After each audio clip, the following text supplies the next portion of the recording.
Don't pause. Press play. Don't pause. Press play. Don't pause. Press play. Don't pause. Don't pause. Press play. Press play. Press play. Press play. Press play. Press play. Press play. Press play.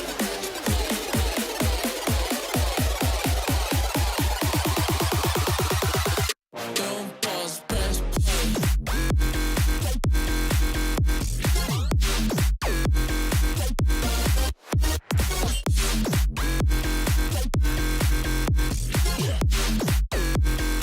I wanna hear what you got to say. Press play.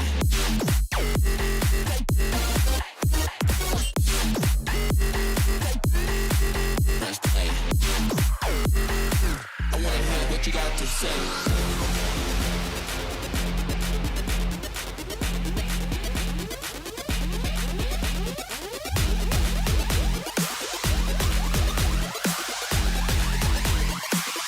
Don't pause, press play.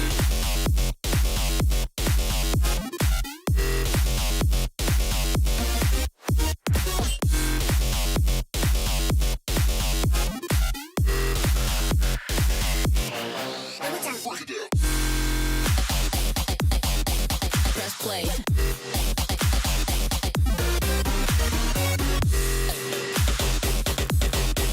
Press play.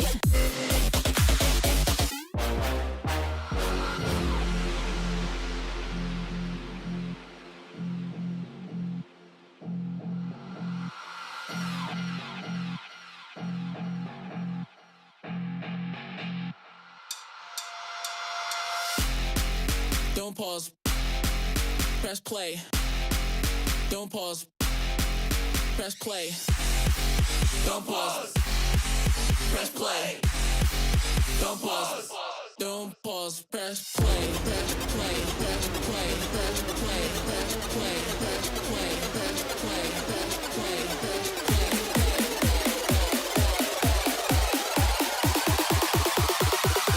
Don't pause. Press play.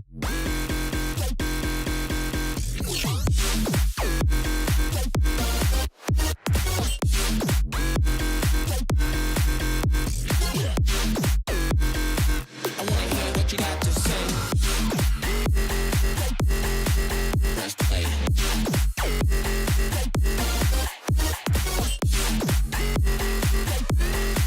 Press play. Don't pause, press play. But you were always on my mind, and you were never far away.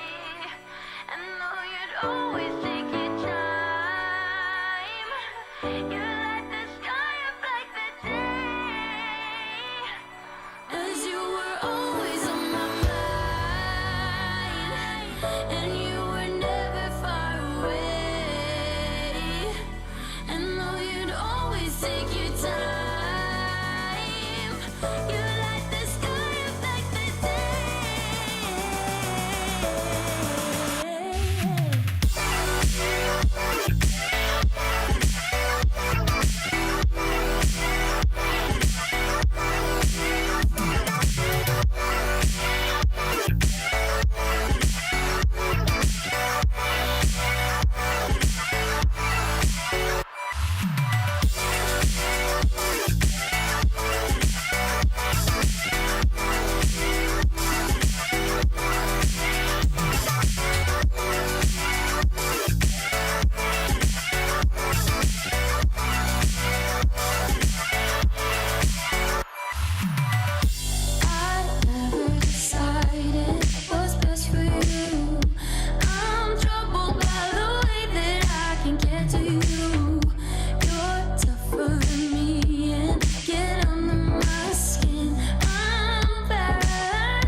You light the sky up like the day.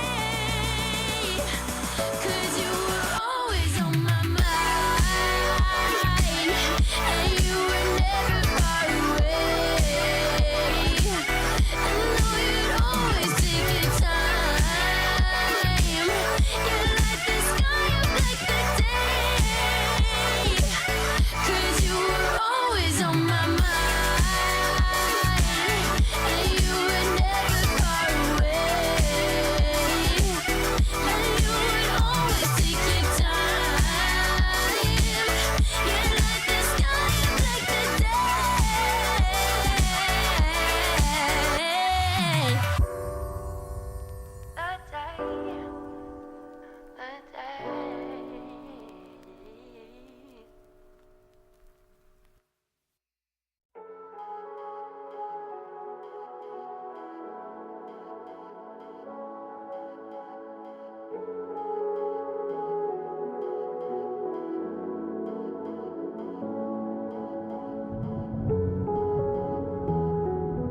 I was all alone.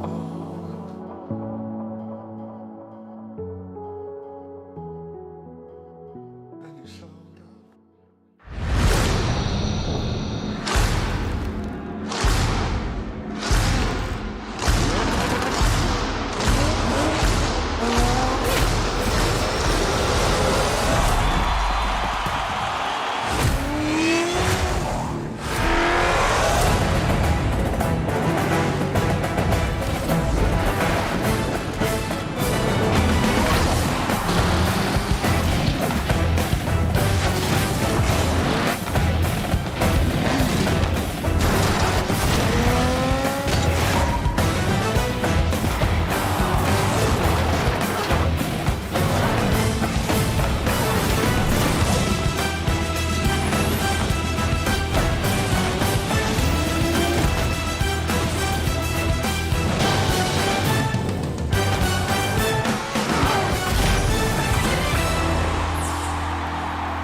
It's a good day to play some Rocket League. If you missed the action yesterday, strap in. That passing play is only the beginning of things. Welcome to the Rocket League Championship Series North American Fall Cup. This is day 2. We are into top 8 action, and we're going to be down to top 4 by the time we're done here today. I'm Wade Funk, joined by a Gibbs, a DeCheeves, and a Jorby. Gentlemen, welcome to the show. This is some craziness.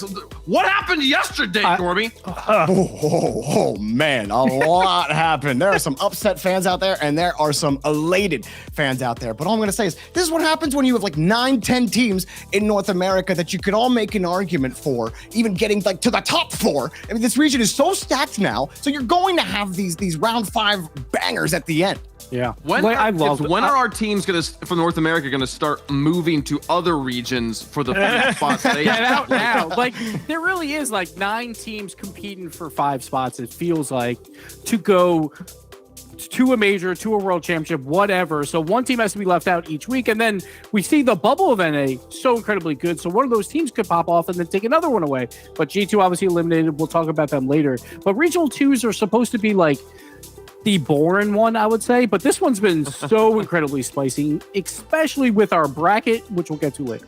We will get to that bracket later. There's been a lot of action so far. I mean, Chiefs, was there a highlight for you yesterday, like a specific moment that was what defined how the day for you, other than the obvious one?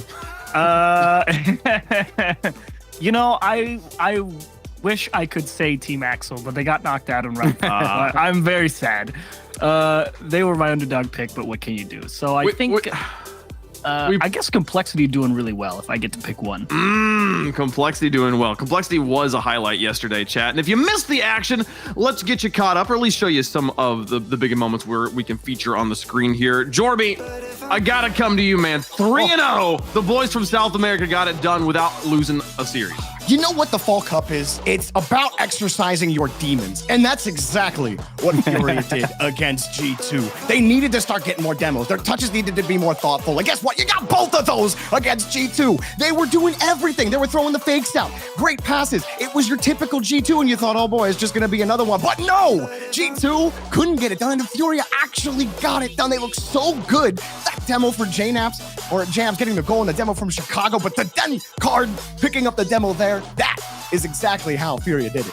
And there's going to be a common theme throughout these highlights of not getting the job done. Space Station, though, versus G2, they got the job done. They lost to Furia earlier, but Daniel pulling off some incredible plays, 1.2 goals throughout this series. A very low-scoring series, though. For Space Station, they only averaged 2 goals per game. Shooting percentage was at an all-time low for both of these squads, but at the end of the day, Space Station prevail.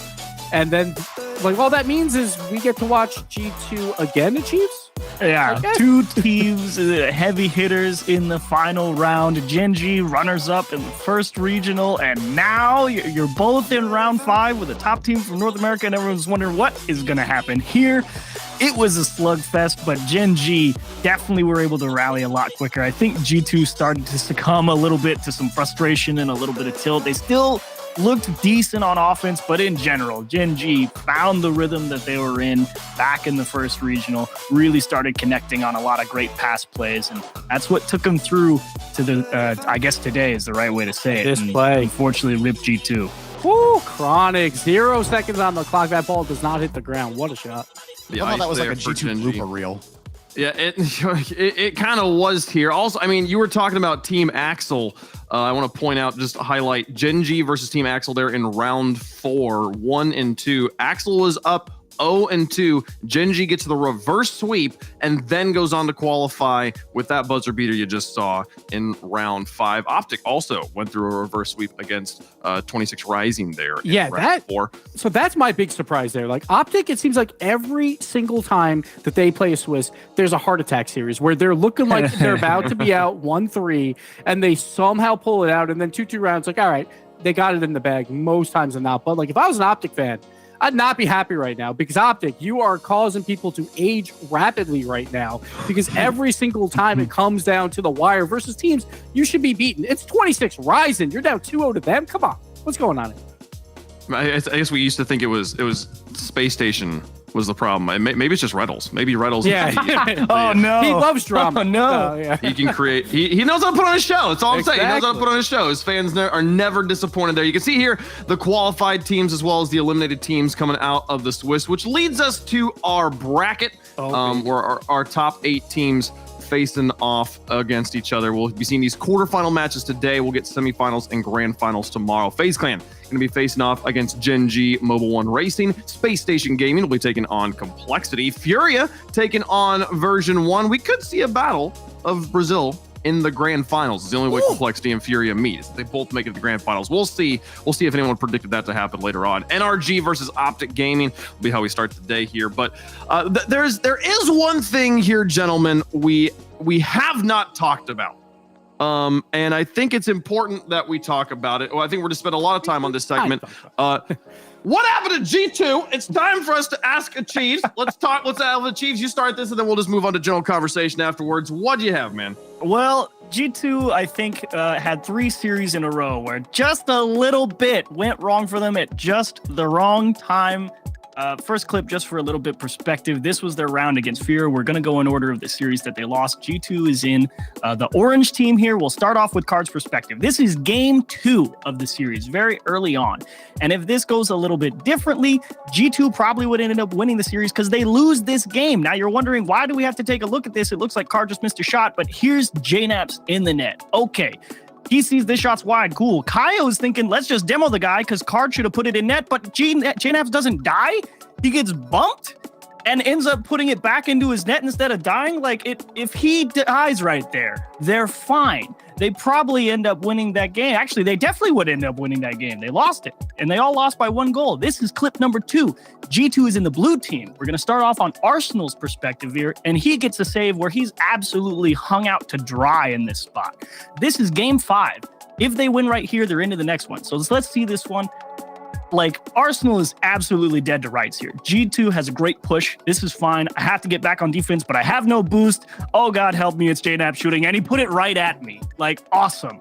He gets a save with no boost, with a huge bit of power from JNAPs, and gonna be kicking himself for not turning this one in and starting things off on the right foot. And this is another instance where if it goes just a little bit different, G2's up by 1, maybe it goes to overtime, maybe they just win the series outright, who knows? But they lost that one by 1 goal as well. And now they have to go GG, go next, unlucky. GenG, they're down 2-1 in the series. G2's in the blue team here, and you think they gotta score right here, otherwise they just don't have a chance in enough time. So let's roll this clip. This is gonna be Chicago's perspective here. They have another great push in the midfield. They're pressuring, they're stealing boost in the corner. It's all looking good. Okay, JNAPS doesn't quite put this one on target. It was tough, but that's free for Chicago. If that's a few pixels down, it's in the net and they're tied up. This is apparently Jack as he's trying to rotate back with no boost, and he's absolutely helpless here. He cannot stop this. Like, that whole right side of the net is completely open, and G2 just misses it. And if those 3 plays go a little differently, G2 maybe forces overtime, outright wins a game, and then wins the series if things play out the way they did. And if those 3 went differently, they'd probably be here today. Oof. I gotta point out that what you're describing here, 3 situations of like pixels of difference for the opportunity to maybe win games. Not But that's even the thing. Like this is G2 we're talking about. I feel They like this is not the situation. thrive on extra opportunities. They're so aggressive. They sit there in the front. They don't mind about crashing the box with a bunch of people. And they're like, let's just sit up here. And if one goes off, it's fine. They live off the extra opportunities. And so they get the extra chances here and they don't score? Like, Now- what's going on? Like, Now come on. So I have one ask from everyone watching at home. You have to clip this and at T-Bates on Twitter. Just do that. Just send it to him. No other context at all. Just send that entire clip and send it over to T-Bates. He will love it. He will appreciate like all the follows that he'll get from it. So please do that. But G2, when we talk about Rocket League in general, that it's a game of inches. And we've talked about teams like in the past that are clutch teams like Moist. Sure, that they go to a game 5 because Rocket League is so competitive right now, but they always win them. Or G2, normally they're pretty clutch, but yesterday they didn't have it. And now with NA, where we keep talking about there's 9 teams very likely playing for top 5 major, you can't have days like that because then you're just going home early. And now it's going to come down to that final regional where they absolutely need a top 4, like unless a few teams completely collapse. And that's a tall ask right now. Like, I get it's G2, but there's so many talented teams here with all the international transfers that they might miss it. With it's G2 has been kind of a Swiss Army knife of an excuse of like they've locked up a spot, and what I'm seeing here is a team that needed the high variance moments of the game to go their way just to have a chance to win, not to guarantee the win, to have the chance to win it later on in that same game here. Is this a change? I feel like G2's always been so far ahead of the rest that we didn't have to worry about these moments. I mean, For like we said, like there's so much more talent now in North America, and it was since I think Spring Regional 2 in RLCS X. So like 2 years ago was the last time G2 didn't make top 8. So this is the first time in almost 2 years that this has happened. Now the talent has changed, but I don't think G2 for most of yesterday they looked great. Like against Furia, they really looked like I thought Furia were losing that game 5-0. They were like 4 minutes of overtime game 5, right? Yeah, but exactly. version 1, like the series right before Furia, they had them absolutely on lock. Yeah. You literally could not get anything by that team, and it's just that's why like, I don't think they're done. You know, I don't think they're done by Well, a they're long not shot. done, but they have to do a lot more work than they were expecting going into that. Well, I mean, G2 are always expecting themselves to go to the grand finals. Like I don't think it's going to be any different for them. If going you're a into the next standard G2 fan, you're well acquainted with this ride, essentially. So it's fine. But I will say they usually, at least at this stage, they usually win. They usually in the 4-minute overtime against Furia, that's just a dub. It's a lot of heart attack. But you're talking about the OpTic fans going on having heart attack series. That is literally G2's bread and butter. The fans know what they're signing up for. Just last thing I'll say on it is like that overtime. Like it wasn't G2 playing badly. That's the thing. It's like G2 did not play poorly against they Furia. played well. Hard literally demoed the guy that would have gotten the clear in OT. He literally went for him on the ceiling on the backboard to take him out because G2 were playing that well on defense. It took a Furia beating G2. G2 did not beat themselves yesterday. Gibbs, should G2 fans be concerned? Absolutely, because it's so competitive in North America that it's not a lock. There is no guarantee to be top 4 again, so they should be very worried. Yes. Okay, well, we'll keep an eye on the G2 fans as we move forward here. Here's our points leaderboard. And I mean, speaking of the situation where we said top 5 here achieves move forward, I'm seeing 1 point between 4th and 5th, and then a 3-way tie from 5th down to 7th. It would be a huge day for any of the teams on the bottom side of today's bracket. NRG obviously would like a little help. Furia would like to feel a little more safe to make that top 5 if they have a good run. Version1 in the same boat. OpTic Gaming in the same boat. The whole bottom side of the bracket, ironically today, is the most important, but also the most optimal, because Space Station and FaZe may end up playing each other in the semifinals. So that means you don't have to deal with one of them, which is great. But at the same time, you can't afford to lose. It's insane because that bottom side of the bracket is Version1, OpTic, Furia, and NRG. So no matter what, we see a G2 team, at best, they'll be tied for 5th going into that final regional. But there's very likely whoever makes it to the grand finals out of that will have very likely a 5-point lead on G2 and have a commanded at least like 3rd place or 4th place spot, which is so incredibly important because you never know what happens in these regionals. So we'll see how it all plays out, but this is a disaster bracket because normally, like, if you're a G2 fan, you want FaZe and GenG to meet in the finals again. So they get all the points, and then there's a lot less points that you absolutely need. But they're playing first round. So one of those teams is getting points, but the other one's already ahead of you. So you're not catching up to them either, but other teams will gain points because of that. So it's an optimal setup to win if you're on the bottom side of the bracket. It's a very suboptimal side of the bracket to be on if you're trying to make sure you get top 5. Yeah, absolutely. So what I'm hearing is by the end of this weekend, G2 at best is going to be 5th of the top 5. Yes, tied for 5th with energy. Yeah, that's the best on that elimination spot. That's like the best case scenario here. Still one entire event to come. We have the Invitational coming up here in 2 weeks, so they can regain there. The question is, does G2 make it to Rotterdam? This is not on the bracket here. We're going to do yay and nay real fast here, chat. Hashtag yay, hashtag nay. Does G2 make Rotterdam? Do they make it to the major? Thumbs up. 3, 2, 1. Oh, Gibbs, you can't. No problem. I'm going yes, and that was going to go yes with all 4 Absolutely. of us.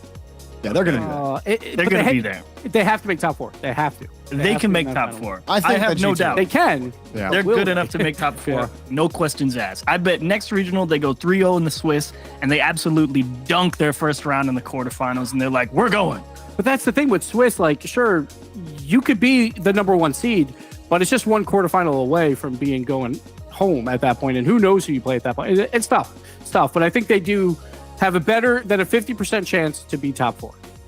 I think JNaps's father somewhere is cursing you, Gibbs. We were. How dare you? You predicted G2 as a desk sweep. That is that is the worst mojo you can put on them. Chat those very much on our side as well here. 67% of you believing it's going to go through here. Let's talk about some good things that happened though yesterday, because boy howdy was there some crazy plays. Jorby, walk us through the top 3 from the Swiss. Boy, oh boy, were there some crazy plays. Starting off, number 3, it's your boy, it's Yan on Furia, moving over from South America, and look at him hit it. You've been seeing him doing it all summer. He did it at Gamers 8, he did it at the World Championship, and he's doing it here in the NA Regional. The man's absolutely disgusting. A perfect first touch off the ceiling. The defense has to stretch, and they can't stretch far enough. Number 2. It's gonna be none other than the Wonder Kid, Daniel. Oh, what a redirect, it's so pretty. And then get out your protractors for that one. I don't think we can really calculate the angle. It's just nuts. Absolutely insane. Daniel, despite Space Station's woes yesterday, still making it into the top 8. Daniel was a bright spot for sure. But number 1 absolutely has to be a 0-second goal, and none better than GenG's Chronic putting it in the back of the net.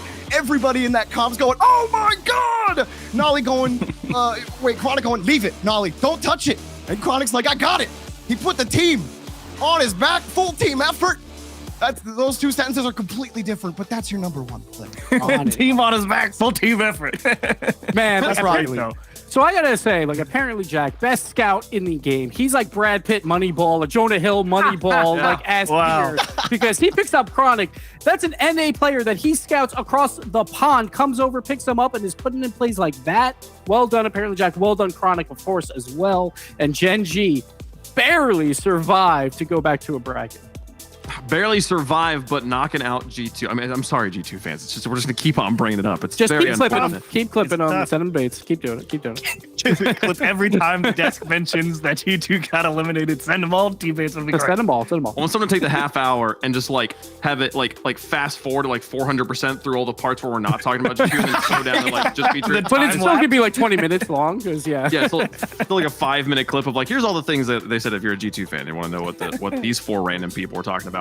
Well, those are the top 3 plays from yesterday. Hopefully we get to see some of them top.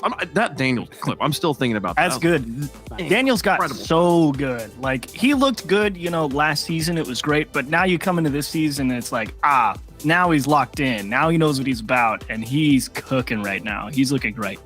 They are thriving at this moment. Let's talk about the action moving forward now. Stop looking behind, start looking towards what's coming up today. We got our quarterfinal matches going down, and we built our brackets. We had team Wavepunk and Gibbs, #Wibs, going up or against... Wave G, whichever one you want. Yeah. Wibs is good. Wibs is the classic. We've been doing that for years at this point. We have Achieves and Jorby, who chose a better bracket. Yep. but a worse name. So who really wins here? Well, I didn't. there we go. We Pick our changed. name. We can be Jorb Chevy's, and Jorb I'll Cheese. be That's happy. so much worse. I don't know about Jorb that. Chiefs. Jorby. Hey, Jorby, that doesn't make any sense. Jorbeeves? No, it's Jorby. Chat. Tweet at us what Achieves and Jorby's couple name would be. Or Yes, couple yes. name would We be, need to folks. know. We need to let's take a look at Wibs' bracket first. Oh, yeah. This is The how better we bracket. think things are gonna go down. Also, you see, we got FaZe Clan over GenG, Space Station over Complexity, So- Furia over Version1, Gibbs.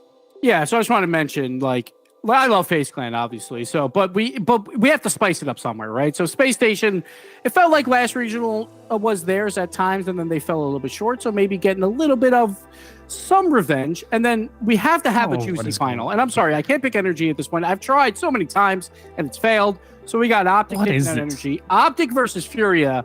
We cannot have Furia in a This is final the when most we're up against ridiculous- Jorby.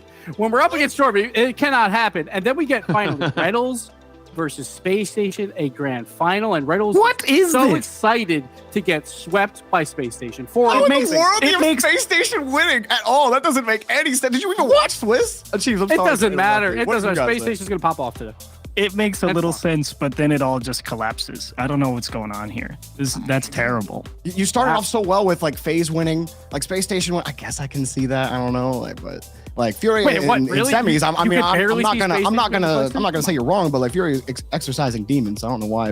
Okay. Okay. Well, let's see your bracket. I assume Fury is in the final. at the very Well, least. Achieves, it's time to flex on them with our bracket. We start out FaZe, obviously win against GenG, and Complexity What?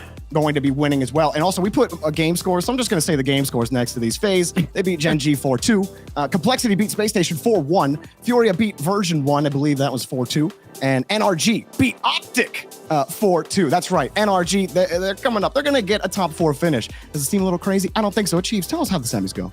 Man, the semis are just easy. Like, FaZe is looking too good. Complexity, like, okay, everyone's going to be like, how do you have Complexity beating Space Station? Don't be so surprised. It could be a lot closer than you think. But that being said, they probably get absolutely bodied by FaZe. FaZe is looking juicy right now. Furia versus NRG, I think, is pretty simple overall because Furia just looks more consistent at the moment. NRG found their footing yesterday, but you don't have time to find your footing anymore. And Furia is looking dialed in. So I think it's a pretty easy go ahead. And unfortunately, Guys. Furia, good as they are, they can't win it. Yeah, look, You have- I love my Brazilian Bravos, which is Bravos is baddies in Portuguese. All right, I love them you're very close much. like that, so you can say that, right? But this, well, You have the two exactly. favorites You know, in the we're on a final. yeah. And FaZe winning. It's so incredibly Yeah. boring. Yeah, So dude, Dude, good. it's Also- incredibly boring. Fury's it's on not- top 2. How's that boring? It's FaZe. First Have off, you seen it's their FaZe, bracket? right? They're favored. Dude, it's FaZe. Have Top- you watched FaZe? You think anybody's beating FaZe? Have you watched FaZe for the last year? They won the last one, which means I don't care the what happened. best place, they can baby. do. They have missed on the team now. What do you? Third- Who cares what happened last year? The best they can do is Costello, bro. Costello is on this team now. Did you watch FaZe last regional? Did you see him in the playoff bracket, bro? I did. I love watched FaZe. it. I did. Nobody's beating I that love team. FaZe, but we got to spice it up. Wave is You got to like spice not up. fair. It can't be chalk all the time and have FaZe winning everything. No way. Come on, guys. We have a little bit of variety here. I honestly, I think I'm actually more sus about NRG over OpTic on this one. It's What? That's like- the one you're more sus about? NRG like shows one day of like not Doesn't being back- a doesn't back five team. at complexity versus space station, but goes NRG OpTic. And then meanwhile, OpTic has a reverse sweep where, mind you, in game 5, I think they had a goal taken off the board by a really crazy pause, and they still managed to win the game and then close it out in round 5. The fact that you're going like, Energy's back, like what? How did Dazzrin sneak on this desk? He's not. No, they're good enough to make a top 4. OpTic haven't done. What have OpTic done to give them a clear advantage over NRG? They're like, What who does- places what- above what them in has the standings? NRG They are not not that done? much higher. That's like saying like, No, that's oh, you go way exactly down it. there. That's but exactly it, Wave. What has NRG not done? The only thing NRG hasn't done yet is the comeback arc. That's the only thing they haven't done. It's the last thing left in there for the writers. They're like, we gotta take Energy really far down. It's the last thing we have left. That's to it. milk, That's the only thing left. to milk the prized heifer here just a little bit more here. Sell a few more decals, folks. It's gonna be some crazy stuff. Let's take a look at the schedule of what we've got going on today. We can sit here and try and predict what's gonna happen, but let's just let the players show us what's gonna go down. We're gonna close out the day with GenG versus FaZe. We'll see if FaZe makes it through quarterfinals there. Complexity will take on Space Station. Version1, no one predicted Version1 to beat Furia. We'll talk about that a little bit when we get to that match. But to start off the day, it's the Green Wall going up against NRG. OpTic Gaming here trying to make a deep run here in the top 8. NRG looking for that redemption here, Gibbs. Man, oh man, look, this one's gonna be good because OpTic, they find a way to win, and Energy is finally back. Like, are they actually back? We had a pre-show a thing where we said, like, how many top 4s will they get all year? And I said 2. This is very easily could be one of those 2 already. So Energy with a new coach with Epic Johnny looking fantastic, 3-1 through, but they did lose round 1, and they've always been a late arrival on days, and them playing first might not be great for them, while OpTic on the other side, they want to go down 3 games to 2 at some point here, because I feel like that's the only way they'll play at their best and then bounce back and win. But both these teams, I feel like it really is a 50-50 shot here. Both teams are so incredibly close. What are you talking about? Energy's had one good day in 6 months. How are you this confident? Yes, I don't understand. This is absolutely 50-50. I'm fully here for it, Chiefs. Let them hear it. Let them hear it. Give it to them. You're wrong. It's one good day. Was that an achieves what that happened under that graphic? It was, yeah, that was a Chiefs. Oh, I thought that was Yeah, Jordan. no, I thought that was that me. wasn't me. Energy. No, That was me. Okay. It's That was just, chilling. I don't get it. Like, I'm all for, like, okay, green wall, like, cool, OpTic, but like, Okay, no. Let's talk about who's on the green wall and who built that wall. yes, It's AJ Reynolds and Magic Bear. Reynolds and there's- Magic Bear. There's 3 people on that team that NRG is genuinely pretty regularly beat.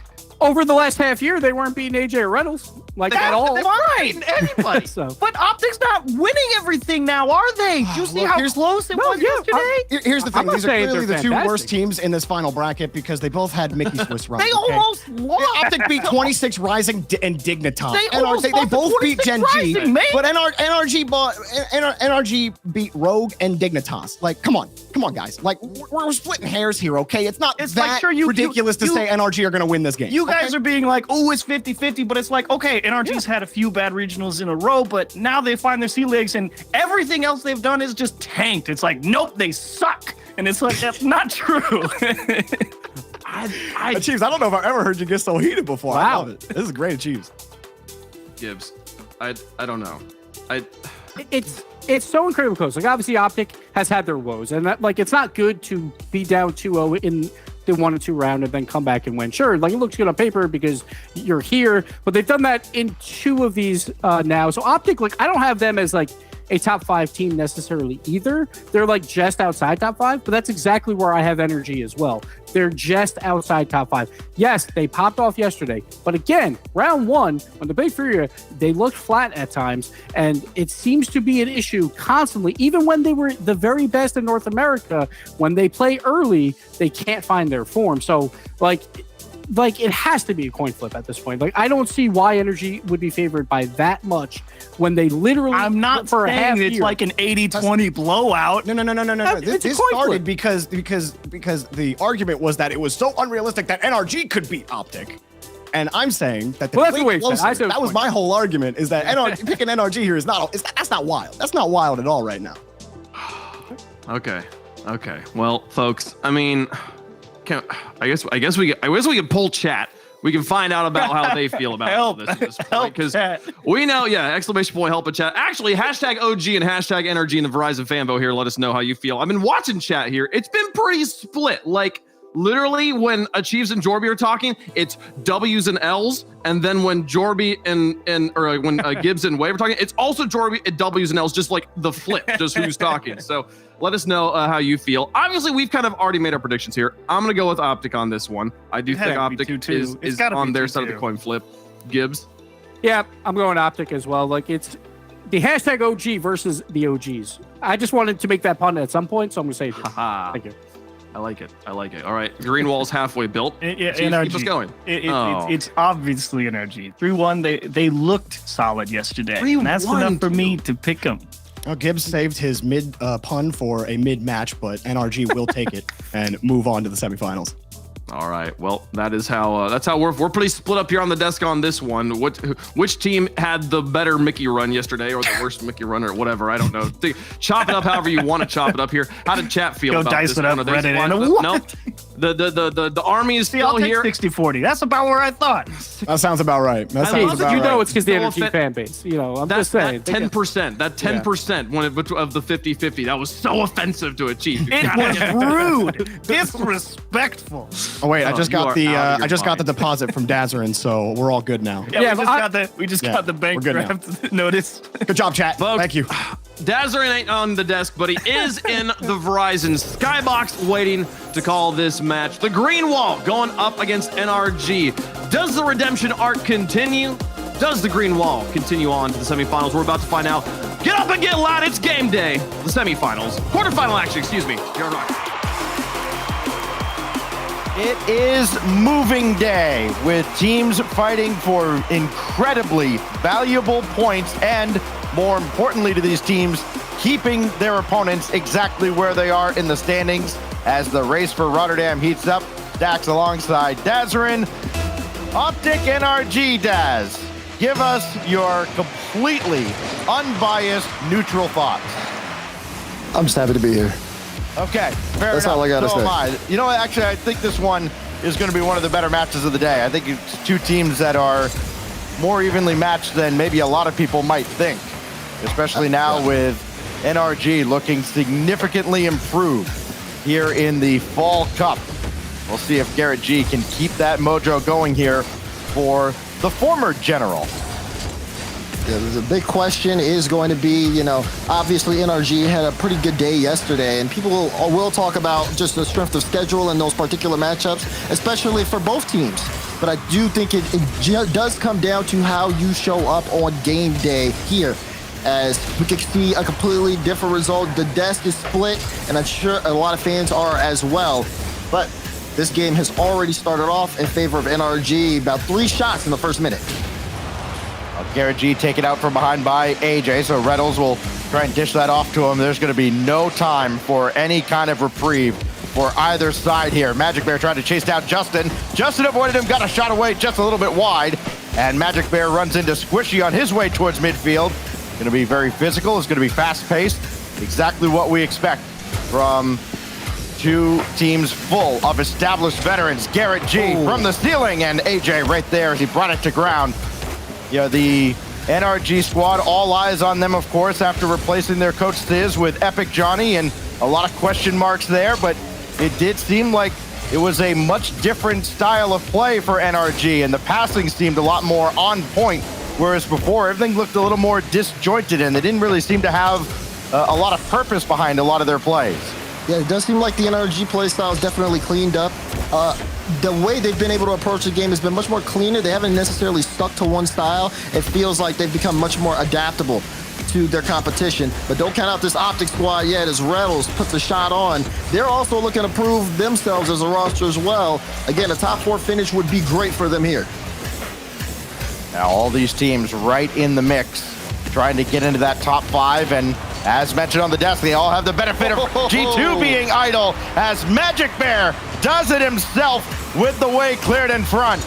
Yeah, you said it, the way cleared in front. Magic Bear has this lined up, only has to get past one defender so quick to the ball, and OpTic strike first. Magic Bear is the guy that people have been kind of waiting for on this OpTic squad. Can he get going? He's the guy that Reynolds and AJ said, no, he's the truth. He's the guy we're going to bring in and elevate us. And boy, has he been now. Reynolds will add a second one here, and OpTic has all the momentum in game 1. Yeah, you see Justin going up for 50 here. AJ plays it perfectly. It goes straight down to Reynolds in perfect positioning, top right slot. As OpTic now 2-goal lead as we reach the halfway point. Back-to-back strikes. And another one headed netward, but GarrettG quickly recovers. That'll make Johnny Boy happy that they didn't give up a kickoff goal. And as AJ goes all the way across, and Squishy will track this. And just ahead of Magic Bear, he couldn't get the touch he wanted. Justin with GarrettG in front. Gonna call his own number, and AJ swats that away, forcing Garrett into action beyond midfield. Already OpTic, you can tell they definitely have their game plan and they're sticking to it. They've been able to move the ball around really well, looking for each other in space, but also playing that demo game out. A lot of faith in the team on the offensive press, and it's been very successful. NRG seems to be a little stuck into their own half, and when they are back, that OpTic pressure has broken down the defense. They've got less than 2 minutes if they want to get back into this game. Saw NRG finish a few games yesterday with a flourish on their way into this top 8. Squishy looking for Justin, but instead finding AJ. GarrettG coming up to join the play. 4 cars all jammed up in the corner. And Squishy's coming to get him some as well, but Magic Bear holds the line. And AJ knocks Squishy out of the play so Reynolds can play that off. We'll see who jumps in now for NRG. Garrett's kind of circling around at midfield. He'll jump in now with Squishy waiting for the pass. Comes hard off the back wall. Squishy, one more touch needed to center, and Reynolds makes sure it doesn't get there. Justin still keeping this ball in play. Reynolds in a tough spot. Garrett lining up the double. Will he be able to find it? Garrett gets the defense out, and Justin will clearing it up. NRG brings this game within 1. With just over a minute to go. Triple from GarrettG. Justin there to finish the job. You can play above the backboard or above the crossbar so effectively like that. You'll freeze a lot of teams. NRG right back in it. Squishy with Garrett falling in behind him. Justin waiting to see what AJ does. Justin can stay with this. This could be dangerous. And Magic Bear there for the save, his 3rd, with 45 seconds remaining in the opener. OpTic definitely tightening down on the defensive end. Check the shots, and oh my goodness, they have 10. NRG has definitely turned up the heat late here in this game. Final 30 seconds, they're looking for a way in. They've got the possession here, Stacks. They just need one drive to work out for them. Garrett and AJ nearly got tangled up on the backboard. It's going to be Reynolds that takes charge. AJ had the boost spawn in behind him, so Justin can steal it, but he's going to have to use a lot of it to get back in a hurry as GarrettG stops Reynolds. AJ trying to kill more time. They'd love to add one more just to put this game out of reach. Reynolds and Magic Bear kind of crisscross. That's not good for OpTic. Down to 5 seconds. Windows open now for NRG. Squishy there after the pass from Garrett, but not on target. And now NRG's got to scramble to keep this in the air, and Magic Bear just bring it to ground. All business as OpTic hang on for game 1. Hang on is the right word in there to describe that, because OpTic, I mean, such a great start from them, but you can even look at the numbers here. The shots, especially shots and saves, really positioning in the favor of NRG. Again, talking about just how, you know, they were always being able to get on that offensive front, and does kind of go to show again how they've been kind of changing up their type of flow in their play style. But I mean, you got goals like that from Magic Bear. You have that OpTic surge that comes out, and you know, when they have to play defense, of course the green wall is going to stand tall. So OpTic gets the early momentum here. Those 2 quick goals that they scored right around the middle of game 1, they hold up. And NRG starts off 0-1 here in the top 8. NRG trailing behind just a little bit behind OpTic in the standings. But when you look at these 2 teams, Daz, again, it didn't look like there was a whole lot separating them. I think it really just came down to just kind of a breakdown in that 30 to 45 second span where OpTic got their 2 goals. Yeah, I would say like that's the real big part here. I mean, you talk about just OpTic Gaming, so much mechanical prowess that's get put on this team. Everybody with great knowledge and game sense. And even if they get those solo play opportunities, they're also looking for any chance to just disrupt NRG in order to get them the best scoring opportunity possible. And of course, on that defensive end, they held up. So the question is now on NRG as we load up Aquadome. Are they able to make some adaptations to get back into this series? It's been a close game 1. Let's see how game 2 starts off. A couple neutral challenges on the opening kickoff here on Aquadome. It does end up with OpTic. Reynolds against GarrettG. That goes right to Justin. Garrett downfield. Not going to try to do too much here. Just steal some boost and back out as AJ makes the save right around his crossbar. And Justin couldn't corral this ball. Reynolds is way downfield. And this is something that has kind of been a theme as well for OpTic. Reynolds way ahead of the play. Garrett has been as well so far in this series as Justin gonna try and pirouette through the air, and that's right there for Magic Bear to challenge. You wonder if the positioning changes at all, especially for OpTic with Magic Bear getting more involved in the play. Reynolds again, first man forward again. And this time Magic Bear denied by Garrett. So far, OpTic not really. They're trying to match that pace that comes out from NRG here. And the openers, that shot off the bar. Justin follow up and it's in. And NRG will able to get one off a quick attack play. It's Justin cleaning up Garrett's rebound again. This one off the crossbar. Justin perfectly slots around Reynolds and Magic Bear, and NRG has its first lead here in the top 8. Just over a minute gone by. And Reynolds given all day to play this one from the kickoff, but GarrettG quickly on him. Out of the corner, it's Magic Bear. Oh. Knocked away by GarrettG, so AJ and Reynolds have to scramble. They can get on the same page with Reynolds. Just getting that back to AJ, but that could be kind of a red flag, I think, for OpTic. We've seen a couple double commits in the first game and a half of this series, Daz. And if that continues, NRG, the way they're playing now, could be liable to pick them apart. You know, you saw that last play from OpTic. Again, it's like a more of an all-in play. If Magic Bear's bumped and there's no demo on that back line, I mean, it's open the other way. And for OpTic, again, the high-risk plays, especially when you have like 3 minutes left on the clock, you do start to get a little bit worried about that. They were successful, though, in game 1, so they're trying to replicate that same success. But you can tell things have kind of shifted in the way NRG have been moving around on the ball. They've been playing a lot safer, but they've also been looking out for each other. Squishy trying to drop one down to GarrettG. Again, the passing on point much more frequently from NRG. Squishy now with Garrett circling around in the back. Justin hard off the corner. It's Squishy again, met by Magic Bear. No rebound this time as Reynolds will pop it away, but not really towards a teammate, not really to space either. Just kind of gave that ball right back. Couldn't keep possession, and Justin got around one, but Reynolds right there with his teammates way back. Ooh, the Squishy with that high ball. Magic Bear, complete whiff on that play. Didn't have a read at all. Squishy will get another 50 out, and OpTic will just try to recover here. AJ clears it out in midfield for some space there in the meantime, but looking a little shaky on that defensive end there for OpTic. Reynolds able to get that demo on the back end, but GarrettG is still there to make a play on the ball. And NRG maintain the lead when we have 2 minutes left in regulation. Magic Bear had a look, but it's Reynolds up to the backboard. Fending off Justin. Squishy and Garrett both back. It's Squishy, the initial challenge that comes through for NRG. Justin's shot had to be dealt with by AJ. Harmlessly out to the corner, but still the 1-0 lead for NRG after they've put up 6 shots to only 1 out of OpTic. Here's Garrett looking for a 7th, but this time Reddles doesn't let that even become a shot.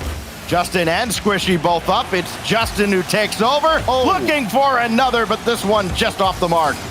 Justin getting those flip resets in. Justin yesterday had a very slow start, but a surge towards the end of the Swiss stage. But now you can see that he's definitely trying to get back into that offensive end. And he's making it look very shaky on the OpTic side as well, just being able to get in front, causing havoc. He's looking for a bump on AJ, does get the bump there. Chance here, Squishy plays the ball high. Magic Bear, though, has a good read, but OpTic feel trapped in their own box stacks. It feels like they can't break out. That possession feels like it's at easily 80-20 in favor of NRG. Surprising that it's still only a 1-0 scoreline. AJ trying to take this out of the corner. Garrett got the demo on Magic Bear, but that stopped his momentum, and that kind of gave OpTic a window to escape the zone. Magic Bear back in the play. His flick is well high. Squishy leaves that for Garrett. Looked a little more dangerous than it was in reality, and AJ nowhere near the mark as that one's high, but the demolition coming through on Justin, and finally Garrett can bomb this away and force Magic Bear to make a save. 10 seconds remain now as NRG nurses a 1-goal lead. A 1-goal victory for OpTic in the opener. Can NRG tie this series, or does OpTic have some last-second heroics? Reddles pop it up, Justin's there. They're at his mercy, and Magic Bear couldn't keep it in the air. NRG ties the series. 2 1-goal games so far in the series. This one, though, only a single goal scored out of the 7 shots NRG took.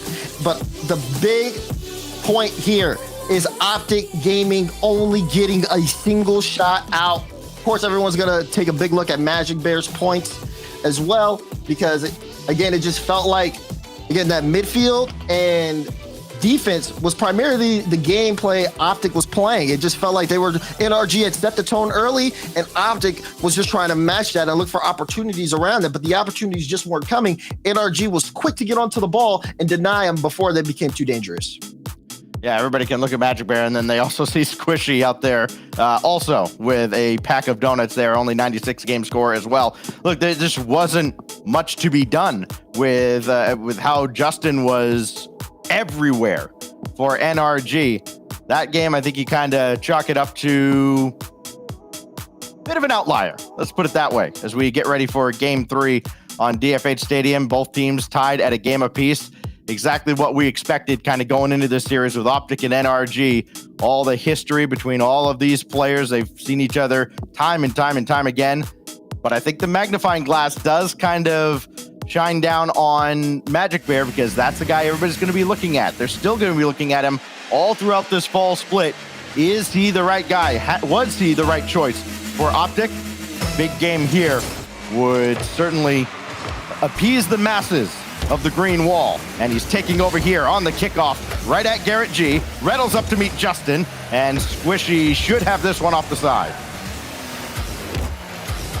Beautiful shot there, Magic Bears. We got things kicked off. Justin, though, quick shot there. And NRG, I was going to say they were going to get that pressure early, but a big whiff from Squishy, and OpTic will take possession here of this ball. AJ trying to slow down GarrettG, but GarrettG pushes right through him. Magic Bear last back here, has to buy some time. Garrett looking for a bump on him, but also is going to get that ball away from Reddles. Doesn't want OpTic to have too much of control here at all, but here he goes. We're picking up where we left off. OpTic stuck in the back end. AJ downfield, netward, and met by GarrettG.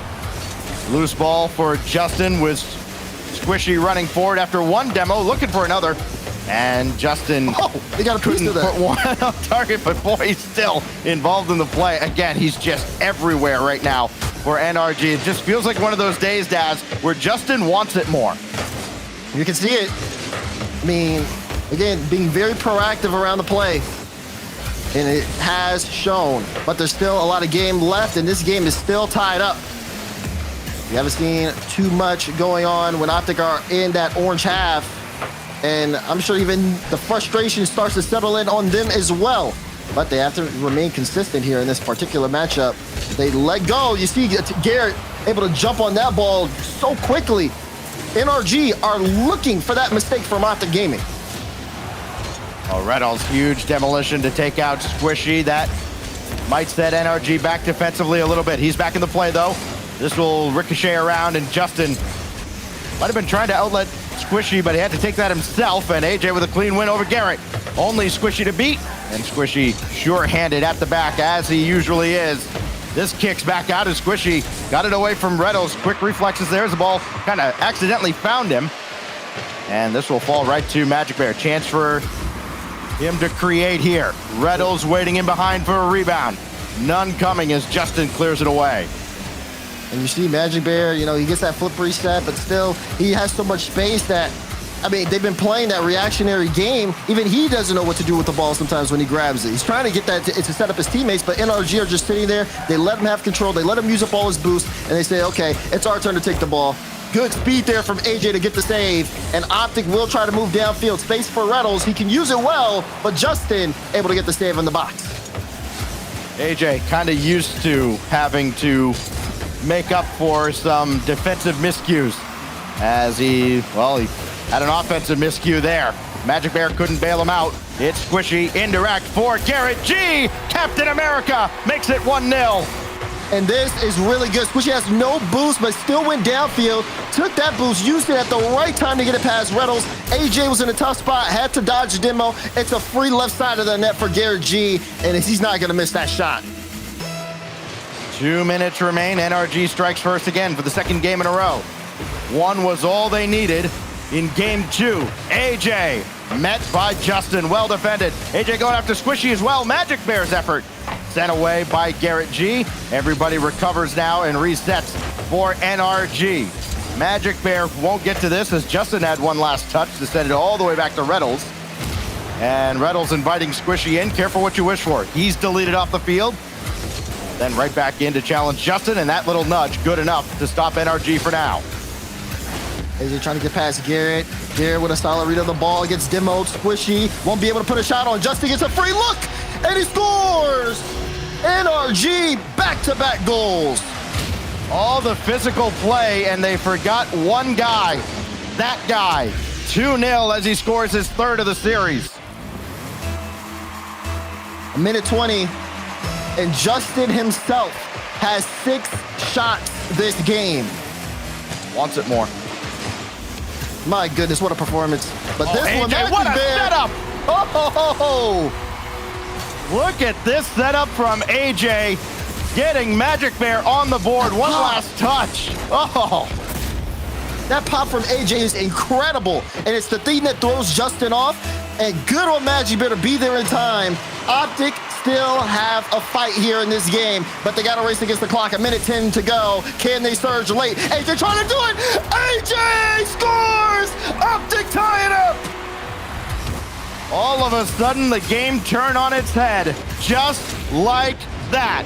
Reddles making sure Justin's not there. Squishy couldn't recover in time. AJ's got his first goal of the series, and we're right back to square one in game 3. You can see it there towards the end when the ball's going to the net. AJ had that lined up, went for the bump on Squishy as well. He just had every possible option NRG could think of covered, all in that fantastic play. What an effort from AJ late here, as OpTic now have equalized, and this game just got a whole lot faster here in the final minute. Feels like the 4th of July out there. Explosions all over the place. Oh. And finally, AJ will try and settle things down. Bring one into the corner. Squishy's got that with just over 30 to go. Brand new game here. Magic Bear indirect in front, but Justin's right there. Nobody diving in for OpTic, and that's kind of been the theme as well. You know, Magic Bear, that was kind of a rare point of aggression when he scored that goal. Because OpTic have been very pensive, and Squishy will score here after the backflip from Magic Bear. Just not able to fend off the entirety of NRG there. Yeah, backflip for Magic Bear. Also only had 36 boost. Was stuck in no man's land. And man, that has to hurt. Down to 15 seconds. Quickly ahead towards AJ. OpTic trying to feed the hot hand. AJ jumps in. Reynolds was there as well. Not the best pass. 5 seconds left. That goes off to the corner. Last call now for OpTic here in game 3. Reynolds running forward. Nudges Squishy out of the way. AJ, can he keep it in the air? He can. And that touches the corner. Magic Bear got to create here, and Justin swats it away. NRG take the lead in the series. They do. And it's only because of that late mistake that you saw from Magic Bear. Besides that, I mean, OpTic was poised, Stacks, to take that game. They had everything going for them. Again, especially you keep that eye locked in on AJ because he was the biggest facilitator that entire game. 4 shots, 4 saves, the only assist, and of course, he got, again, the tying goal. What a surge there, but it just wasn't enough at the end of the day. They were playing much more faster, but of course, after that, again, like I say, I worry for OpTic because of that goal that they let in, and this makes sense, taking a timeout right here. Yeah, we see the philosophy differ from a lot of teams. You take the timeout at match point. Do you take it after loss number 2? I like the timeout after the second loss just to reset here, try and stop the momentum before it gets too crazy, too out of hand. And they've got to find a way to slow down Justin because I don't think they're going to stop him. Not the way he's playing right now, but they've got to find a way to at least match his energy because he has been phenomenal in this series. Yeah, definitely. So Justin, again, just putting on. He's a literal star. Of course he's popping off. Okay. All right, dude. All right. But this is still such a good look, though. Of course, for if you're an NRG fan, just seeing Justin pop off, seeing him put on a lot of shot totals. Again, them breaking apart the OpTic Gaming defense has worked out well. But again, looking at the other side of things, it's not even just the fact that they let that game go, Stacks. It's how they let that game go. It's, again, that backflip for Magic Bear. You want to keep him locked in. You want to keep the rest of the team composed as well. That was a game they surged late. They had the momentum. Everybody's feeling good. They think it's winnable. And then that particular mistake happens. And that's really just one thing where you just have to sit there and just sit there and talk everything out. Take that extra minute to kind of reset. I think well, okay, you probably don't do that game 1. But for almost any other time of the series, like this kind of call makes sense here. Yeah, and it's unfair, too, to put all of that on Magic Bear. It's a victim of circumstance, right? Because he had, by all accounts, a great game 3. Unfortunately, he had that one moment at the end that kind of washes away all of his offensive contributions. So now we go to game 4, Utopia, following the timeout. We'll see if OpTic can turn things around. It'll be AJ against Squishy to kick things off here. And I think the big key now for Magic Bear in particular, mental reset. Cannot try to go and do too much. I think that's been kind of the Achilles heel of OpTic as well, individually. Trying to do too much, trying to make up for way too much. Got to be better than the sum of your parts here in the RLCS. Squishy will just let the offense go by, but there's Reynolds at midfield. AJ nudging Squishy from behind, but there's no more pressure there. AJ shot sent away by Garrett. Magic Bear to keep that alive. And Justin, almost hit Squishy, but then almost found Reynolds as well. OpTic a little more aggressive to start game 4. Definitely so. They're coming out. But one of the things I noticed here is, again, that aerial threat isn't too present here from OpTic besides AJ. Sure, everyone can get the ball upfield. Everyone knows how to get into the air. But the fact of AJ's mechanical display has just been something that the team has almost kind of relied on in a lot of their presses. They have everyone. You say talk about being greater than some of the parts. It's this full team effort here. I think once we see, again, Magic Bear and Reynolds really come alive here. Reynolds has been doing good on the shooting department, and as well as just being able to interrupt the pace of flow for NRG.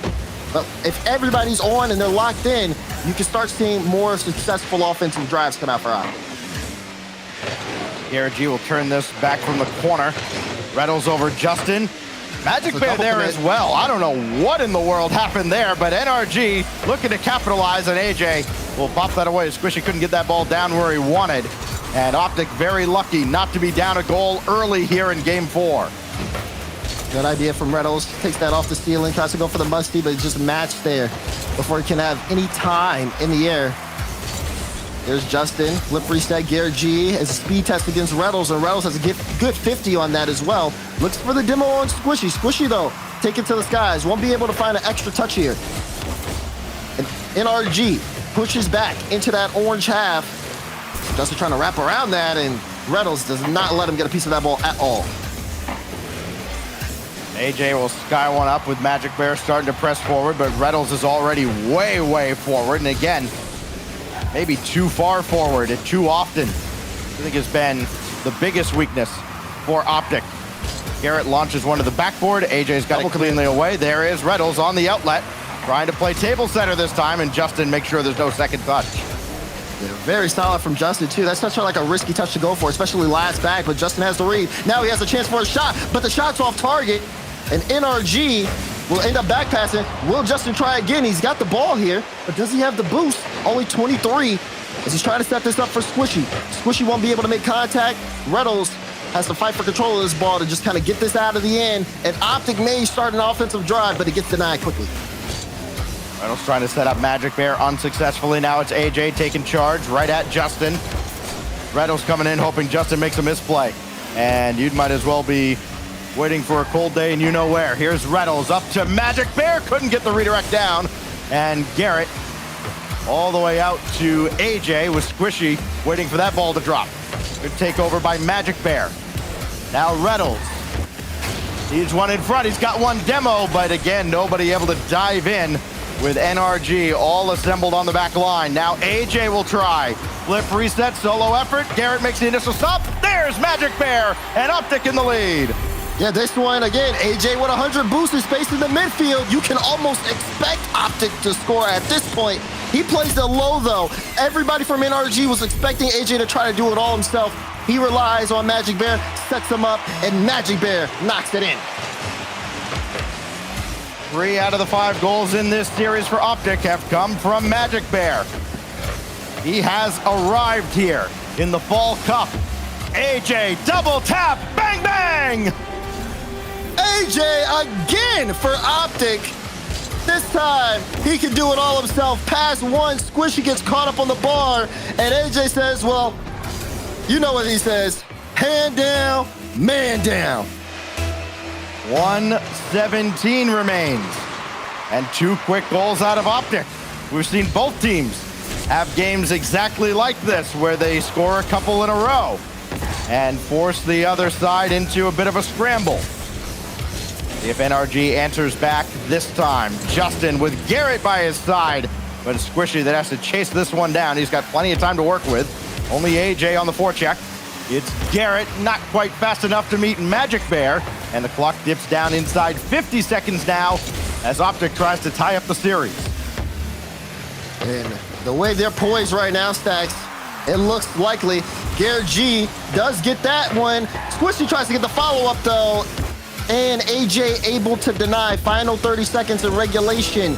And OpTic have slowed down NRG. You said it, you know, you need to slow down Justin. He only has 1 shot this game out of the 3 NRG have.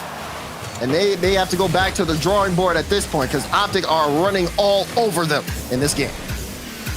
More time wasted by OpTic as we dip down to 10 seconds. Opportunity for Garrett if he can get up there in time, but he can't. And Squishy unable to clear the runway either. The final seconds will tick away, and OpTic did exactly what they needed to do. Come out of the timeout, slow down Justin, stop NRG in their tracks. We got a brand new series here, best of 3 in the quarterfinals. Yeah, this is exactly what you wanted to see. And again, looking at OpTic as a whole, everybody getting involved here on the plays. It just felt like, even for NRG, when they got those clears, that was so short-lived. They spent most of their time that game on the defensive end, and it just did not work out for them at all. Not being able to pressure OpTic, and again, letting that man, AJ, roam free is always going to be a recipe for disaster. He's done it time and time again. And the timeout, like you said, proved to work well. This one, this is going to be quite the series here, Stacks. Of course it is. Nothing separates OpTic and NRG except a few points in the standings. That's all. NRG trying to close that gap, trying to climb their way in towards the top 5. Again, G2 idle after missing the top 8, so it's an opportunity for a lot of teams to make up a lot of ground here. That's a topic for another time. We go now to Wasteland. Game 5 to break a 2-all tie here in our first best of 7 of the day. This OpTic is playing as if someone lit a fire under him. And how long can that fire continue to burn? And for NRG, with a strong start for them. Can they reclaim control of this series? Big time game 5 here as GarrettG starts us off with the first shot of the game. AJ up ahead, deflected, and Magic Bear is right there. Magic Bear a lot more involved in the offense now, but again, all eyes have to be on AJ for NRG to try and slow him down. AJ's there again. Does NRG have an answer? Yes, Squishy took him out, and Justin makes the initial save. That ball goes well past Magic Bear. And AJ and Reddles have another unfortunate accident, and Justin scores. Oh, the midfield bump here between AJ and Reynolds. You can even see it right there. Justin has a clear lane, no traffic to stop him, and he'll score that one. That was just a big mistake there from OpTic Gaming. I think some people have, and maybe rightly so, question, is there enough ball on the field to go around between Reynolds and AJ? And that time, they both got caught same place, same time. Here's AJ looking for more. It's Reynolds trying to interfere with Garrett. Just couldn't do enough in the net. Now Squishy to take over. GarrettG will back out and let Squishy do what Squishy does. Pressure, pester OpTic. Garrett will dance around Magic Bear. Got an opportunity here, denied by AJ. And does Justin have this read? He sure does. Well, he almost did. Yeah. It looked for a moment like he had that all sized up. And I was like, yeah, well, then, it's Justin. It's what he does. Very ambitious touch from Justin, that's for sure. Maybe a chance here. The quick play. Oh, he got a piece of it, but it was too high. Now Reynolds looking the other way. Squishy denies it, though. Gets there quickly before Reynolds can put the shot on. A quick counter chance here for OpTic, but NRG gets back in time to deny. That was a clever setup by AJ, dropping one down to Magic Bear, but now it's Justin. Play away from AJ. Kind of a wise move, rather on either end of the field. Get the ball away from AJ as often as you can. Reynolds playing one forward. AJ there to challenge, and GarrettG made it look easy. Here goes Justin. Speaking of who you have to stop if you're OpTic. They do this time with Magic Bear denying him. And can Magic Bear get a piece of GarrettG? He's chasing him to the back wall. He can't do anything with that once the ball gets there as GarrettG repels that away. Yeah, I mean, for NRG, a lot of their earlier, style, they would just come in and, you would see those quick challenges from them. They'd be so quick to the ball, but OpTic now going on that more demo-focused approach has made it so much tougher for NRG to be able to do that. That's not the best touch. AJ, that's a high ball. Garrett gets a piece of it. Magic Bear's read is off, and OpTic have to retreat. Reynolds has to bring this all the way back and take that corner boost with AJ working from the back line as well. He's got midfield, though. AJ looking to center, and GarrettG make sure it doesn't get there. And Magic Bear can't do a whole lot with this. He can keep possession, though. Still just under 2 minutes remaining. It's going to be an eternity for NRG to hold this lead. You gotta feel like the way this game is going, one might not be enough. AJ off the corner, roller right at Squishy, unfazed by it, and here we go. Squishy muffins through the air, over one, and Reynolds with the save. It's a double commit, though. AJ has to race there, looking for that infield pass to Reynolds. Reynolds puts the shot on, but GarrettG gets there in time. I think Garrett gets that boost, though. Double demo. Yeah, double demo on that play.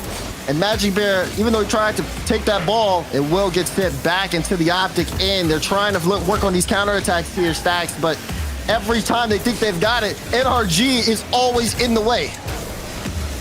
Well, NRG making that very complicated for OpTic at the back. GarrettG takes over. OpTic going to be kind of kicking themselves. They had only one NRG player on the field for a brief moment and could not take advantage. AJ at Squishy and Justin. Garrett, last line of defense, makes the save, and he's around Magic Bear. Numbers potentially for NRG. Reynolds with the save right at the last possible moment. What a stop there. Reynolds has to dodge the demo, and Garrett is lining up this 50 to go into the net. Reynolds really embodying the green wall there. Less than a minute, 30 seconds left here. NRG are trying to choke out OpTic Gaming, and OpTic are doing their best to break out of this hold. Big challenge here. AJ, though, gets the stop, but OpTic, that momentum, that speed to move upfield is just not there. That's a big beat. Garrett with the shot, and it's past AJ. And NRG may have locked down this game 5. Only 14 seconds, and yes, it could be the knockout blow here in Game 5 to put that one out of reach. AJ, the last line of defense, did all he could. Now they've got to scramble with very little time remaining. Hey, even a second is enough time, as we learned during the Fall Open. Reddles is not going to get to this. AJ out of the corner, had the angle, but Justin had it read as well. And that will do it for Game 5. NRG, one win away from reaching the semifinals. What a turnaround it has been here in the fall split. It has been. And this NRG team has this, they just look different, Stacks. We've been watching them for the last, I'd say, 6 months. And there were so many conversations and questions. But this kind of gives the fans, I'd say, a fresh feeling, a familiar feeling of the NRG they used to know, so to speak. That being said, this series is not over by any stretch of the margin. It's close. NRG are a match point, but we're going to Neo Tokyo next, Stacks, and OpTic Gaming is going to throw everything they got at them.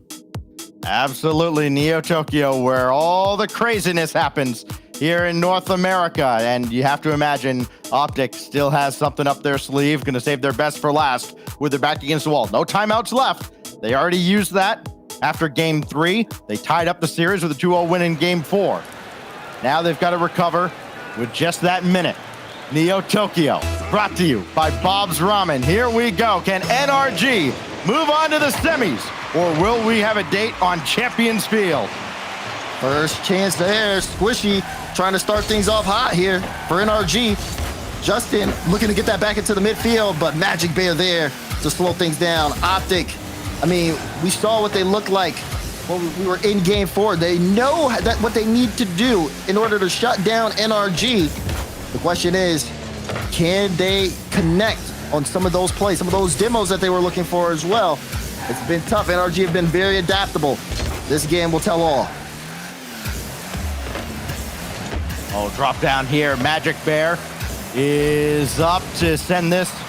Water falling down, but Justin's there. And then Reynolds and AJ, again, another double commit. As Reynolds has to scramble back. He didn't get the corner boost. He left that for AJ. So at least they're on the same page in that aspect. But man, oh man. More often than not, we've seen Reynolds and AJ. Same place, same time, going for the same ball. You just wonder how that can happen so often. Reynolds shot there denied by Justin, barely. And now Garrett over top of the defense, and Magic Bear's got to have something, and he does around GarrettG. Almost a chance there for NRG. Again, you see that those beats in the midfield. Biggest thing to look out for is, again, those midfield challenges, but as well as, I mean, seeing some of these players, how much boost they have when they're on the ball. Again, time and time again. We even saw it this game. AJ, when he had time, as this one, wait a second, gets through. Thought that could have been a scoring chance, but it will not be the case. A big whiff for Magic Bear, but he ends up getting it to Reynolds, and Reynolds puts that right in front of Justin's face, and NRG are back on defensive end. OpTic have looked completely out of sorts here defensively, but still have kept NRG off the scoreboard.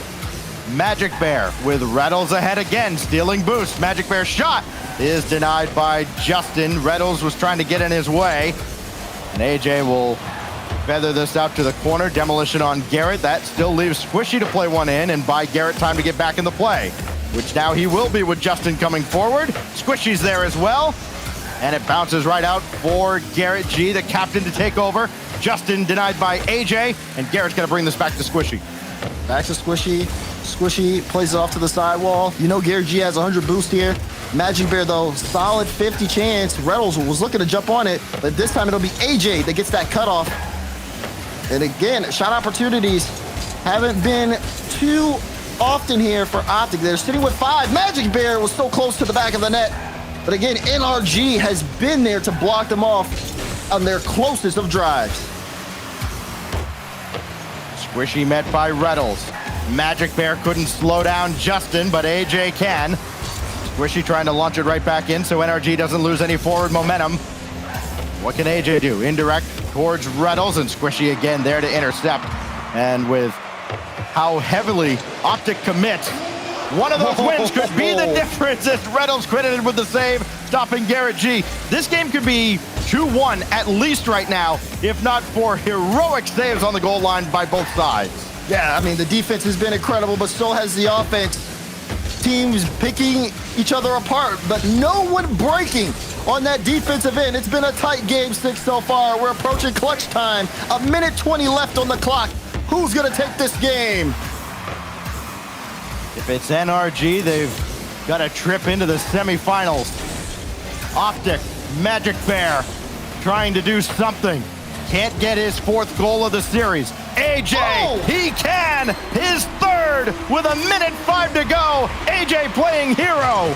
NRG see the threat, but there's just some players you just can't stop. And AJ gets past 2, right under the bar.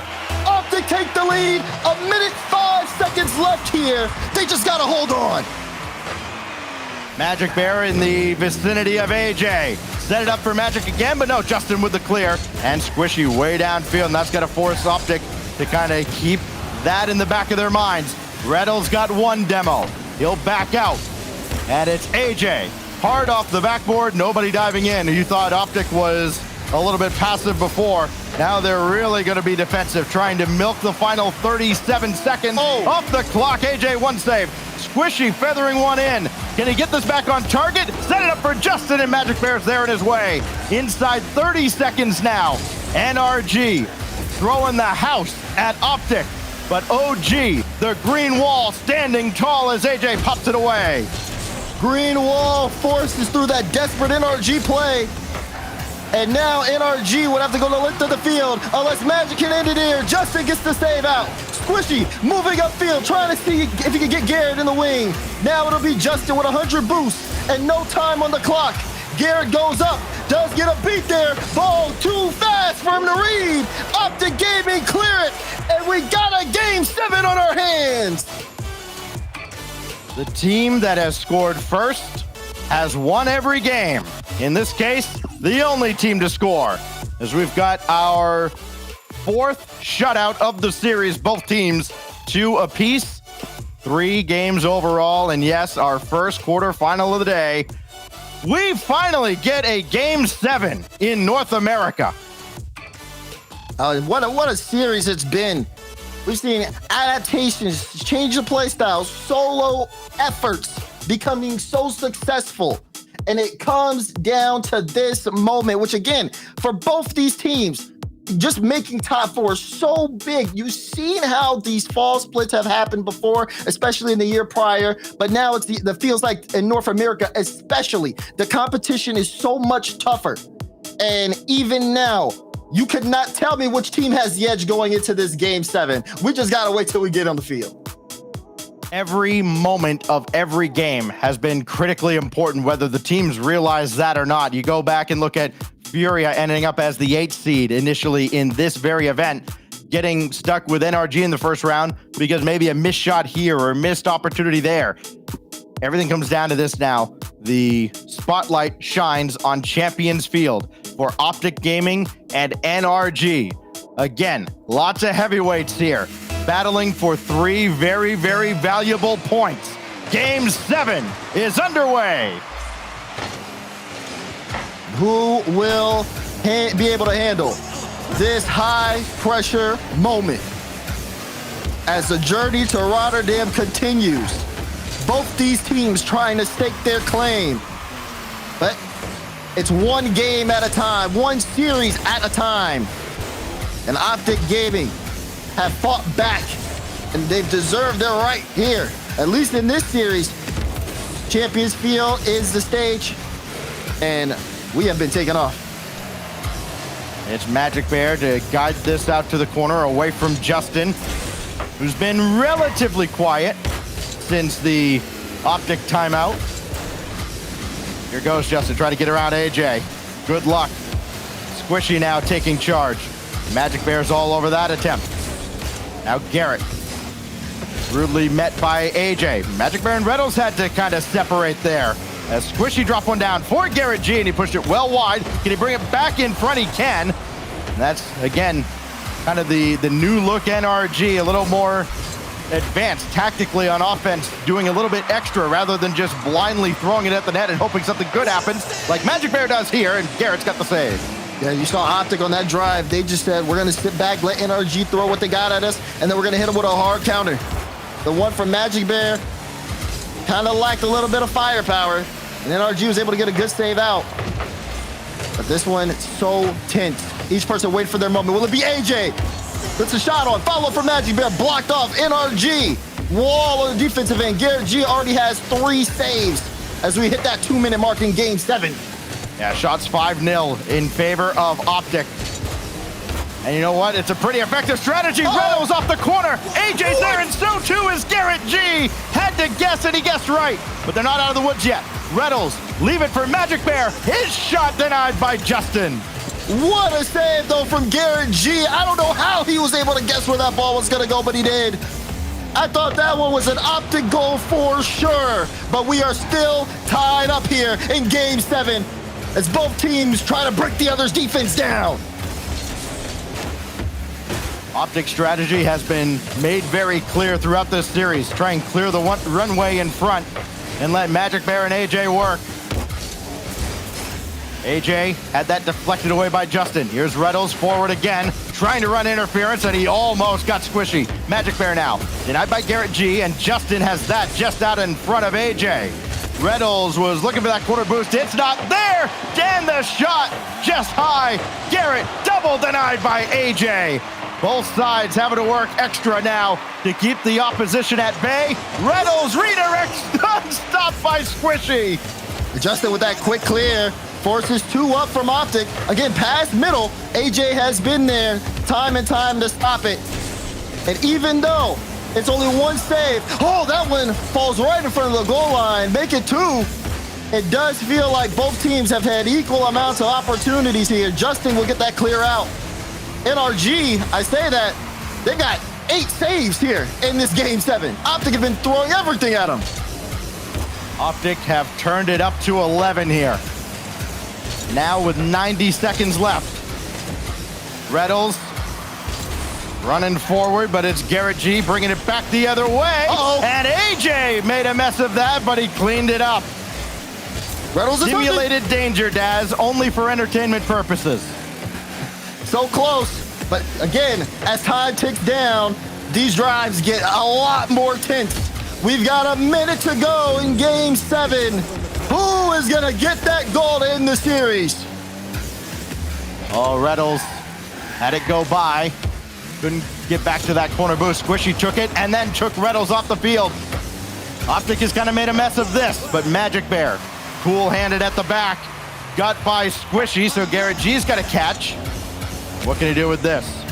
Wave dash to get forward, but he couldn't take that midfield boost. Reynolds did, and what can he do with that as Garrett continues to press forward? Magic Bear is downfield, and that will send NRG rushing back with Squishy finding Reynolds in his grill.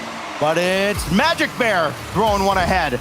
I mean, both teams have had a player forward well ahead of the play. So often, you're just waiting for one demo to open things up, and it would be enough to put a team into the semifinals. It could be NRG here. It's Justin with 8 seconds left from the heavens, and then he has to back out of the play.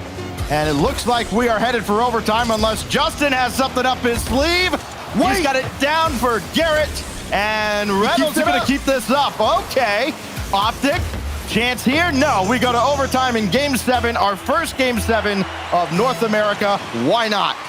Game 7 overtime, everybody's shifting in their seats, trying to get comfortable because you gotta be locked in for this moment. OpTic have to be smart about how they move upfield. NRG have been trying to match their pace. They haven't had the offense we've seen from them all series. It's been a lot slower here from them. But AJ gets shut down before he can create too much damage. Magic Bear last back, and Justin is gonna sail that. Squishy leaves it for him to go get boost. This is beyond tense here. That one developing just a little too slowly for NRG, but now here comes GarrettG, and he bullies his way through! GarrettG has NRG in the semis! Captain America strikes again! You see him get out of his chair! He forces that one through! And you said it, Stacks! NRG move on! It was a close series with OpTic Gaming, but it comes down to that superstar play from Garrett. All right, Daz, tell me how you really feel. Oh my goodness. And yeah, what a reaction out of GarrettG. You think he doesn't want this? My gosh. He adds his third goal of the series. None bigger than that one right there. The nail in the coffin that finally Oh my God, ends this series and puts NRG into the semifinals. And it's got to feel like a long journey has, I don't want to say reached its conclusion. Look, it's a long season and there's still so much ahead, but look at GarrettG. That has been a long, long time coming as NRG moves to the semis. They didn't see the camera. I did the same thing. Yeah, You did. You're right. Well, we've got 3 more quarterfinals to go. That's just the appetizer. More RLCS North America Fall Cup coming your way right after this.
The day started off with a banger. Oh my goodness. Going to Game 7 overtime. The pop-off from Captain America himself. NRG's through to the semifinals. OpTic Gaming will have to regain in the Invitational. Welcome back. I'm Wayfarm, joined by Gibbs, joined by Stumpy, and James. How you feeling, man? How am I feeling? I mean, I'm feeling pretty great as an NRG fan who's been supporting NRG since the very beginning. I remember even the last NA regional event when people were calling me a fraud because I said if GenG and Furia beat NRG, then that must mean they're a top 2 team. Well, look at where we're at. I feel vindicated, one, but also I just love the fact that NRG lived up to the expectations. They delivered this weekend, even through the closed qualifier where they only dropped a single game, through the main event, dropping a single series to Furia, who has had their number, but this was another huge test. And this weekend, it's just been NRG passing tests with flying colors. I could not be happier. It's been great. It's been great for them, just all over the place as well. They've been looking like they're having a more fun time. You see them on their cameras talking a bit more smiling, a lot more. I think just that atmosphere seems to be a little bit more improved, and that's going to come when you start getting these results as well. Going 3-1 in this Swiss, and like you said, James, losing only to Furia, who went 3-0. Huge achievement for them, and getting top 4, massive. Love it. It's absolutely huge for them because they were 9th in points and now they're 3rd or tied for 4th right now. So fantastic for NRG. Look at that goal. Look at that man. Incredible. Let's bring him in. Let's talk to him. GarrettG on the broadcast with us. Sir, congratulations on a series well fought. Do those overtime, the Game 7 overtimes get easier as the years have gone on, or is it still intense every time? No, they get with my old age. They're making my blood pressure go up too much, so I think they're getting harder, to be honest. So NRG, there is no question. There's been a lot of doubters for the past 4 to 5 months. Does that affect the team at all, or do you guys just try and buckle down and not read Reddit and not read Twitter, or does it affect you guys? I can't really speak for my teammates, but for me, it did for a while, and it was kind of surprising, like how fast everyone bound together to root against us and farm Twitter impressions. Everyone in community, all the casters. But now I don't really care. Like because I don't really read it. Like I haven't been on the Esports Reddit since like March. Like because it made me just so it's like it's easy to say to a pro like I mean they're not pro. It doesn't matter. But when you see other people who are also like passionate about Rocket League just completely hating on you as soon as things go wrong, it's like it's pretty hard to not let it annoy you a little bit. But I honestly just don't read anything anymore. I have my notifications off on Twitter. I don't open the Esports Reddit. I haven't even been doing like content recently just because honestly like the community kind of feedback has made me just not want to just being completely honest, mess with the community that much at all. But yeah, it does affect me, so that's why I have to not read it at all. It is remarkable how much, specifically NRG, you guys are a team with so much history. You've been around since the very beginning, Garrett. You've been to every single RLCS World Championship. You just recently played your 300th career RLCS match. You have been here a long time in this community. I mean, everyone knows about you guys. The eyes are on you, and that comes with so much pressure. So, I can understand why you didn't want to look outside, but even internally, you guys must have felt so much pressure to perform, especially everyone having a world championship title on your team.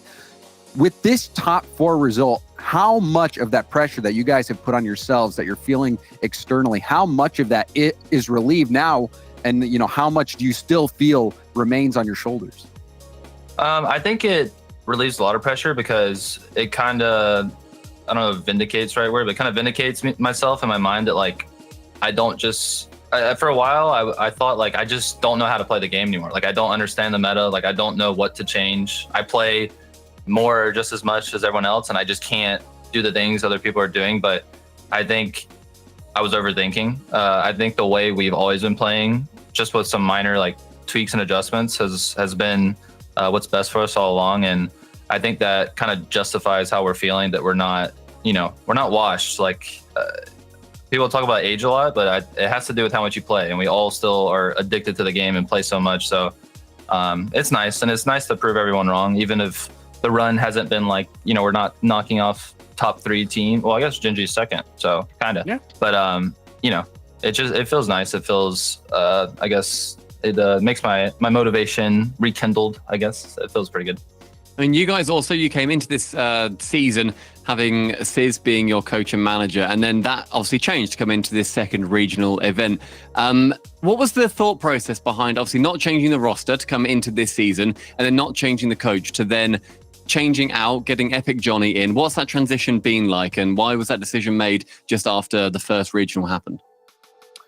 I mean, I think a change was needed. Out of respect, I'm not gonna like compare and contrast Sis and Epic Johnny. All I'll say though is that like Epic Johnny's a really smart player. He's been on the bubble for a while. He watches a lot of Rocket League, and I think he is good at like communicating what he thinks, and he's a pretty smart guy. But I'm not really gonna compare the two. I still love Sis. I still think he was a great coach.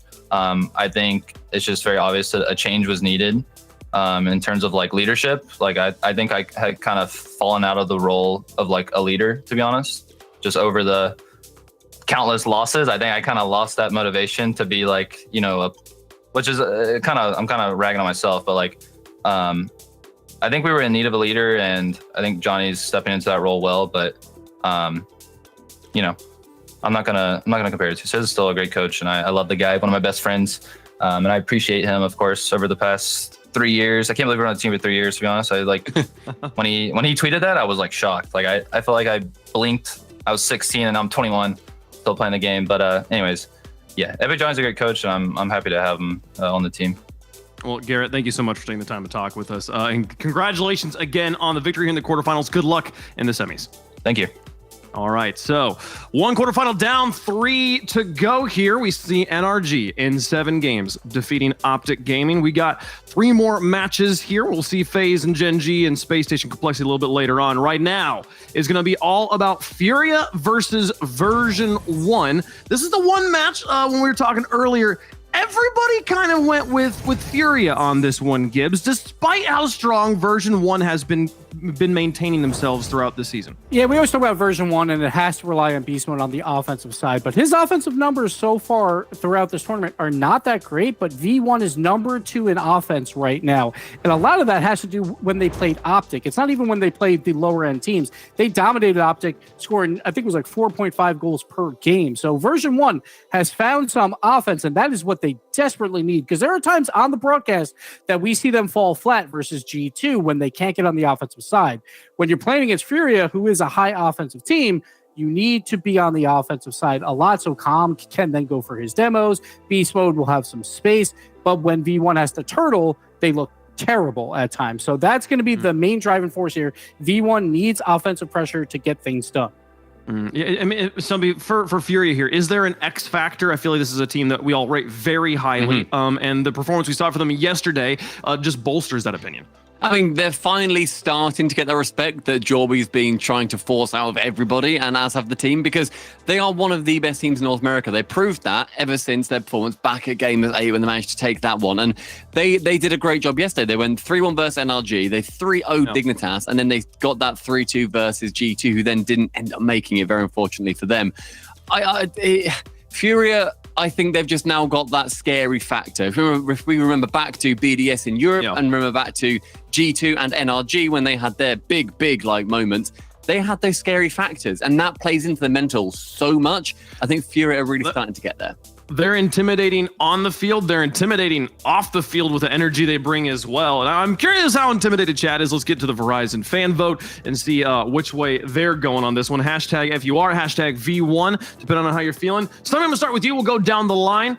Predictions, V1 or Furia? I mean, Furia went, as I said, 3-0 yesterday, and V1, although Gibbs said that they dominated OpTic, they went to 5, and then they just about scraped through a couple of teams that realistically they should just be beating outright. I think it's Furia for me, relatively handily, like a 70-30. James?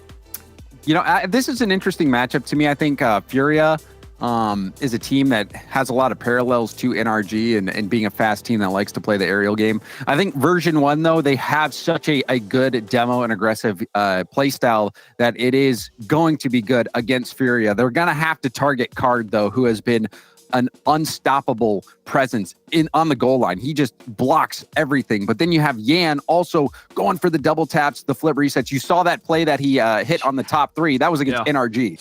So I think if Version1 can play the body on Card and play the body on Yan, they're going to get the win here. I think that's what they're going to do. So put me down for Version1. So this one's huge because when we look at the point standings, both these teams tied for 5th right now, 1 point behind G2 and NRG. So one of these teams will leapfrog into that 4th place spot, which is absolutely huge because, again, when we go into Regional 3, there's going to be 4 teams that tie for 5th again. So they might not need to play any tiebreakers or any of that. So absolutely huge series here, but I have to go Furia. I feel like they have looked better more times than not. V1, it feels like when they're on stream, they look flat, and then when they're off stream, they've been playing better. But like I've been focusing on those on-stream matches, obviously. So I need to see more like out of V1. So right now I have to go Furia for that reason. I think I'm also going to go with Furia on this one. We've seen just such a strength from the roster. I think everything you guys have all said why Furia is so strong here, but Version1 is absolutely a team we should not be sleeping on at all. Such a strong roster. They absolutely could play upset here. Don't disagree at all with James's pick there. Let's see what chat was feeling like on this one. Seen a lot of FUR in chat, and they're the Furia boys have earned some fans here. Gotta love it. You're pretty close there. Good job, Steffi. I'm proud of you. Good job. All right, well, let's get down to the Verizon Skybox. We got Dazarin and Stax still standing there for the call. Version1 going up against Furia. Can one of them play upset? Who's gonna face off against NRG in the semifinals? Let's find out now.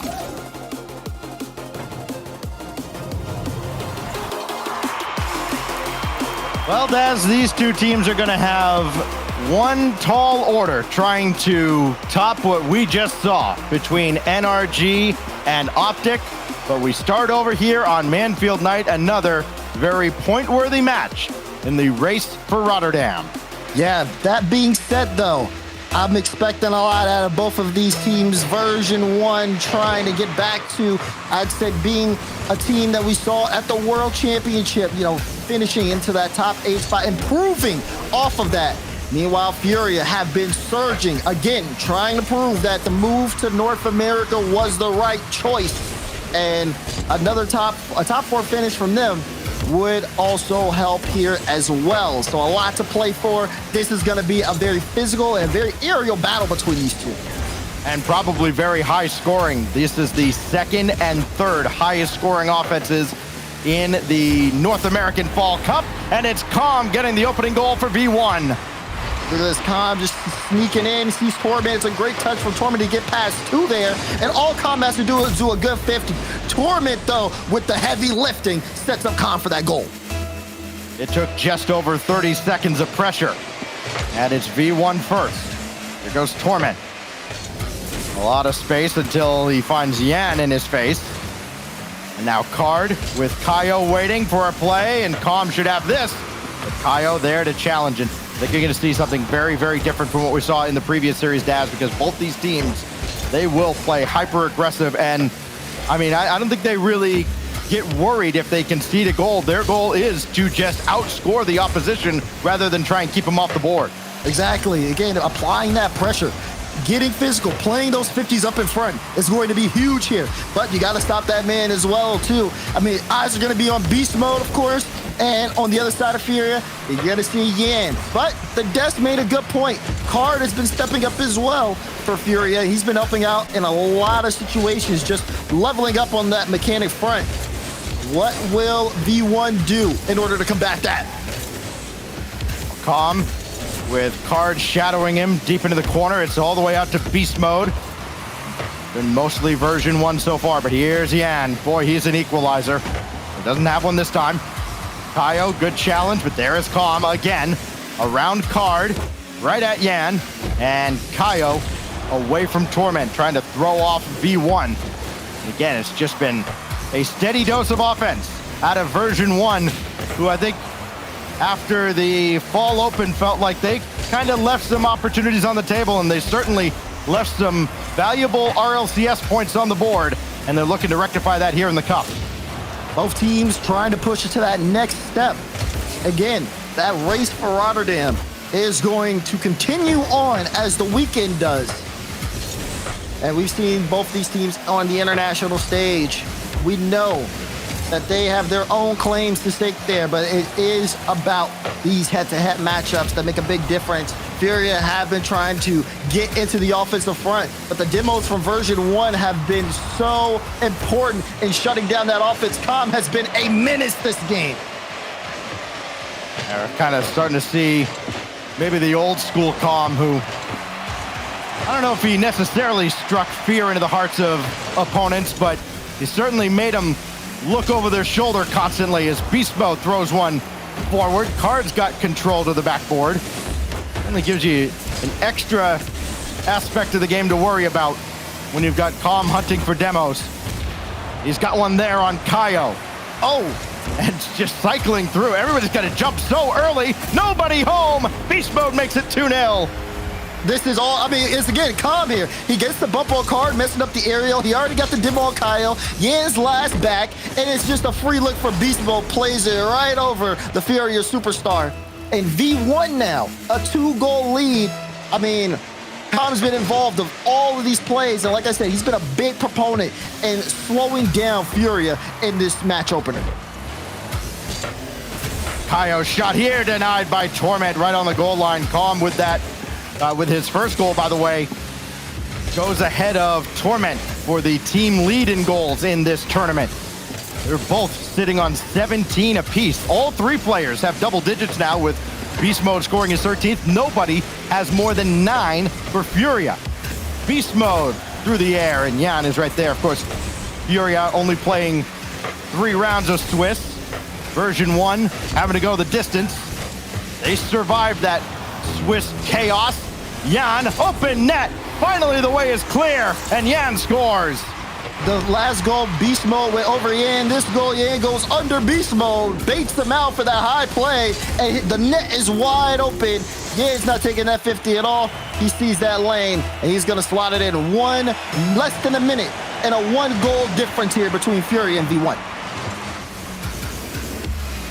We're seeing goals scored in bunches today. Not this time. Beast Mode coming to the rescue. Calm was there as well. Yan sails one high. There's another demolition. Now Furia giving version 1 a dose of their own medicine as Yan indirect back towards the net, and Torment not bothered by it at all. Kaio's got to slow things down, and Calm not willing to afford him that time and space. Yan after the demo by Card, met by Beast Mode as we go inside 30. Still a chance here. Kikayo launches a double. No, Calm is able to clear that out. And yeah, going back, looking for boost, but he has to get through this V1 team that can make defensive stands. This ball played out. Beast Mode, a beautiful cut there. Fury is still trying to find a way out. Yan, not the best touch, gives it to Kaio. Does get that mid boost. Beast Mode trying to stop the play. Yan comes in to get involved. Card able to play this high. Beast Mode will let it hit the ground, and V1 take game 1.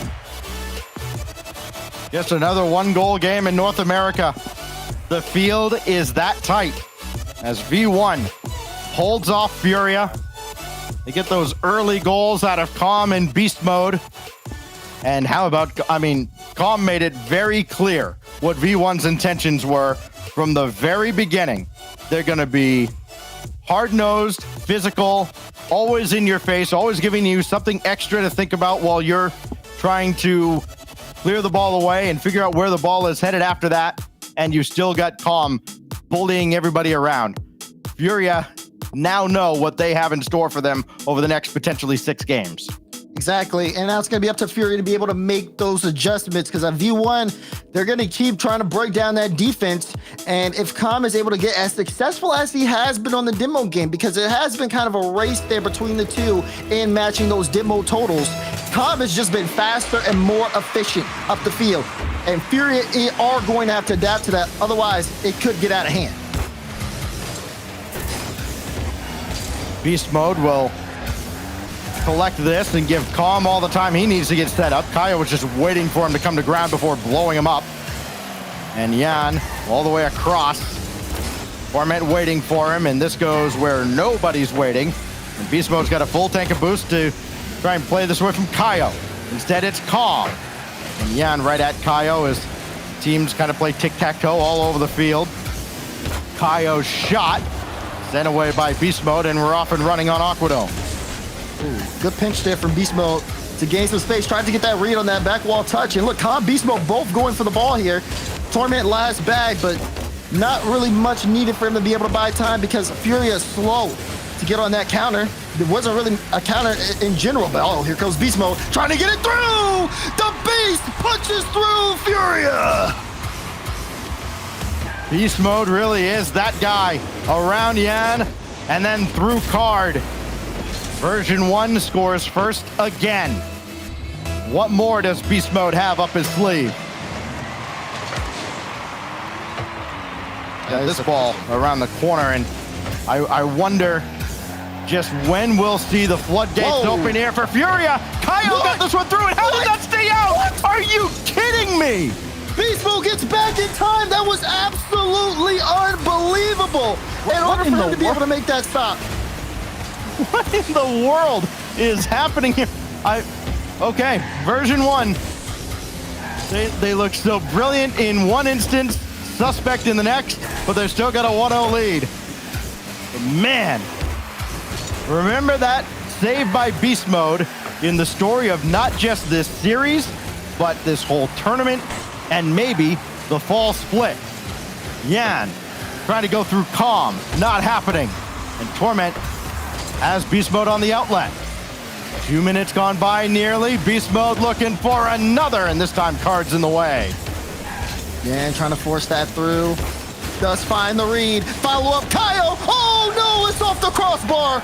Card will look for the follow-up to keep this one in play. But Furia have to get back soon. You can see V1 on the push, but they're slowing things down here a little bit. Furia, their story so far of this entire fall split has been missed opportunities. Coming oh so close. Card just got a piece of that.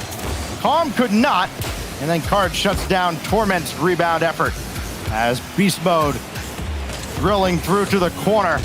Calm now against Card. That's a good clear, but not out of harm's way just yet. Finally, at least able to breach midfield. Card and Kaio working in tandem, and another off the crossbar. Oh my and goodness. again, and again, and again. Unbelievable. The crossbar's got more saves than Version 1 this game. Furia, if the net was just an inch higher, they'd be up 3-1 by now.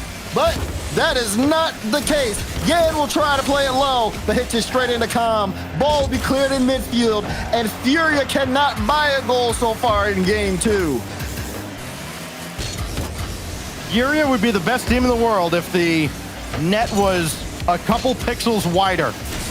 Here's Beast Mode. Right at Yan, and he's through. Calm and Beast Mode. All the boost in the world. And it's Card to send one away. Furia's got to be very, very careful now with V1 trying to starve them out. That one spawns, fortunately, for Card to take, and Kaio's shot is denied by Calm. Beast Mode crisscrossing there as well, but not a fatal double commit by any standards. That goes from Kaio right out to Beast Mode, and Yan forced to make a save. Yan has been forced to play at the back for so long as he gets tied up there with Beast Mode. And Calm's gonna have all day to play this out, and he kind of let that one get away. And look at that, Beast Mode. I mean, I feel like you talked about it, right? They get tied up. Beast Mode is keeping an extra eye on Yan. You saw again that midfield play. Beast Mode is going to go in. He goes for that fake challenge there, forcing Yan to go to a tough spot, playing the ball off the ceiling. That's very uncomfortable for Yan. And that's the whole point, is to be able to make him uncomfortable, not let him get too much space on the ball. Torment met by Card, trying to double that down the field. 30 seconds remain. A game that felt like it's gone by in the flash. Yan got the flip reset, but he also got Beast Mode in his way. Calm and Beast Mode, though, both going for that same corner boost. Could be trouble, though Kaio pinched one across a little too strong, and Card could not catch up. Now it's Yan who has that go by him. Kaio knocked out of the way by Calm, and Card had to go through Calm just to get a touch, and it doesn't matter. Yan just watches this go in like a center fielder watching Aaron Judge send another 1 yard. And look at that, again, Calm, and so has the rest of Version 1, just been annoying for Furia. Constantly in their way, constantly just making things just so awkward for them. Beast Mode picks the pockets of the defense. 2 goals for him this game. They may be looking for a third. He tried to line it up, but this one will end up hitting the ground. And Version1, back-to-back games for them.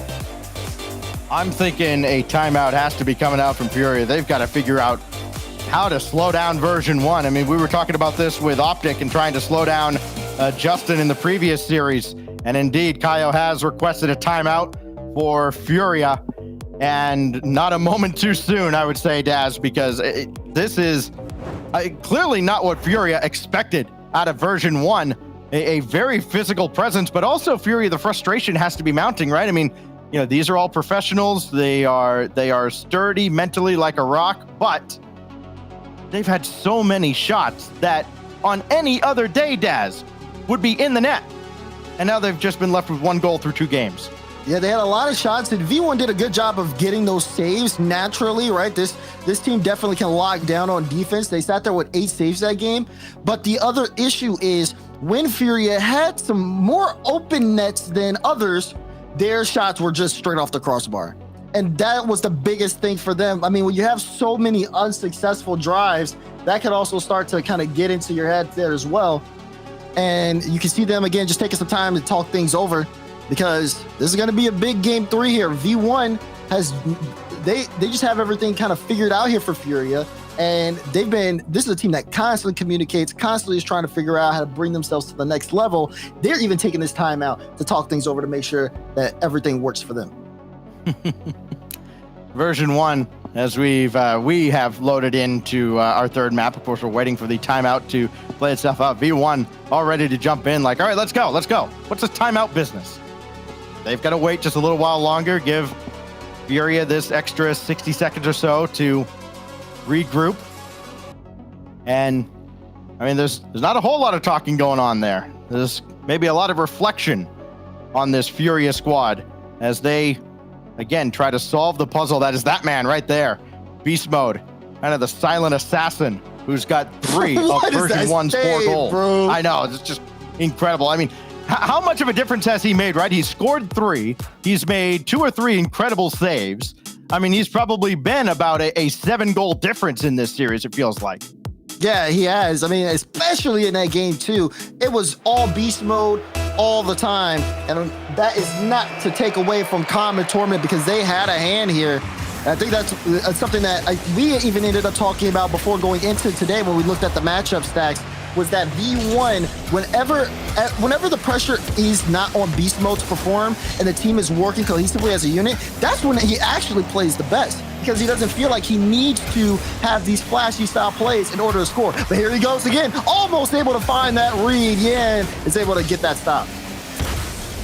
Let's see if Furia's fortunes have changed at all now with the ball right at center field.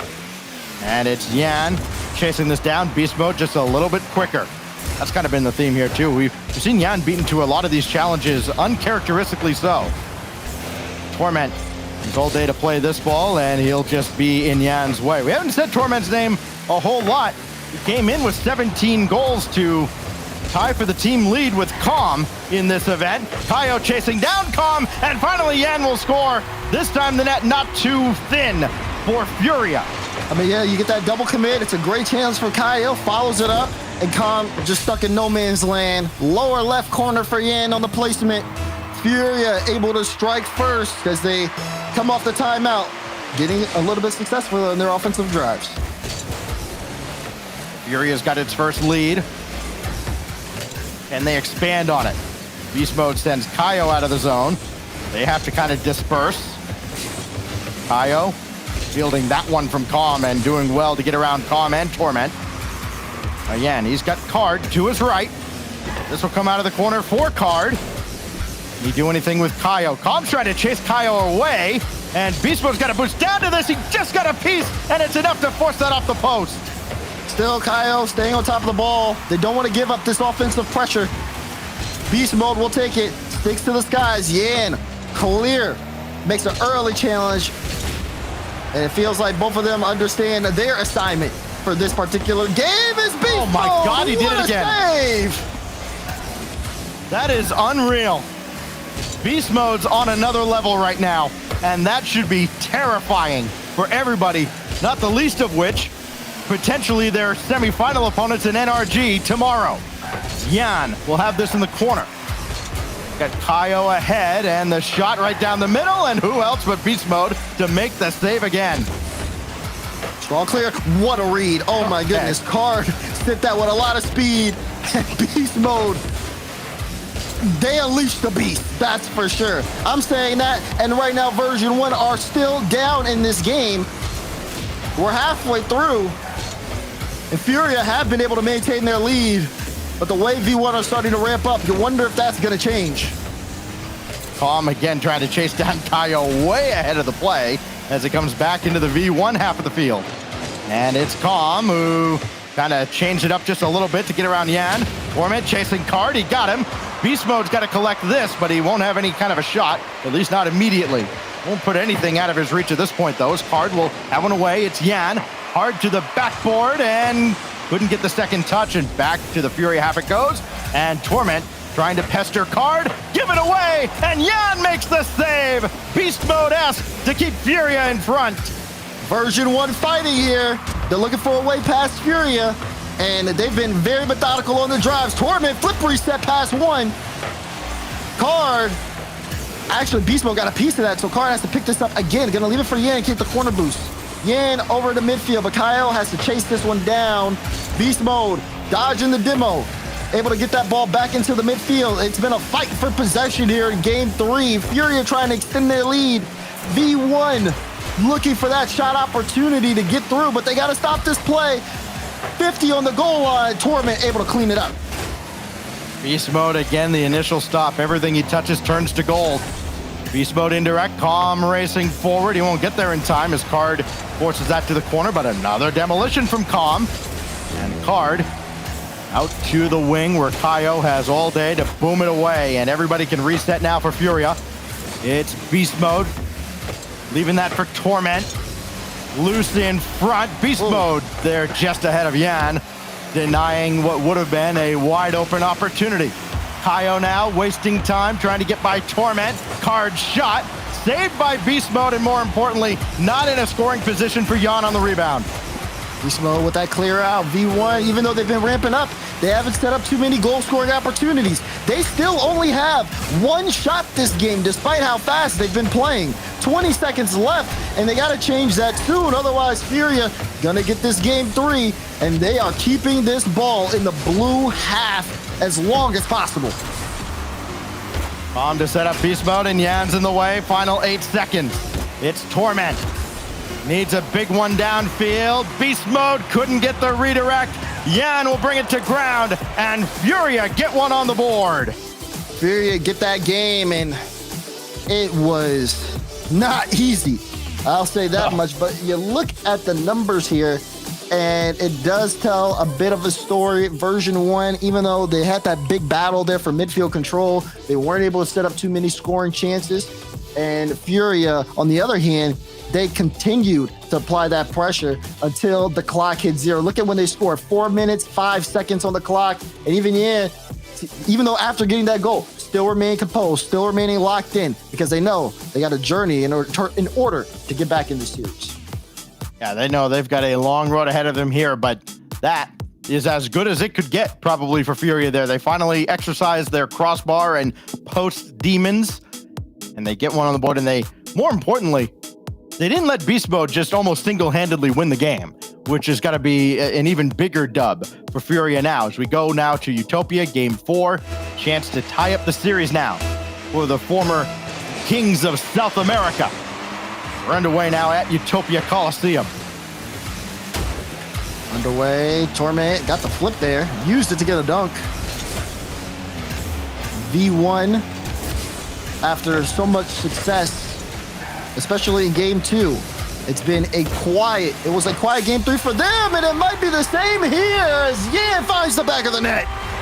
He just comes in from out of nowhere. He catches the entire defense off guard. That touch from Calm, not nearly what he was looking for. And Yan right there running onto it. They scored in the first minute in the last game. 19 seconds in here. Furia's on top. Version1 getting a renewed challenge from Furia. Yan, second touch for Kaio. His shot's on, and Calm and Beast Mode almost joined at the hip there to make the save. Torment left on the ground. He's in no man's land as Jan comes through again. He comes through like a superhero ready to save the day. Look how quick he is to the ball. Torment didn't stand a chance, and Khan could only try to rush back there. Yan has come alive here as Furia are trying to tie this series up.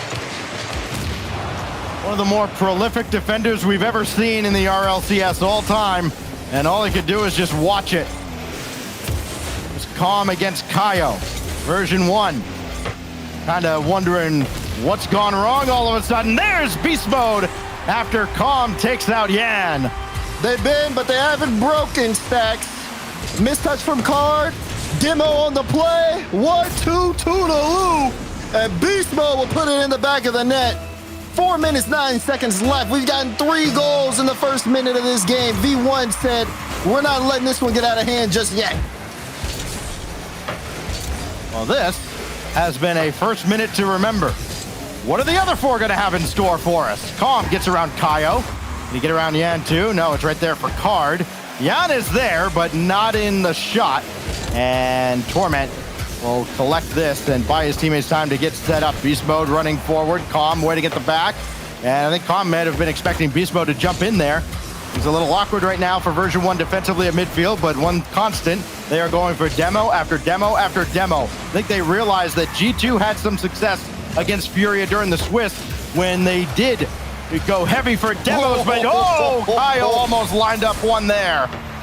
That one was very close. He was just off on the read there. But you're starting to see Furia get a little bit more comfortable. They're using the air well, and those mechanics have gotten past Version 1. V1 able to strike, but it's been a minute since we've seen a goal here, and things look very uncomfortable for them on the defensive end at the moment. Calm given time and space to set up Beast Mode, and he almost fooled the entire defense, but Furia up to the task, still holding a 1-goal lead. Yan trying to make it 2 again. This will fall towards Kaio, but Calm is there, and now Beast Mode takes over one-on-one with Card. And Card very proactive there to shut down the angles. Back pass, no deny. Beast Mode takes that one, gets a bump. Calm will try to fake that player, was just a little slow to it, and yeah, with the clear. Meanwhile, Furia, they can't keep up the offensive pace. They're busy bumping to each other in the midfield boost. So Beast Mode will pick up this ball, gets a flick over 1, and Yan will play it to the side. Card will put it back into the middle. Kaio will push that forward, and Furia will try to regain that offensive possession. Here goes Yan again, lining up the double, but Torment knocks it away from him. Furia starting to match the physicality of Version 1 as well, as Yan settling in at the back again. Kind of this theme we've seen with teams lately where they kind of put their mechanical juggernaut at the back and just let him create from the back line because he's got a better view of the field perhaps, as Beast Mode has 1 touch but not a second to get around Kaio. And Calm trying to go underneath Yan. He's at least around him. Wave dash to go after Card, and Torment finally shut down by Kaio at the end. V1 fighting and using that physicality to really try to throw Furia off. Demos coming through, a lot more bumps than we've normally seen. Chance here for Torment. There's a demo! Top right corner, V1 explode! Torment gets his first goal of the series with a big help from Calm. Yan had it all lined up. Everybody thought Yan had it, and all of a sudden he's not there. Calm also picks up his 3rd assist of the series, and at long last, we're all tied up here in Game 4. What a demo play. Long. Oh, Kaio gets it back right off the kickoff. Version 1 let their foot off the gas. And it comes down to this play. Hit straight into Kaio, and Kaio puts it straight into the back of the net. Calm was chasing Yan to that midfield boost, and he could not take him out of the play. As a result, ball ends up right in their net, and then, it's no way that bounces in! It looked like the reversal of fortune as this one goes off the post, and then somehow divine intervention gives Calm a goal. That's the right wording for that one, because that was the biggest clown fiesta I've ever seen in a goal line. But hey, If you're V1, you'll take it. Hard trying to get that equalization. Flip reset from Card. King Card takes the lead for Furia. Remember when I said this would be a high-scoring series? Here we go. What the heck is defense? 4-3 now to Furia with still a minute 2 to go. So that's probably enough time for what, 5 more goals here between these two? Good grief. Demo right after the kickoff as Kaio's taken out. Calm up to the heavens, and Torment right there couldn't take it away from Kaio. All right, things have settled down now. We've got about 10 seconds without a goal here as we round out game 4. Chance though, V1 looking for a way through. Hard with the save out. Yeah, plays that in the open space. It's a good clear. Kaio though, another open net. Another goal for Kaio. The grand one increases Furia's lead by 2. Torment, I don't think he wanted that one to catch the ceiling, and Calm was waiting for it to come down. And Kaio over top of him. Press X to jump. 5-3. Furia trying to tie up the series after a Wild West shootout here on Utopia. The way this momentum has shifted is like... What a pass! Oh my goodness! It just keeps shifting back and forth. V1 now with the strike. You see Torment pass up front. Come straight to the middle. You said it. What a pass and what a goal. It's a 1-goal game. They are playing this down to the last second stacks. Down to 27 seconds now as Calm picks up a playmaker. Over to Torment, looking for a 4th assist, but Kaio there for the save. Beast mode, a little too strong for Calm. Torment's there, and that goes harmlessly out to the corner. V1 had it all set up. They had the triangle in front, but it wasn't good enough as Beast mode can't hit Calm cleanly. Lob up there for Card, trying to burn away the final 3 seconds. This is bouncing perilously close to the net. Calm will at least keep possession. Beast mode. Slowing it down. Down to the ground, and that's it. Furia wins as wild a game as you're going to see here in the Fall Cup. My goodness, that game went every sort of direction. 9 goals. We saw 3 in the first minute. Absolutely electric performance, but you got to think that, too, this one, I mean, went so many different ways. Version 1 take a timeout here. As, like we said, Furia tie up the series.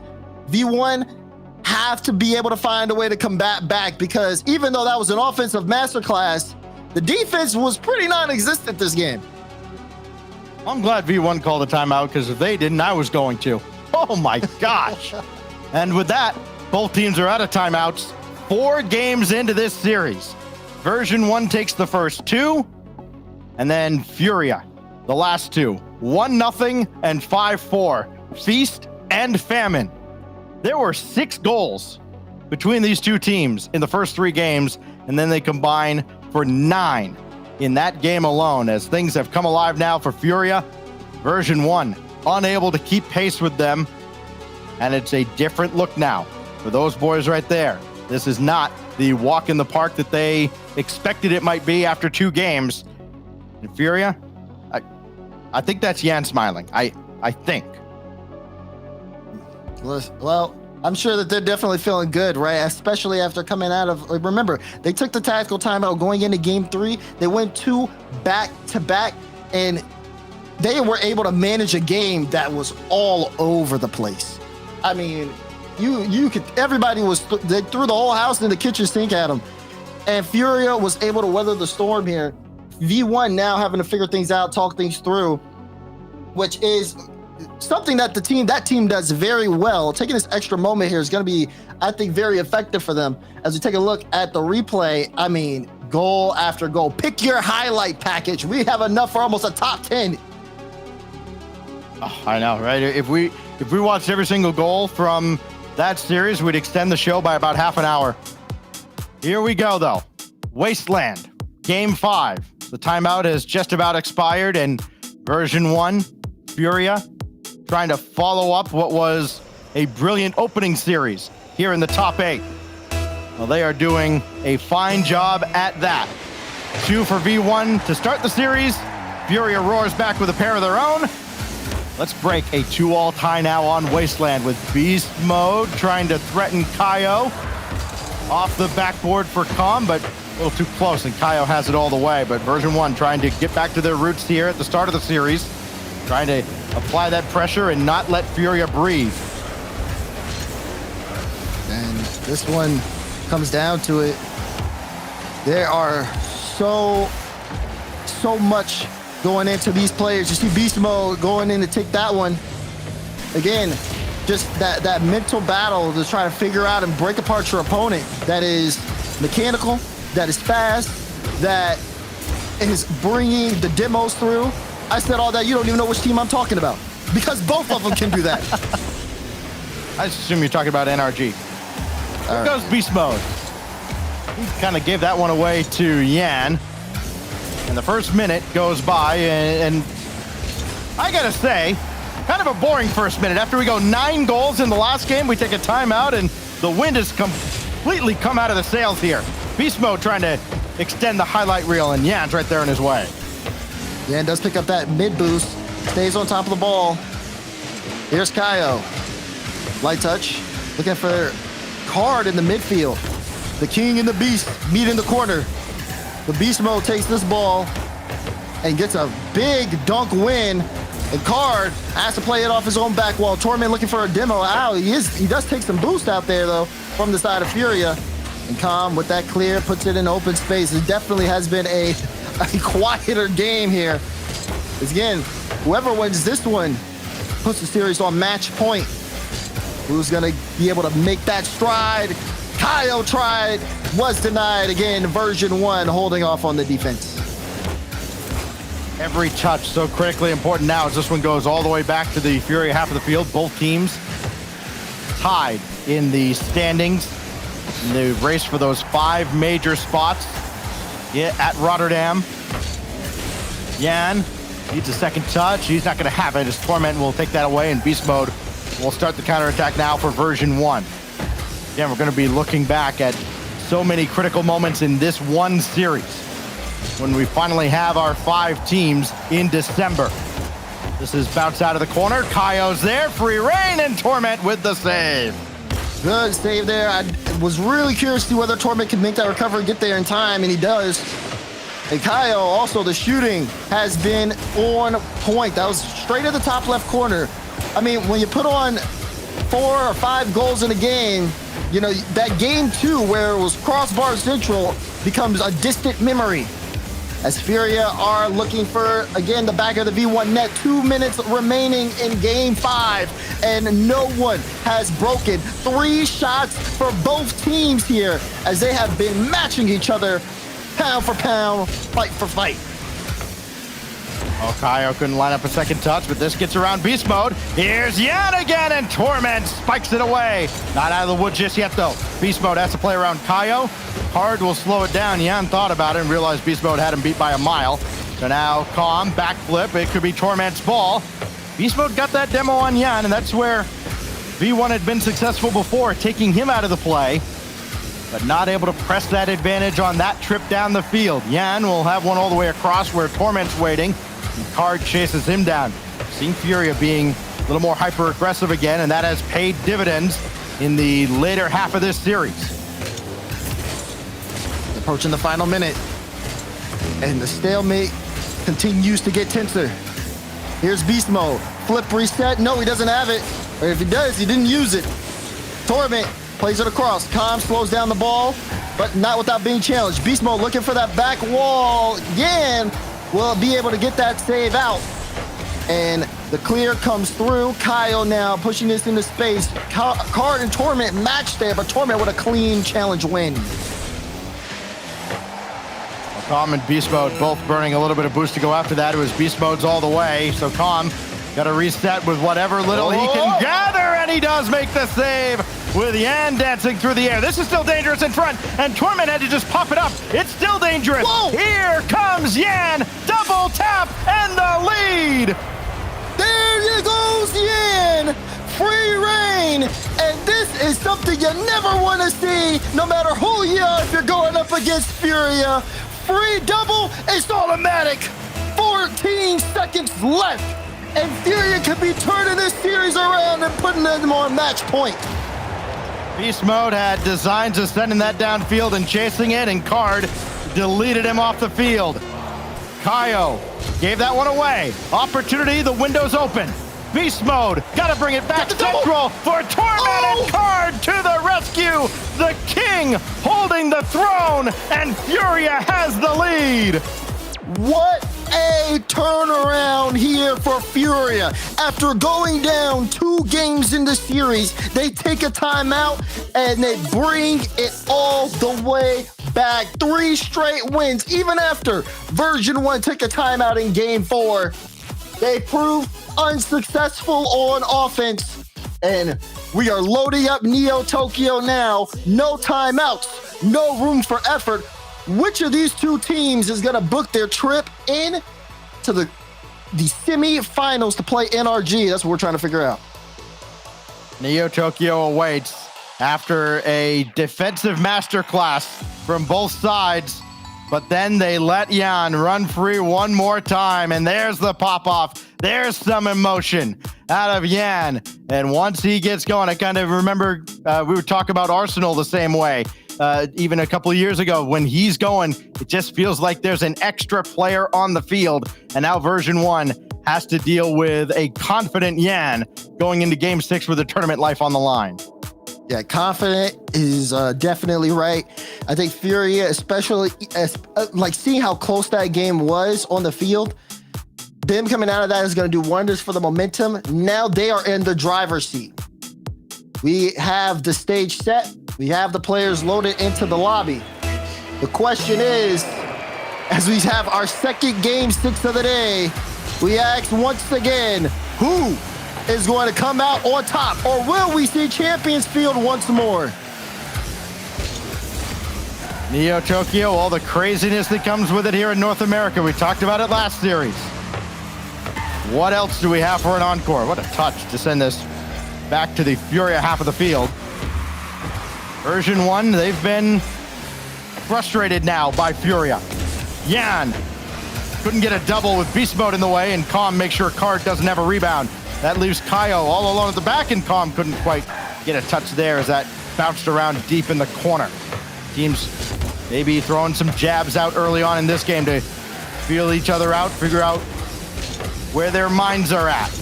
Do we have another shootout in the cards? I think if Furia have their way, we absolutely do. Ooh, a double commit from Furia, though, coming up a little empty. And now Beast Mode will try to go the length of the field. Gets it past, and Card has to get a save off the post there. Yan will get it past Torment, and now has Card in the midfield, but will not be able to find him.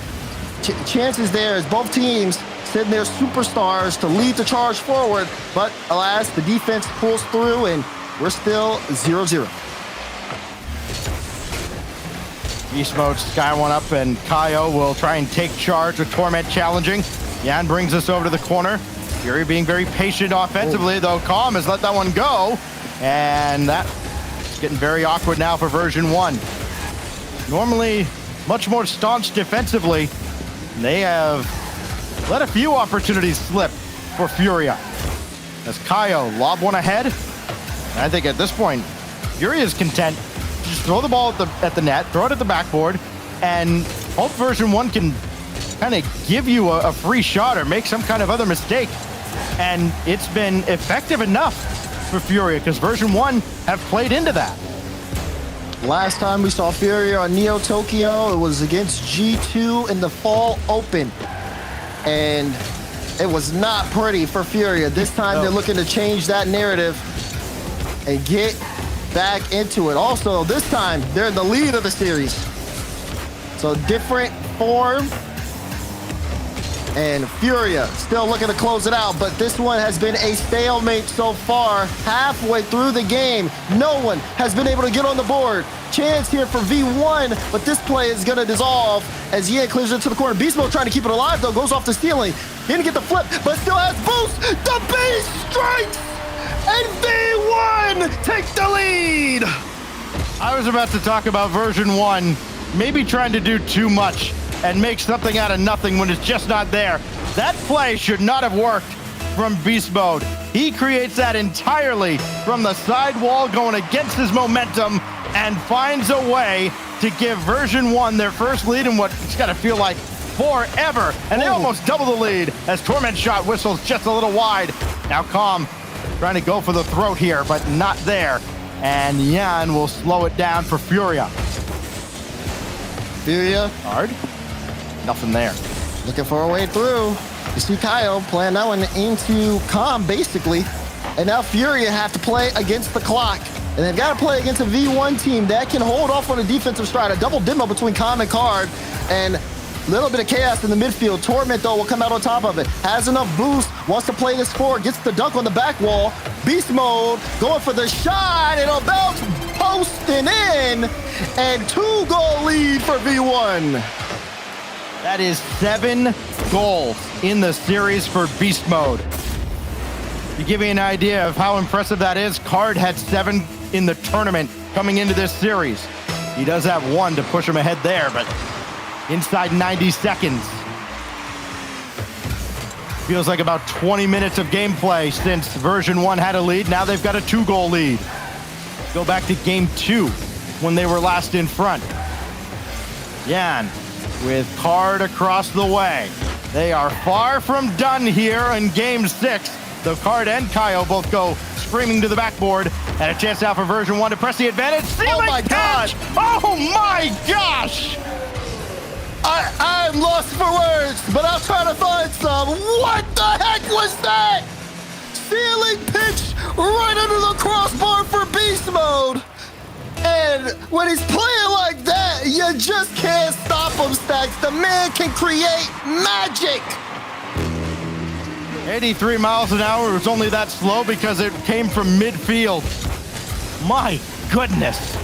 Beast Mode has been awakened on Neo Tokyo. And it seems like just a formality that we play the final minute before another trip to Champions Field. We went the entire fall open without having a single game 7. And all of a sudden we're 2 for 2. Beast Mode. Why not add another? The Card is there to at least stop the bleeding. But with only 30 seconds left, it's little consolation at this point. This is great for Beast Mode going into, and V1 as well going into this game 7. You want Beast Mode to be feeling super comfortable. He's got 9 shots this game, by the way. Furia have 1. They have been shut down in game 6. And Beast Mode and the rest of V1 have had their way. Yan will try once more to get it through, and he will succeed. A consolation goal for Furia as Champions Field's gonna get loaded up here soon. So Beast Mode goes 3 goals on 9 shots. What a lackluster performance. Come on, you take 9 shots, you gotta score at least 6, right, Daz? Come on. Okay. What a performance out of this young phenom. Dragging Version1 back. Oh my gosh. Look at the numbers. Crazy. That's crazy. Absolutely crazy. Torment touched the ball 19 times that game. That we really witnessed the Beast Mode show. We actually just saw Beast Mode go, hey, give me the ball and get out of the way. Oh, did he create or what? Well, as impressive as that was, that only counts for just 1, but it's the one they need to get to Champions Field. Getting ready to get things loaded up here, and it does seem like, again, for Furia, despite being on that 3-goal run, despite taking this series, putting it in the palm of their hands, and having a chance to close it out, they fell flat. And this is a familiar map, a familiar feeling for both V1 fans and Furia fans alike. When Champions Fields get loaded up, greatness is what comes from it. But which team will take the helm? NRG waits in the semis for maybe Furia as Kaio scores 9 seconds in. The gray one strikes when the team needs most. Pass out, beats Torment to the ball, and sets the tone for how this game's gonna go. In win or go home games.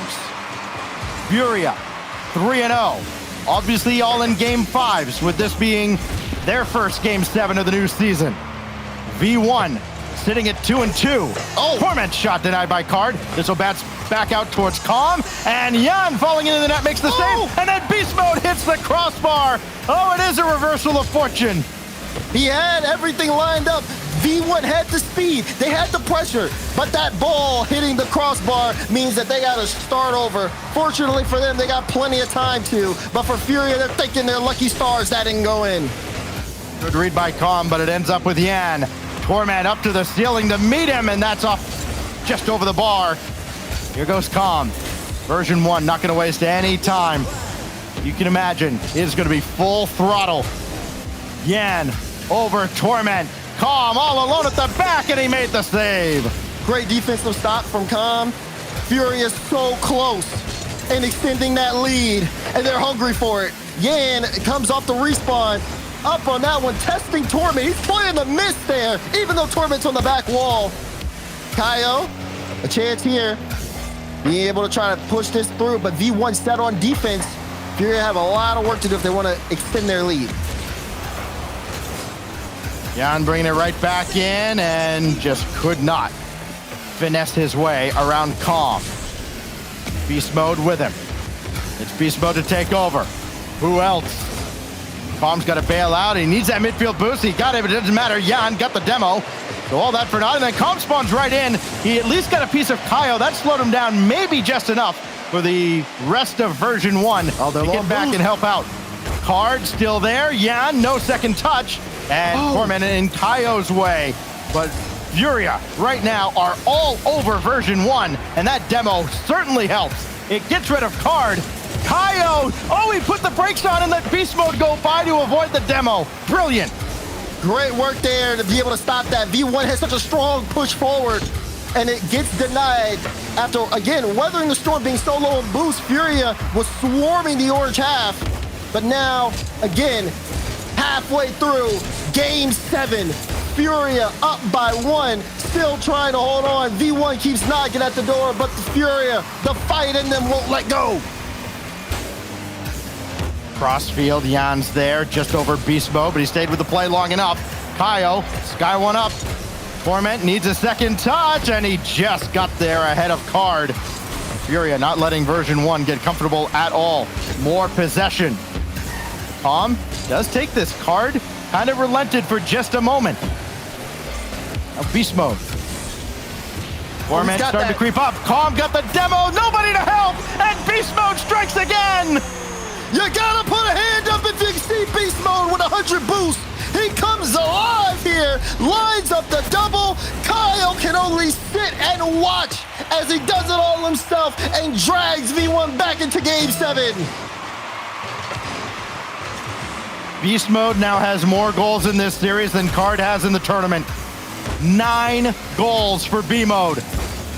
But it could still be all for naught if they give up another to Furia. Coming up on 90 seconds as Kaio just got in the way. Calm needs one more touch, and Card will not afford him the effort. It's Jan. Without Kaio, he's got Card downfield, and Torment, realizing that Card could chase him down very aggressively on defense. Now Calm to Beast Mode. Oh, they just barely miss on the connection.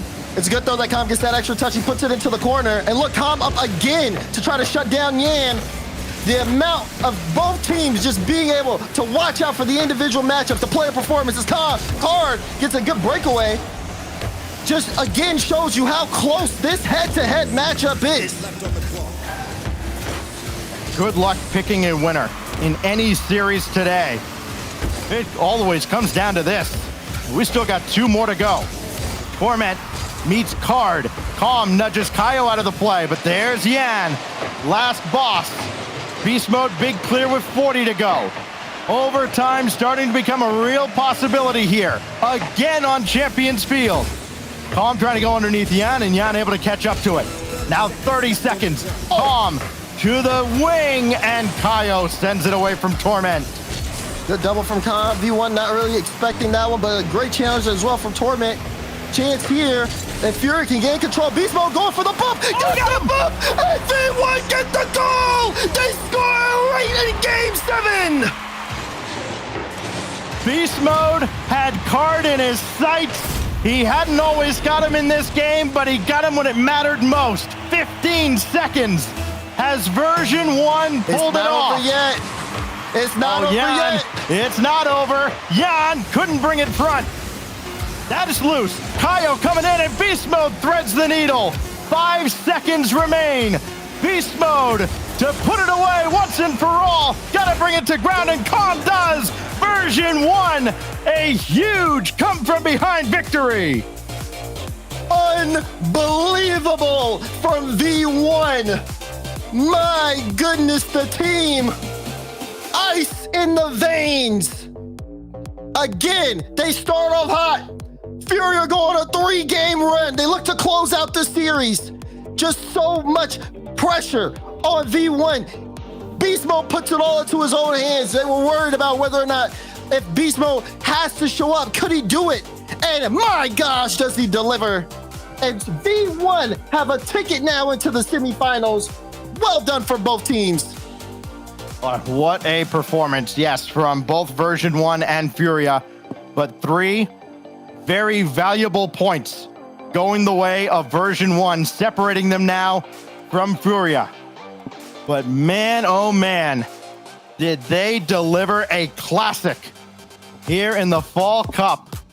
And for Version1, I think over the last about 15 minutes or so, we found out exactly what they're made of. And we'll likely hear from them on the other side of the break. We've got our second half of quarterfinals coming up. Space Station Complexity. You don't want to miss that one either.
2 best of 7s down, and we've played a total of 14 games. We've gone the distance in both series. Version 1, big performance against the fierce titans of Furia here. Going to advance to face off against NRG in the semifinals tomorrow on Wave Punk.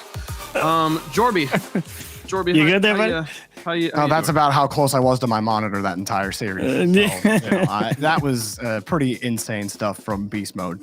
I'm glad that Beast Mode, and Beast Mode came to play today in all 7 games of Rocket League, so we could watch Beast Mode absolutely clap everybody. This man was absolutely unreal. And of course, he's going to peak when version 1 need him to peak, when you have your major life on the line and you need a solid result. This man absolutely showed up. And version 1 did not look perfect. Like game 5 especially, they looked ugly. They were getting in their own way. They were jumping on each other, and Furia were able to punish them each time. But you know, Furia, they've got better in the physical game this regional, and that's what helped them beat G2 and Swiss. But you know who basically started the demo meta? This team. And they can't outbox version 1. They lost. That final goal goes in, the mid-air demo goes, and they had so much fight in them. But this was such an insane series, and I cannot believe this, man. How in the world? 9 goals in the set. I mean, seriously, Beast Mode. Come on, man.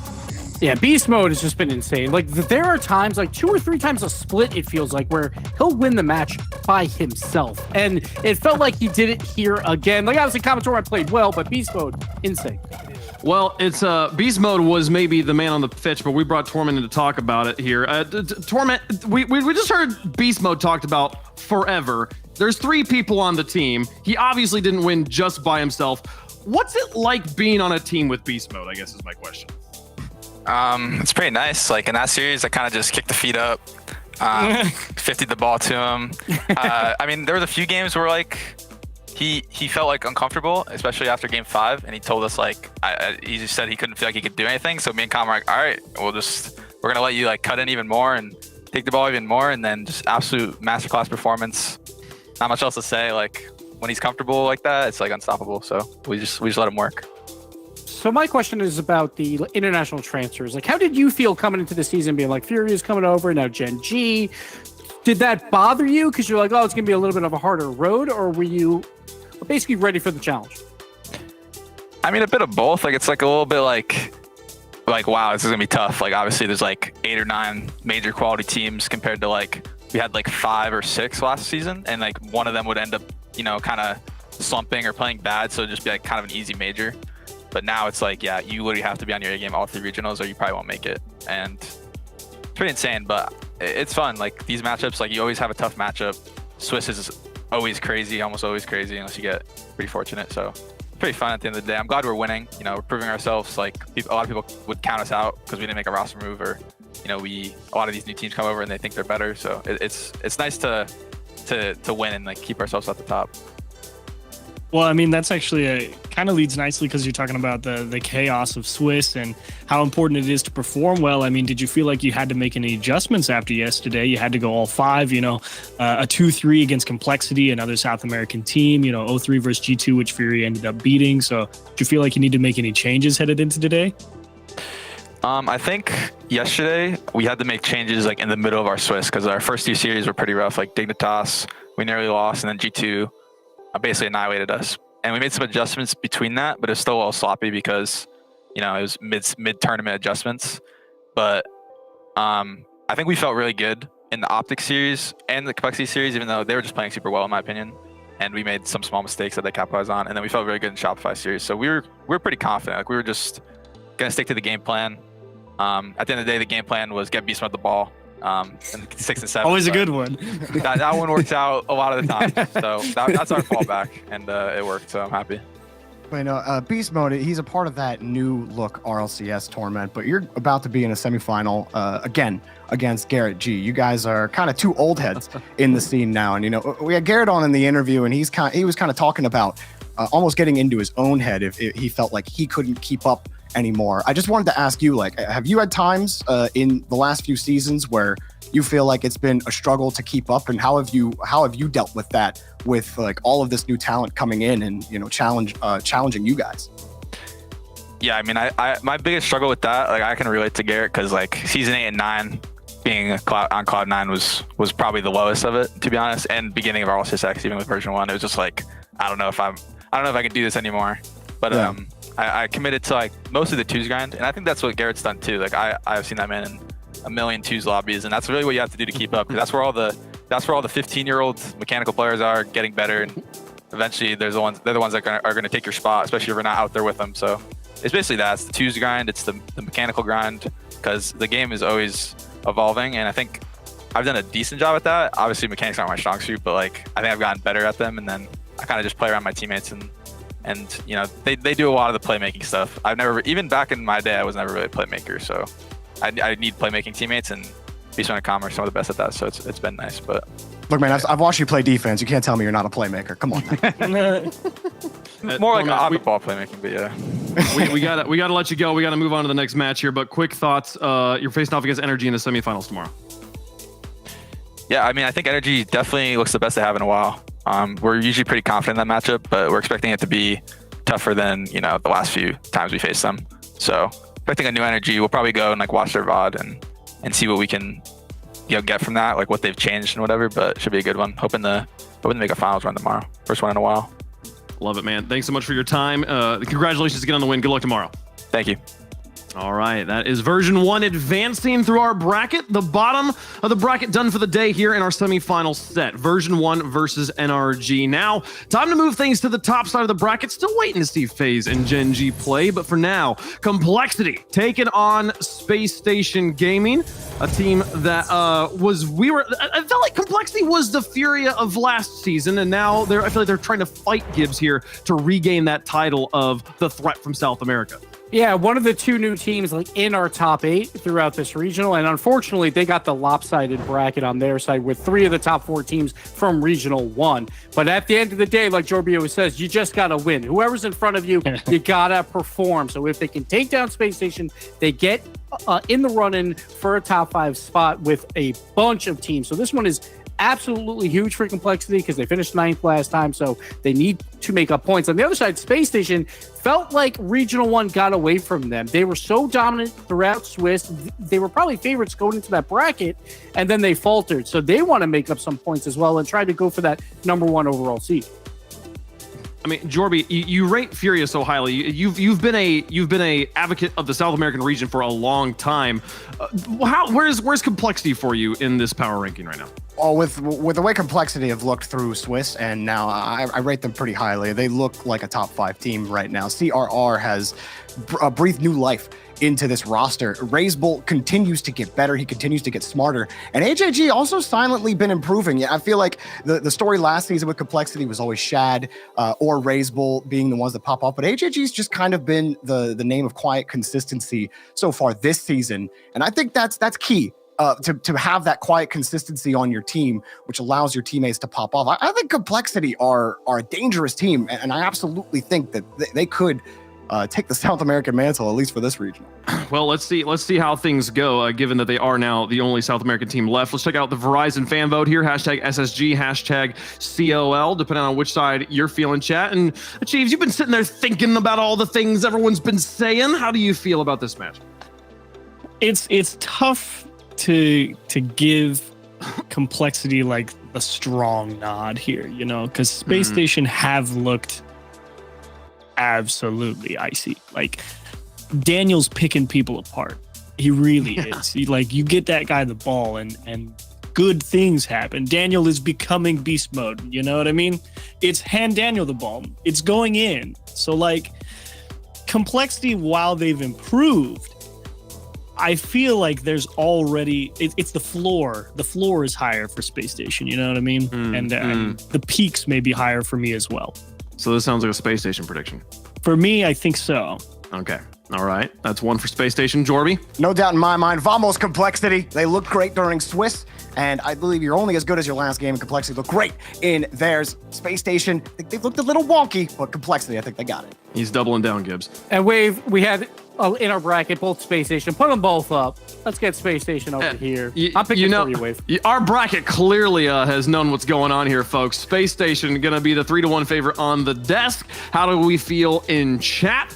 We had you guys voting there, and Space Station can be a 3-1 favorite in chat as well. It all makes sense so far here, but do the players agree? Complexity's got something to say about it. Let's go over to the Verizon Skybox for Space Station versus Complexity. It's James and Stumpy on the call.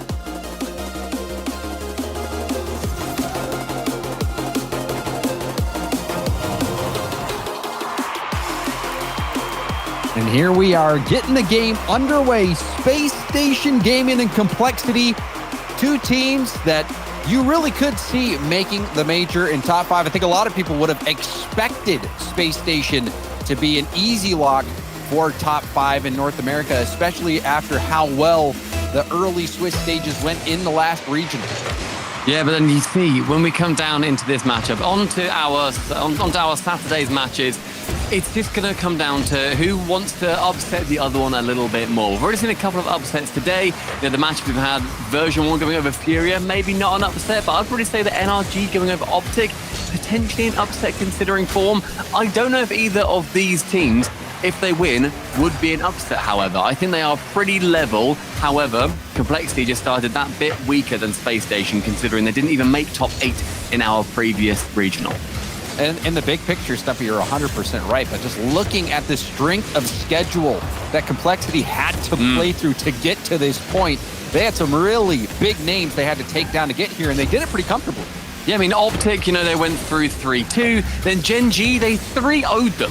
That's an unbelievable feat they were able to do. They did then lose to FaZe, and then they managed to take it away versus V1. V1, yes, they looked a little bit weaker, but that's still a phenomenal situation they found themselves in to go through in 4. But Space Station, they went through in 4 as well. Both teams having that 3-game differential, except they went through Rogue, they then lost to Furia, then it was Shopify Rebellion and G2 who didn't make it into that top 8, who then stood in their way for them to be here. So yeah, I'd agree. Complexity had a harder time of it, but Space Station, they have had historically a little bit better matchup, especially when you look back at the at how these teams have faced off against each other. And already we've seen some chances on both sides, but Raise Bull will score the first goal. We saw Daniel get a look earlier, but Raise Bull putting in, passing to himself off the corners in the pre-flip air dribble. You see that extra little air roll into the ball that pushed it by the defender. I love that. Just that last little touch when he was air rolling through the ball onto the left meant that it gave it a smidge more power, meant that he was able to get it past that final defender. Great movement by Raise Bull as well. And he's not the man we've been looking at recently, though, because it's CRR and LJ, the two newest players on this roster. CRR removing LJ from that game just then as he demoed him off the pitch. It's been a battle of the newbies, and it's the first time these two rosters are facing each other. Which one is going to have the slightly better go of it as CRR? He's the one scoring, and he's the one giving that 2-0 lead to Complexity. Well, does that answer the question?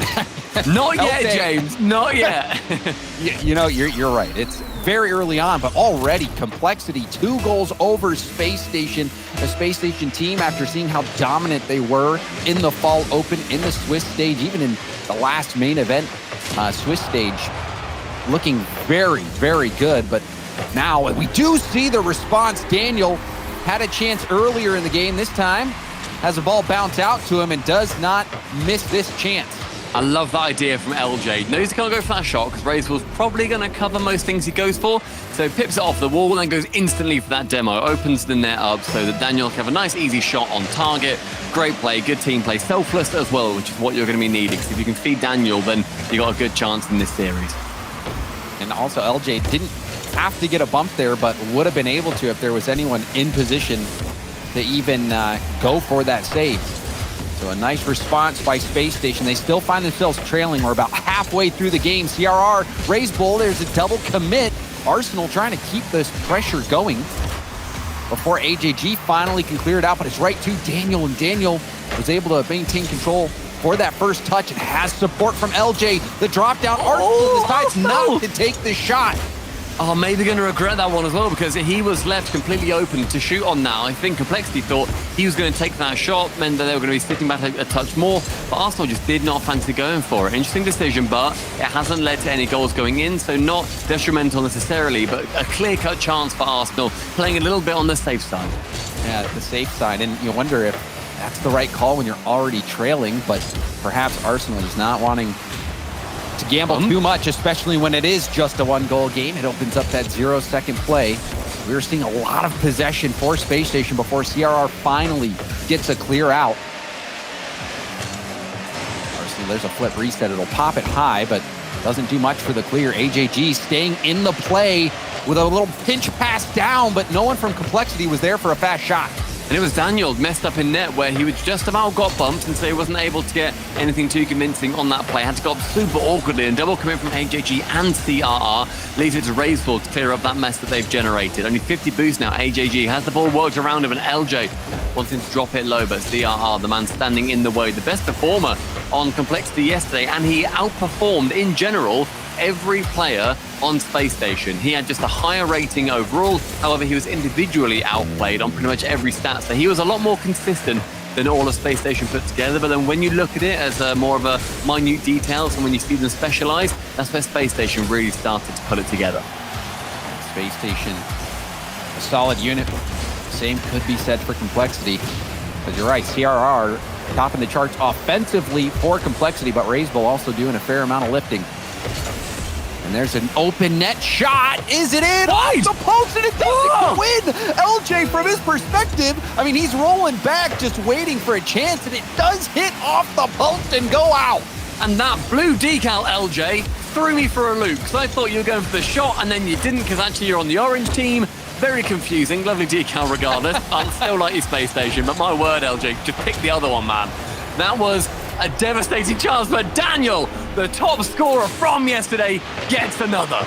And there was a double commit. You saw both CRR and RazeBull, or it was CRR and AJG going for that ball. And that has to hurt for Complexity. They gave away that opportunity. In Space Station, they have had most of the possession this game, and now a ceiling pinch. Daniel will boom it downfield. LJ getting bumped. AJG trying to challenge LJ, putting a hand up. Arsenal pre-flip will keep the ball in play. CRR back down into the middle. It was dangerous, but nobody from Space Station there. And now Space Station a chance to steal game one when they were trailing. I think that open net is going to haunt Complexity if they can't win this game. They had time to shoot, they had time to go for it.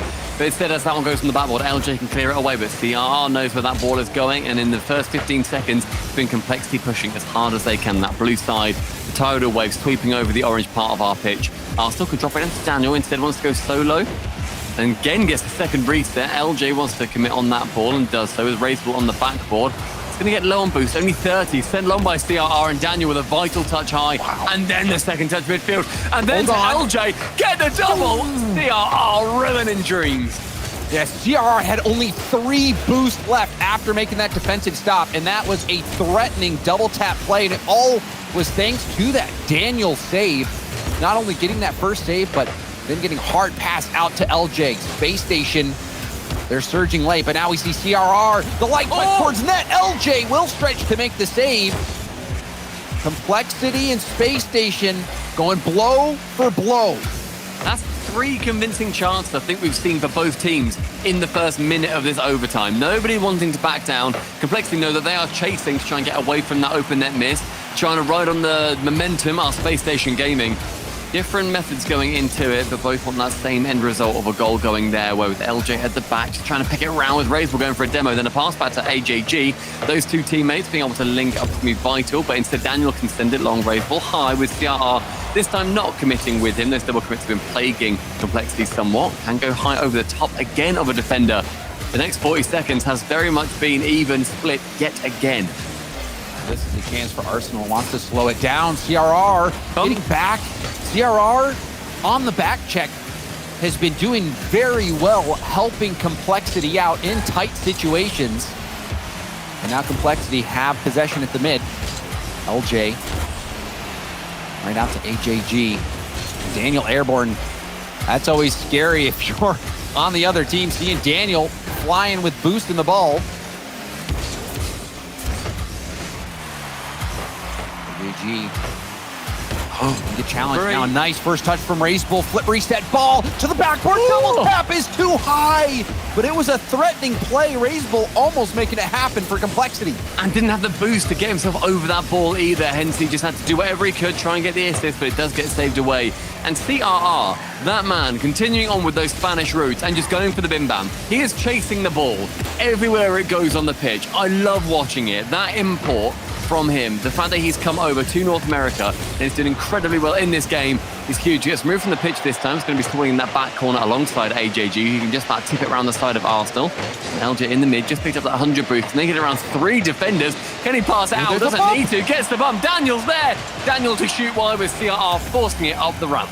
And CRR has made some really clutch defensive plays, but now pass Daniel off the ceiling, booms it, and Racebull was sitting on the backboard.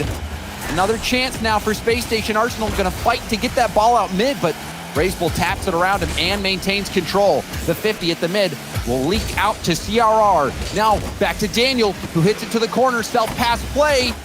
Now pass off the corner. LJ and Arsenal are up. Now it's going to be a chance for Daniel to slow the play down, and he does, and he needed to because that would have been a numbers advantage for Complexity. Still a shot comes in, but it's easily saved by LJ. This is game 1. We're under 4 minutes into this overtime, and it's been a disgusting amount of opportunities. Those shots, a lot of them being shut down before they're registered, but we're seeing easily over 10 aside. Daniel now putting that into that back left corner. Arsenal to pick it up, only 5 boosts, hoping for the 100, but it doesn't spawn. AJG knows it, and AJG goes to strike. 50 boost on Daniel to the midfield, but only 5 remaining, and we're just seeing it get trickled away on the side of SSG. The patience game for Complexity. They, yesterday, were waiting back in their own defensive third, almost the highest amount out of any team that we saw. A lot of midfield play from them, and rarely were they committing into that final third unless they had that clear-cut opportunity to shoot and score. And CRR going for that, Arsenal to save it away. Arsenal trying to clear that ball to safety. Now Racebull denied by Daniel, who's been a force on that backboard, not letting Complexity have any backboard play. Arsenal will get a second tip. Daniel. Oh, you see Racebull actually messed up his flip. Will be late to the challenge. AJG and CRR both jump. Now Arsenal going to try to get this back to the middle. LJ off the crossbar, double tap, and Space Station will lock in game 1. Battle of the new kids on the block. The first blood goes to LJ from the crossbar and down. Racebull, all he can do is try to put a hand up. I learned that earlier in the green room. It means in a basketball, you put your hand up to block it. James explained it very kindly to me. And he just wasn't able to slap that ball away. Space Station taking game number 1. And I mean, both CRR and LJ, the new kids on the block, so to say, at least on these rosters, both having moments in the game. But LJ, that last one, it looked like it hit off the crossbar, and it wasn't a clean bounce straight out. It looked like it did come down a little bit, but still LJ read it perfectly and was able to close that one out. Almost 2 full games of Rocket League were played there, and Complexity is going to be kicking themselves, Stumpy. They had this game firmly in their control and gave up that goal in the final 10 seconds. You just hate to see it. You hate to see the ball roll at the net and you're thinking, that's in, that's not in. Oh dear, I've shot that just slightly too wide. They weren't able to finish it either. LJ with this increasingly confusing decal managed to save it away and just made sure that Space Station got that final goal and then managed to take that game. But on Aquadome, will things be different? Because Complexity, that was an incredibly tight game from them. Just one moment decided to fate. Oh, and now they're going to concede a kickoff goal. Things go from bad to worse for Complexity. Arsenal, after getting the kickoff, is able to get that small pad landing on it and pulling the trigger quickly. Arsenal doing everything himself, unassisted. I mean, we saw, what was it, 2 or 3 kickoff goals in that previous game? Both teams being so strong and yet also so weak on them, managing to take control of those situations as and when it falls into their favor. So going to want to be seeing that, I'm sure, Complexity get a nice early goal, but we've very much gone past that realm of the kickoff goal time as LJ into the sky gets removed by AJG. The missile finding its way onto that devastating player. Daniel going for a 50. It pinches back towards the Space Station net, but LJ comfortably has it. Now Arsenal off the sidewall, stopped down by Racebull, but it's to LJ. Arsenal gets the bump on CRR, but not after CRR boomed it downfield. Space Station has been keeping Complexity locked down in this quarter quite a bit, even in the previous game. I mean, it's that back third, though, where Complexity, they're more than happy to exist. As I said, they were able to hang out there and still go 3-on-1 in our Swiss yesterday. That is where they seem more comfortable. They go for those 50s, then go for the counterattacks. That's very much their play style. Whereas SSG, they're wanting to push maybe a little bit more. Complexity so far have been able to hold off almost every attack that SSG have put on their net. But it's just every now and then one is going to squeak through. But that's also the risk you take by being a more defensively minded team. And we have seen a lot of those defensively minded teams have a lot of success. You know, it's not as common as the teams, you know, who are very offensive getting most of the wins, but we have seen teams thinking like Veloce in the past who have been very defensive, and it's worked out. It's worked out, but it's not exactly exciting Rocket League when it does work out. Thankfully, Complexity got a little bit more to them than Season 8, I believe, Veloce, when they had that overtime game. But a goal coming in. Daniel sending it long. Arsenal, I guess to flip just over the top. AJG potentially, no, AJG was not getting there, so Arsenal shamelessly stealing that one away from his compatriot. And Complexity caught out Arsenal. Another goal.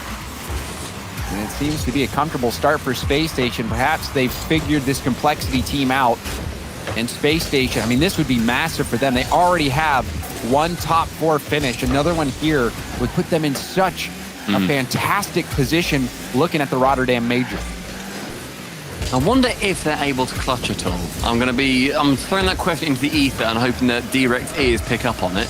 Because there must be some kind of situation where they're going to be able to, seeing as, you know, they did so well in the previous event. So ideally, they're going to be hoping that they're going to be able to squeak their way in. But Complexity, they had that performance. They went 10th. They did not do very well in the full open. They need to get something today. Going 8th from 10th isn't quite what you're going to be needing. I appreciate that both these teams are going to be in our 3rd invitational-based regional.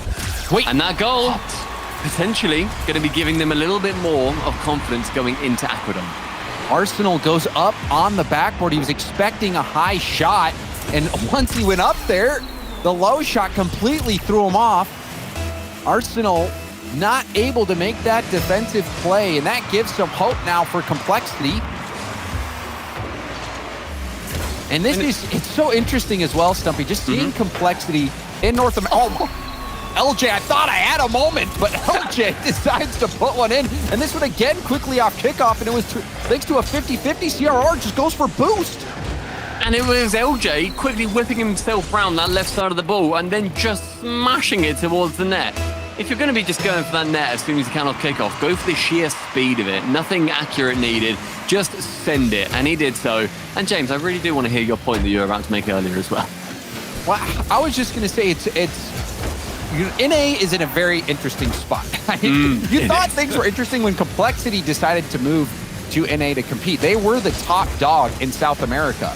And now they're in a situation where they're trailing Furia, a team that, you know, they had bettered during their time in South America. And now Complexity bring over a European player in CRR, and they're fighting from behind. This really does seem like it is a moment of desperation for Complexity in this split, and maybe even this year. And they need this series win. Otherwise, making the major is incredibly difficult for them. They going to just has not helped them. Even when we saw, you know, G2 going out in 9th, I think it was, in the end yesterday, that's going to make their major considerably harder. It becomes a bigger question of, okay, lads, we just need to get top 8 again, then we've secured it. It then becomes a case of, lads, we need to, like, get 2nd or 1st to actually make that major. And we got to make the finals. And yeah. With an NA region that is more stacked than it's ever been. I completely agree. Yeah, I've never seen NA this strong, and it's so much fun to watch. It's an incredibly fun region to watch. I'm like, it gets late in EU when I'm watching, and I'm still like wrapped like in a blanket near my computer watching, like, oh my gosh, this is incredible. I can't wait to watch them. If you like the international matchups, just watch NA. That's all you need. Exactly. And NA regional is essentially just a mini major now. And that's what it feels like. And so far, Space Station has had everything in their control. They had a slow start in game 1, bringing it back, tying things up in the last 10 seconds, winning in overtime. And game 2 has been all Space Station. Things started out hot with a kickoff goal for Arsenal, and they've kept on going, but Now, Complexity, they can get back into this game, but they need to score right now, and we'll have to see a miracle off kickoff. And with that 50 and that clear, this game is locked in for Space Station. And great control from them as well, just shutting down every play that they could in the final, couple of minute and a half, something like that. They were able to take control of that series, take control of that game rather, get the boost, move around the pitch in such a dominant fashion where Complexity really could not work their way out. And I want to put a bit of a magnifying glass over AJG here, because he ended that game with 72 boost and zeros across the board. Not a goal, not an assist. Points. Sorry, right? sorry, I do, James. Gosh, you're very on it today. I was going to say, 72 boost is one thing, 72 points? That's he should have spent it and got a goal.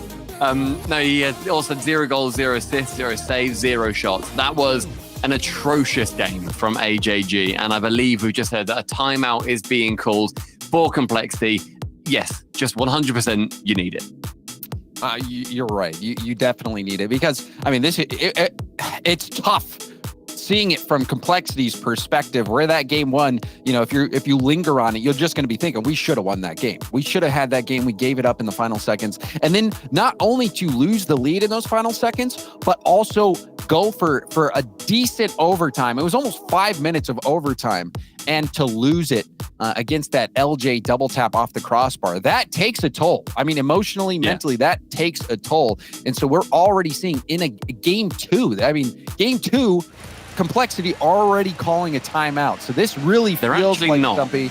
Oh, they're not. They're not. I apologize. I misheard. 72 boost, false timeouts. Stumpy, you're making this tough for me. It's been a long day. It's 8:45. I'm an old man. I'm normally in bed at this point. Leave me alone. I thought you moved to NA2, so I'm glad. I just didn't even realize. I apologize. If only. But no, it's no timeout. And CR, he nipped out to get a car change. And that Complexity decal may well be the magic that they need. Arsenal. I don't know if he lost sight of CRR or what, or maybe thought that touch would kick it even harder out to the sidewall, but gets cut off. And so we see a freebie for Complexity in CRR. Space Station will find themselves trailing early, and this is the position that Complexity was in last game after the Arsenal kickoff goal. And you saw the nice pass, but it was well read.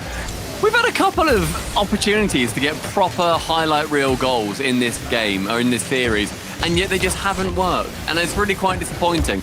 I want to be seeing something incredible like we saw from Beast Mode in the previous match, where he was just sending in sling slang after sling slang. Let's see what you can do, boys. Let's see what magic you're able to conjure up. The first minute has seen a few opportunities for Daniel on that left wing. He's going to chain dash with no boost, but being able to get close to that ball just rushes CR, and then Arsenal can move in behind him. Great movement by Daniel to open up Arsenal into that play with the 100 boost stolen from the opposite corner. He can now continue pushing in the midfield. Daniel's aggression is unmatched at the moment. Daniel, such a threat. But we've seen what even LJ and Arsenal can do. Arsenal tapping it out off his own corner. LJ taking over, and it's a nice first touch, setting up an air dribble, going for the dunk. It does come back out. Arsenal doesn't make contact, and now the tables have turned, and Daniel stands tall on defense to deny that chance for Complexity. And then starts moving down the pitch for his own opportunity. But if there's one man that you need at the back to defend from that 1v1, it's going to be Daniel, one of the greatest 1v1 players North America has ever seen. And he proves it, I'm sure, in every single game that we see him compete in. He is phenomenal. He's never lost that touch. Seeing him now moving into the midfield with the ball. Rainsball is able to clear it away. Tries to bump Arsenal out of the way. And Arsenal up for that double touch. Can't quite squeak it back. The CRR with a crucial error opens the net for Daniel. CRR was coming back from getting the mid boost and thought that ball was going in. Dove at it to try to save it. But I mean, it wasn't really that close. It hit fairly far out near the post. And it was an easy goal now, and that has to hurt for Complexity. That is a tilting goal to give up. It's the threat of just that going in and you knowing that you're not quite able to get back for it. CR had to dive. I think he had a decent number of boosts. I think that's where he just come from. But yeah, it wasn't quite ready for that one to be just a touch out. LJ, though, being able to clear the one onto the ramp. AJG with a miss this time. Razor clearing off that right-hand wall with CRR lurking with 60 boost, tries to nip it over the top, but instead LJ shooting, saving by Razor. Every attack from Space Station is coming from a different part of the pitch. Their heat map looks mental right now. And they're burning that field up. CRR gonna try to douse them right now with his flip reset. And it's gonna be a rebound, but AJG, oh, he does score it. I thought maybe he had taken too long, but no, there was so much space for AJG that he's able to find his mark. Daniel only just landed, then immediately goes to that jump because the ball just goes directly above him. Theoretically, he can get to it, but AJG took the perfect amount of time, sends it in calculatedly in an awkward spot for Daniel, and getting the lead, Complexity. Looking good considering, you know, that one error they had is where Space Station managed to get their goal. And Musty coming out from LJ, but ends it only with 10 boost, so he has to retreat. Arsenal tries to find Daniel on the backboard, instead goes solo himself. And with 2 minutes remaining, Complexity, this lead starting to hold itself a little bit more firm, but CRR does not manage to get that boost, and he's going to be a little bit stunted on this defense, and Daniel attacking. This is just the rotation from SSG holding Complexity back, where they're quite happy to be at home, but you just feel like it's only a matter of time. It does feel like it, especially after witnessing Complexity give up the lead in the final 10 seconds in game one. This lead not safe. We're seeing a lot more demos on both sides of the ball. LJ and Arsenal both on the same wall. This is going to give a chance to Racebull and AJG, but that pinch on the 50 going to slow things down. Complexity, it looked promising for a moment. Still, now they have a shot. CRR shot will be high. Follow-up was going in, but Arsenal able to get there in time. The power on Racebull's shot wasn't enough. You see the power and the venom that Complexity are able to supply as and when they get these opportunities to shoot. They're not going to force the issue. They're not going to keep penning SSG back into their own half. They're going to wait. They're going to bide their time, collect the boost, and then go for that three-pronged attack and try to go through the heart of Space Station with their Trident. Arsenal shot opportunity, double commit. Racebull up against LJ. Corner play. Now Daniel diving in. Oh, he's got a chance to dish it. Does get a little tip and wanted to get the bump on Racebull, but Daniel not able to make that play. Onto the backboard, Arsenal goes to find nobody. Instead, Racebull is able to clear it away straight to CRR. Goes onto the opposition backboard now on 100 boost. Daniel, two terrifying words. The Complexity are going to be able to shut down quite quickly. CRR removed for his troubles.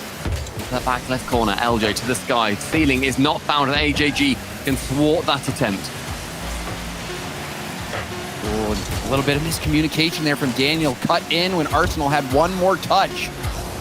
And Complexity seconds away from locking in this first win. It's still up, and Daniel tried to pre-flip to it, but it wasn't the right angle, and Complexity will be able to close out game 3 and get their first win of the series. I also like just right at the end, we saw AJG faced with an open net and a ball that was bouncing quite nicely, and he thought, nah, I'm not going to risk me absolutely skying this, sending it on the backboard, then we get counter-attacked, because I will get just destroyed for that online. So let it touch the ground. Complexity having their wherewithal to get that game number 3. Great play from them as well, and that was much more their game too, because if we look at the amount of saves that Space Station made, it was 3. On Complexity's side, they've got 7. It's so much more on the side of Complexity just to hold it back and then wait to attack, then go for those shots. Only 6 shots in total, shooting about a third. Great performance by them. That's the game that Complexity excel at. It was, and also notably AJG, very important player in that game, got that rebound off the Racebull flip reset shot and put it top shelf. That is a bounce back game from AJG, only 72 points in the previous game. And now getting that goal in such a tight one, that was a big moment for him. The man on the screen is going to be going into the back corner for kickoff as CRR fancies it himself. Sticking along with that left goes rule, which I respect, I like it. Racebull then passing central. AJG with a chance to shoot instead. CRR for a very weak one. And normally, you know, we try and work into a series with a little bit of conversation and then going into the casting. This is immediate fire from Complexity coming out. They are pushing hard. AJG going for the bump. LJ in and out. And LJ gets the pass over. Hard shot. Racebull does enough to get it out, and AJG will tip it to safety. But that was a bam-bam play right there. What just happened? There was 1,000 plays in one. I feel like I've just seen every eventuality when nobody scored. Yeah, there was no warm-up time in this game. It was 0 to 100. Incredible as LJ now wants to continue that. Maybe go to 111. Arsenal trying to touch that down with CRR blocking him out. Of course, to Daniel again, because who else? Trading lives. Space Station Gaming and Complexity sent high again, but Raiseball faces nobody to challenge him, and LJ finally on the line, just on the crossbar again. Arsenal misses. AJG, the man going from 0 to hero and a goal scorer in number 4. And this was so difficult for Space Station because Daniel had actually side flipped before going to up to that first challenge, and that gave the space to Complexity, and the defense from Space Station just never recovered. Brief moment of weakness, and Complexity able to capitalize on the mistakes of Space Station. Space Station find themselves trailing. They started out this series with the 2 game wins, but Complexity has managed to stop the bleeding, and now with this lead, perhaps they have the upper hand.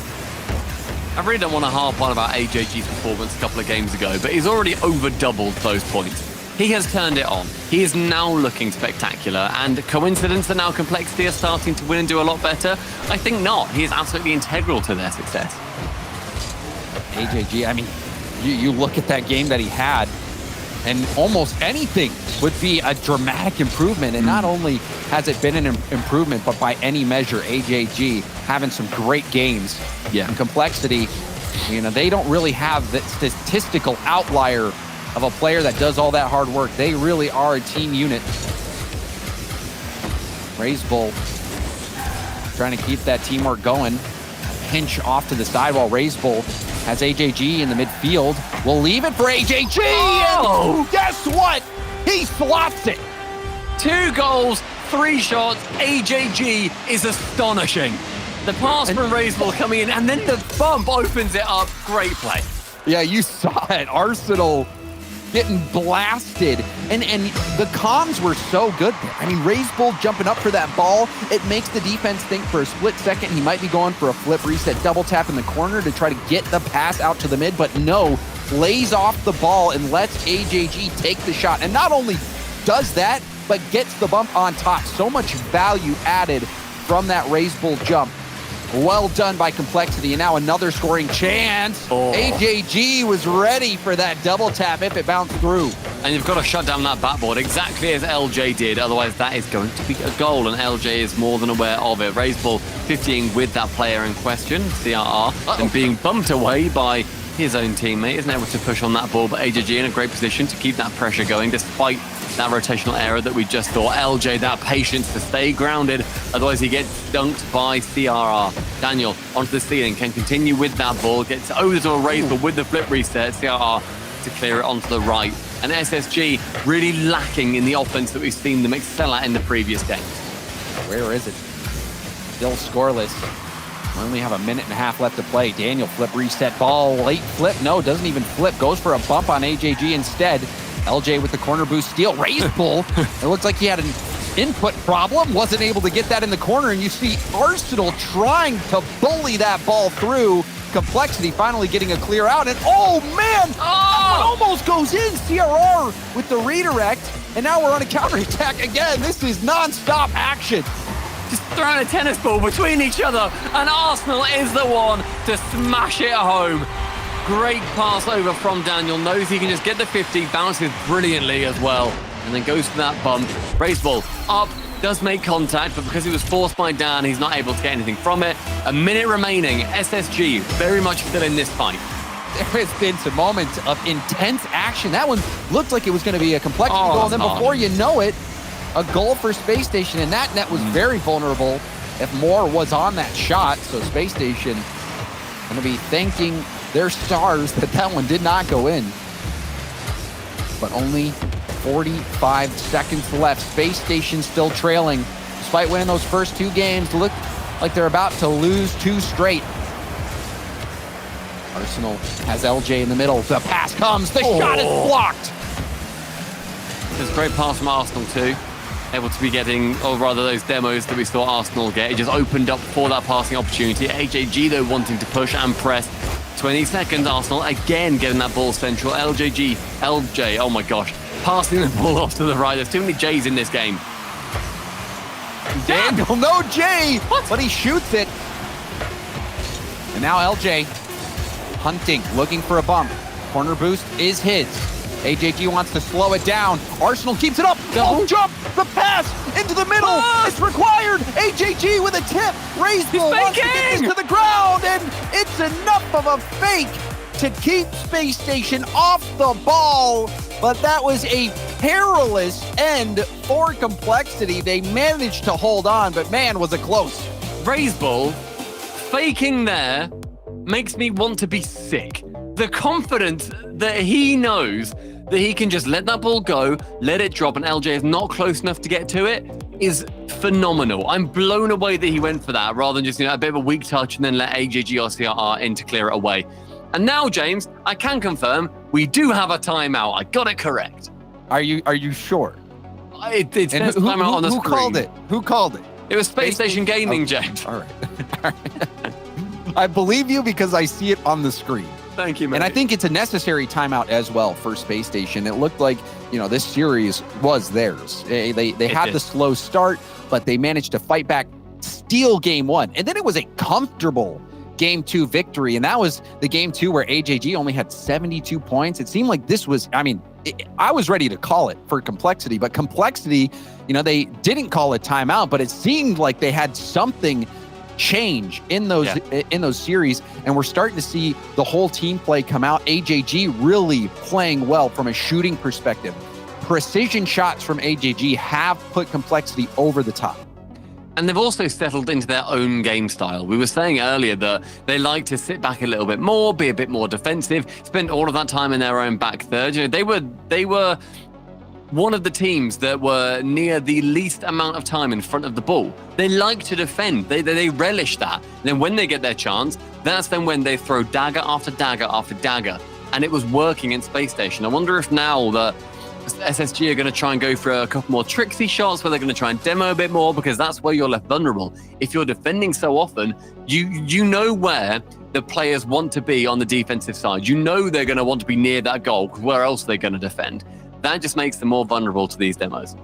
It really does. And maybe that is the answer, Stump, because just looking at the games that Complexity won, and all the games that we've played so far, Complexity has not scored more than 2 goals in a game.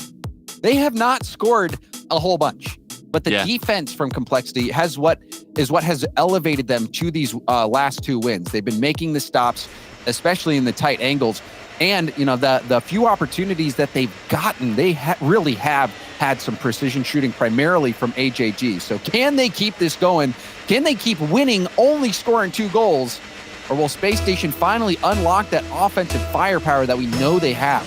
This timeout potentially going against Complexity, though, because in our last 8 games, or last 8 timeouts, rather, 6 of the teams that have called them have managed to win that next game. They are vital. We saw how incredible they were last season.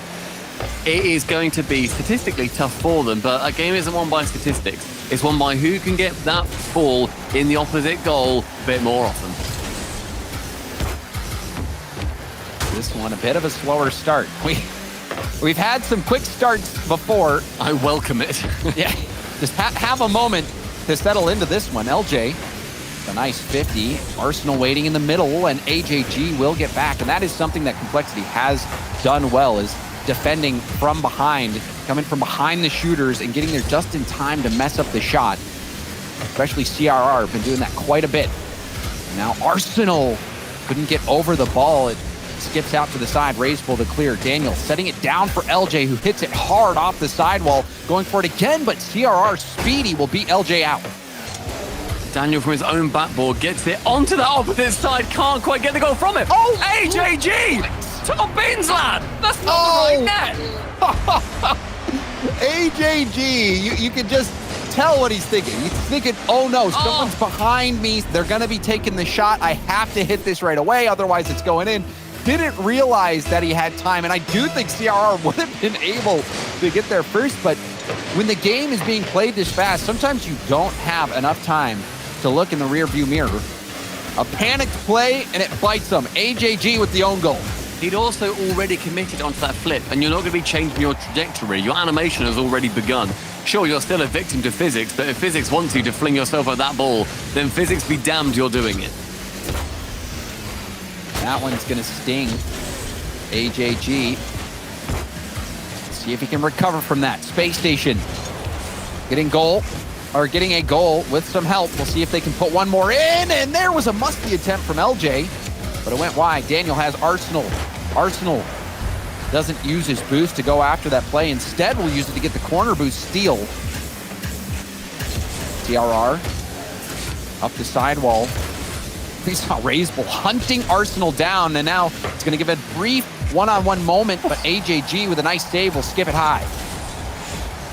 The push from SSG has been a little bit less threatening in this game, and yet they do have that lead. Complexity, they sat back on that defense, and it has not done them well so far. They're going to be changing that game plan, because that is also how they managed to win those previous couple of games. The reset game for CRR, but with no boost until he steals that corner 100. This leaves it now to Arsenal to push, but he misses that corner, that mid boost rather. The 100 instead going the way of Complexity, I believe. Touching the center from Arsenal. Great interception by Dan towards the net. Raiseball delving in front of AJG. Do you remember those double commits earlier on in the series? It did not do Complexity any favors. But Complexity, they really did benefit from that mid boost miss from Arsenal. Not only do you not have boost as Arsenal, but then you're giving the opponents that full tank. Space Station, they recover nicely. Fin's shot denied by AJG. That one surely looked like it's going in, and that seems like redemption for AJG. I mean, he's been incredible offensively in the previous games in this series. Now, defensively, sure, he had that own goal. Don't hold it against the man. He managed to get an incredible save there, and also a little bit earlier on, keeping just that one goal for them to chase. But a minute and a half remaining, and it falls to Arsenal to pass it. Daniel turning away from that. Doesn't want to commit too hard onto it until he goes up against CRR. AJG off the backboard. Gets it around Arsenal, who then can grab the mid boost. But AJG is going to be a little bit stunted as he flies down with 0. They're trying to get back down to the ground quickly. Daniel going for it. Now it's Arsenal up against AJG. A nice 50 from AJG. The recovery there as well. But LJ will come in and close the play out. Daniel in a foot race with Raiseball. Raiseball self-pass. Gets it off the ceiling, and it goes high and out too far. CRR wanted the shot. Was hoping for that to bounce down a little bit better for him. Now we're under a minute left to go. The only goal this game was that AJG own goal. But now a ball bouncing across net. No one from Complexity there to punch that one in. Oh, you could bundle every SSG player in a small sock. Good, just seeing how close they were together. They weren't able to get too far out, and so it continues that pressure from Complexity. AJG catching in the mid with only 20 boost. He gets one reset. Can he slip and use it? No, instead LJ is going to be able to clear that ball away. CRR now corner bound and cleared away yet again. LJ touching the double commit. Pass though, finds Arsenal from LJ's hit. Final 10 seconds. Complexity needs something, otherwise history sees this as an own goal loss. Raiseball in reverse, trying to control it. LJ knows he needs to melt time. There's the flip reset. Musty kept alive. Daniel can't get the double tap. AJG hits it out to the middle, and there it will finally hit. Space Station after the timeout win a close one. Another low-scoring game. And really, I mean, Daniel gets credited for the goal, but we saw what happened, Stumpy. Yeah, and stunting that push from Complexity after they lost 2 games SSG. Complexity winning those 2. That timeout vital. We are now at 7 out of the last 9 timeouts taken have led to a win for the team that took that timeout, which is quite interesting, really, because both teams have the same amount of time. So it just all comes down to momentum. It's quite interesting to consider what actually is the difference. Why do they end up winning a bit more? It shuts down the momentum. It changes how the losing team is going to approach the next game. Whereas the winning team is just like, well, we know we're going to keep on doing that. We know that works because we won games out of it. So what else would we do? But now Neo Tokyo with no timeout taken for Complexity, an incredibly interesting choice. It really is, especially after the stat you named, how most of the time it seems like timeouts work out for the team who called them. But Complexity, with their tournament life on the line in this game on Neo Tokyo decide to keep on playing. No timeout needed. Can Space Station close this out, or will Complexity force a Game 7? It's anyone's guess, but both these teams are going to not want to leave it up to guesswork. They want it to be the most convincing statistics-based win that they are possibly going to be able to get, as it's cleared long from that defense by Daniel, immediately finding LJ to the backboard. CRR clearing it away, and the push from SSG, it starts instantly on this new map. Raise Bull in the corner, half a tank of boost. It kicks out Arsenal. If that ball was a little slower, Arsenal would have had time to line up a shot, but that one shot out quick. There's Arsenal there as well, just being able to get that back 100 and then slowing the game down. The change of pace from SSG has been wonderful to witness. They go for the occasional, go crazy, go just throw everything at this ball, go kitchen sink, everything, and then it's, okay, we're going to get the 100 boost and slow it down, and then we might try and speed it up, then we might go for a demo.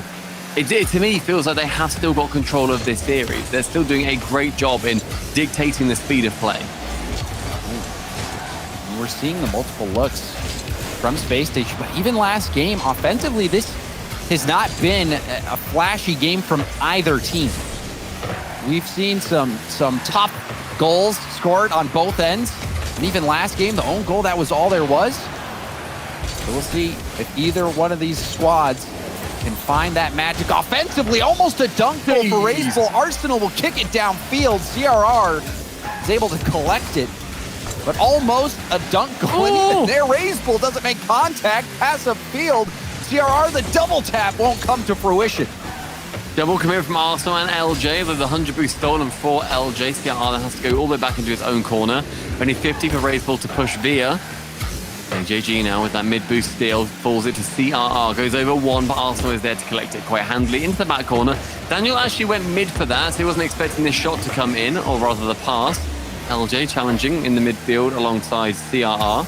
Ooh, bumped is Daniel, and so LJ is going to have to be taking command of this next push. And I like that play from Daniel. Daniel not having any boost, but could keep Raze Bull off the ball, goes for the bump to give LJ that space, and SSG eventually getting out of dodge with possession. Raze Bull and Arsenal flailing in the corner. It is a fight for the ball. Just doing anything. Every player just doing whatever it is that they can to get any advantage on this. CRR, I thought was low on boost, but instead has preserved his incredibly. And LJ foregoing the ball to get the 100 boost instead that time.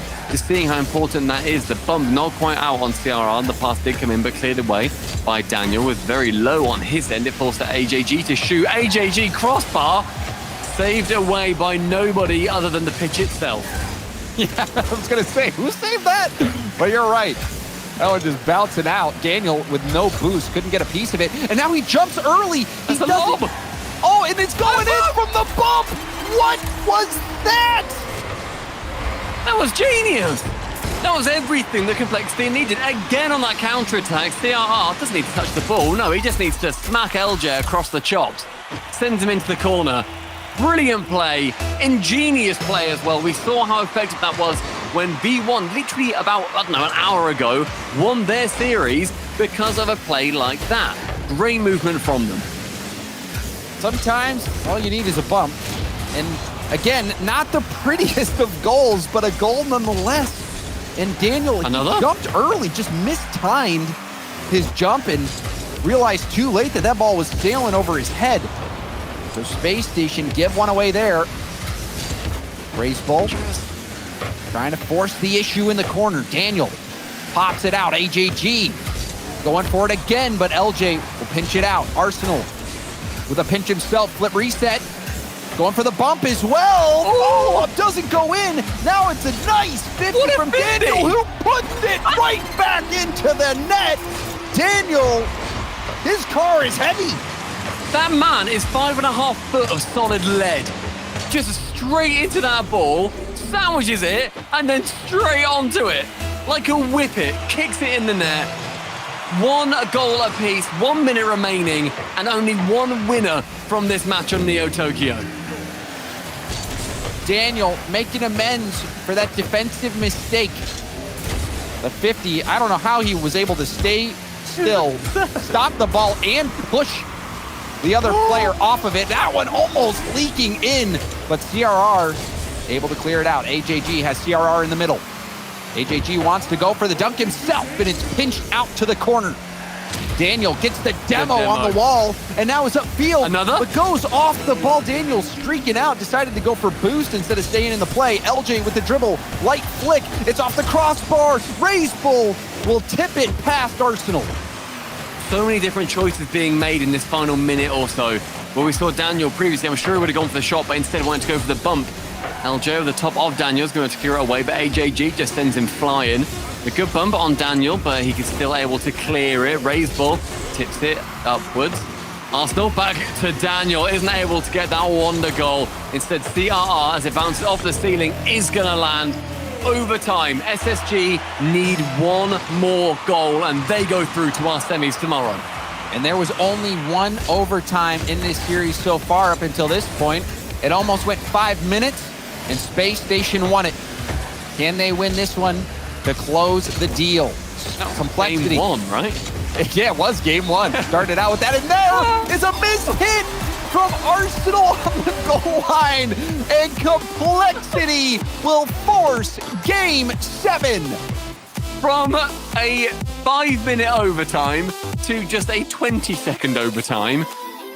Opposite ways that we're seeing them end, and Complexity take us to game 7, our third of the day. NRG beat OpTic in their game 7. Version1 beat Furia in their game 7. And it is up to whoever takes this game to go through into those semis to face off versus FaZe or GenG. What a matchup that is we got later on. But until then, do we see a timeout from Complexity? They just won, but they've not used it. So I'm intrigued. We haven't yet. Honestly, this feels like a Rocky movie. A bunch of watching Complexity get beat up, but they just don't stay down. And all of a sudden, we find ourselves in the Game 7 decider.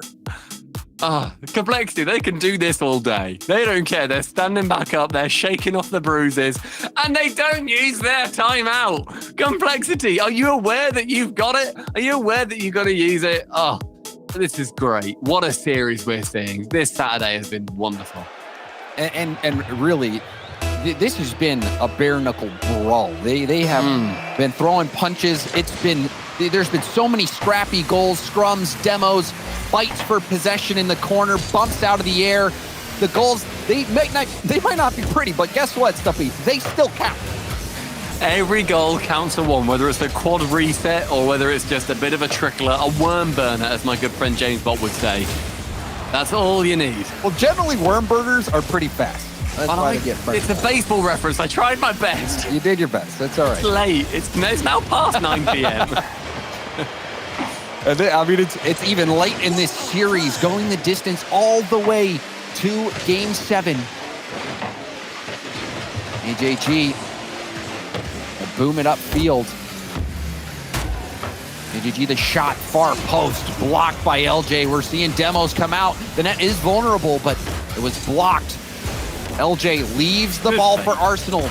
Self-pass off the corner. Corner boost steal from Arsenal, who's going to shadow this ball, looking for a 50. LJ zooms in to help and wins that ball.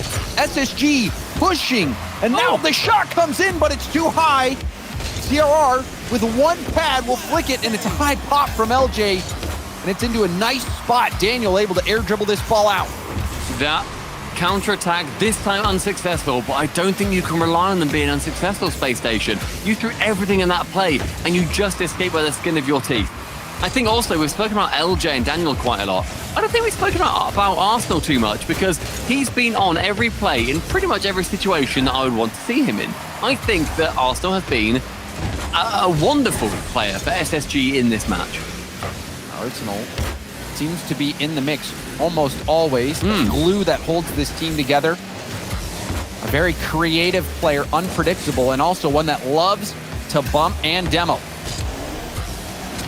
But gets demoed himself. CRR taking Arsenal off the pitch. And there's a bump from Daniel. It's bouncing down. Raise Bull getting blocked by LJ. Arsenal with the mid boost will have Daniel as an outlet pass. Opts to use it. Now Daniel up and blocked down by AJG. Arsenal going for a solo play. Bumps here off the ball, and RazeBull there to clear it out to the corner. Just clutch right at the end. And Complexity, they seem relatively at home here in these game 5s and 7s. Out of their last, 10 series we've seen them in, they've done well. They've got 7 game 5s and 7s. They're pushing as hard as they can here. They've got a 66% win rate, and that push, though unsuccessful, I think is a sign of things to come. Things not coming easy for Complexity, and this has not been an easy series for either team. CRR to the sidewall. Arsenal leaves it for Daniel. Daniel looking for a bump, but no one jumped up for it. Late challenge, CRR. Now taking it to the ground. LJ given space. CRR with quality challenges. Buys time for his teammates to get boost, but Arsenal will go high. Back pass from AJG, and RazeBull will clear it out, saving boost for the follow-up challenge. CRR to the sidewall, and you see some confusion. AJG and RazeBull both thinking about going for it, and that gives Space Station more time to get this play in order. It gives them time to get the play in order, it gives them time to get boost, gives them time to figure out what they need to do with their positioning, and they have done so. That back left corner has been witness to half of this game, it feels like, so far.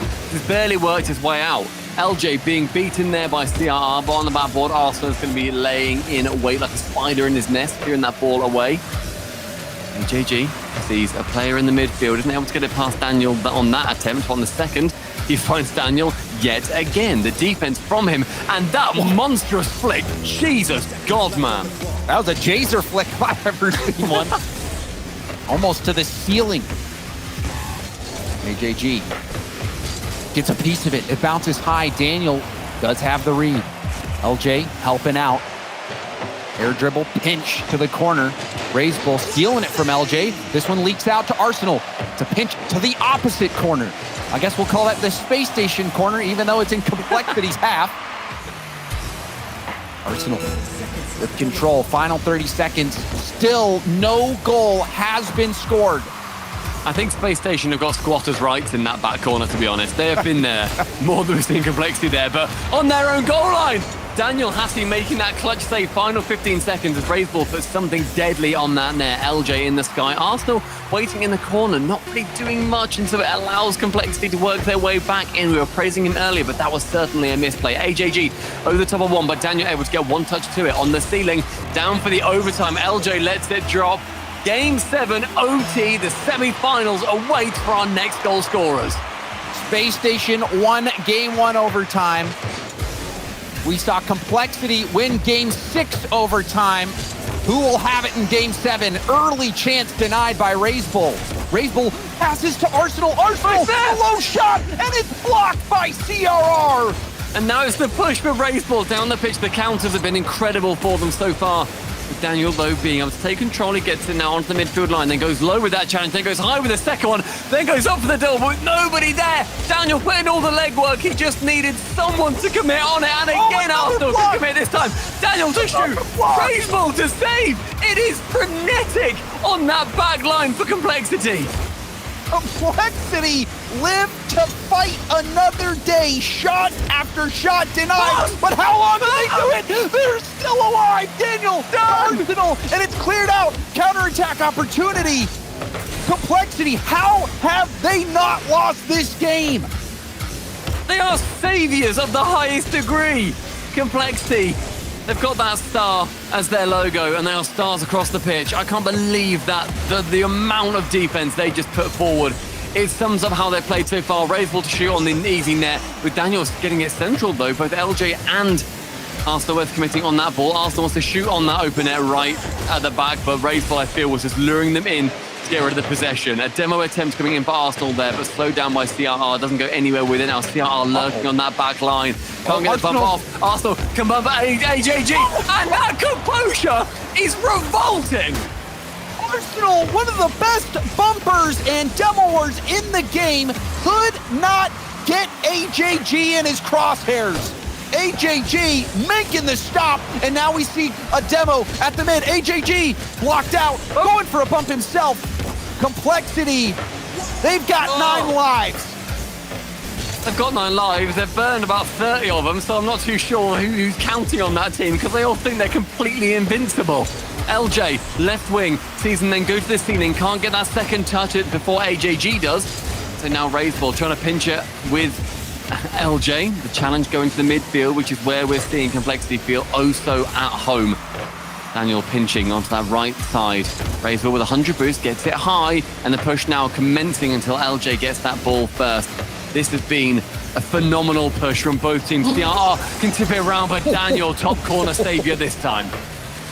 Daniel, that was a nice stop. CRR, that's one. The backboard. Daniel didn't make contact, but the shot didn't come through either. Such a close chance. Not quite able to send it away this time. CRR taking that control, flicking into the corner. Arsenal to pinch it. That's just wider than net. And pinch back again. I'm getting whiplash from this game. Your neck has got to start hurting. Looking at the blue half, looking at the orange half, the ball launching from one end to the other. And still, we don't have a goal. This game scoreless for over 5, 6, 8 minutes. Will we see one anytime soon? I mean, we saw the quick overtime go the way of Complexity, but the long overtime right at the start, that went the way of SSG, when just the weight of their pushes just wore down Complexity. Again, a shot. No save this time. Dan, the man to the semi-finals. Daniel ending the series. Raiseball had 6 boosts. Needed 6 more to stop that one. What a series. Space Station are moving on to the semis. I'm in buckets of sweat from how tense that ended up being from the caster booth. I can't imagine how they're feeling. And look at the relief. Arsenal straight to Twitter. Good man, farm the impressions. I don't think you can do it quite as well as apparently Jack is doing somehow. He tweets something, gets like 1,000 likes. Arsenal wanting to just make sure that everybody knows how much that series means to him, I'm sure. And Chrome, he had his 2 hands together praying, yes, we did it. We're in the semi-finals. And for Complexity, what a difficult journey this has been. Let's talk about the teams they have had to play in this event. OpTic, GenG, FaZe, Version1, and now Space Station. It doesn't get harder than that. They went to the final game, either 5 or 7, versus OpTic, V1, and SSG. Their only sweep was when they won versus GenG. Otherwise, they lost once to FaZe. And that is a phenomenal run. That proves why they are one of the best teams here. They were let down a little bit by their first performance in our Fall Open. But here, they have absolutely shown up. They just couldn't get it done today. Space Station Gaming, congratulations, guys. You made it to the semis just to face off versus one of our 2 teams upcoming, James. Oh, that was such an incredible series. A real thriller. But, Stumpy, I don't know about you. I need to just take a few moments, get some water, and recover. So we're going to go to a quick break. And when we come back, we'll have our final match of the day.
like I am.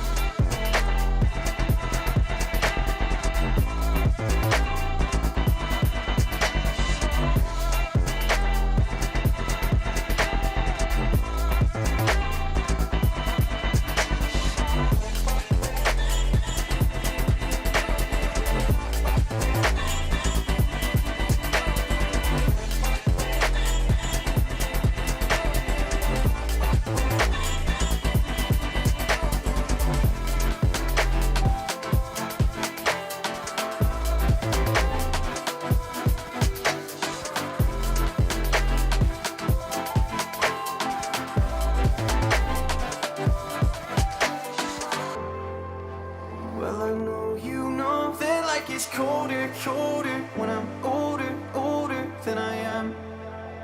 And I know you know that I have lost composure, but I'll hold you closer while I can. I never told you that I'm slightly broken, that I might lose focus when I am. I know you know that life gets colder, colder when you're frozen over like I am.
"21 possible games to be played so far, and we've played all of them. Game 7, overtime again. Space Station able to upset Complexity. Is it an upset? Is it inevitable? Was this another 50-50, Gibbs? I don't know. All I know is NA is as dense as all get out this season. Oh, absolutely. And I think Space Station wanted to end that a little bit earlier than they did. I felt like they would think that they're bigger favorites than a Game 7 overtime, but they get the job done in complexity, heartbreak, and so much defense in that Game 7, trying to pull out a win, because for points, they're tied for 8th right now. And if they would have won that, they would have been tied for 5th. So they would have been tied for a major spot. So absolutely heartbreaking for them. But on the other side, Space Station with the win, tied for number 2 now with GenG. So they are sitting pretty.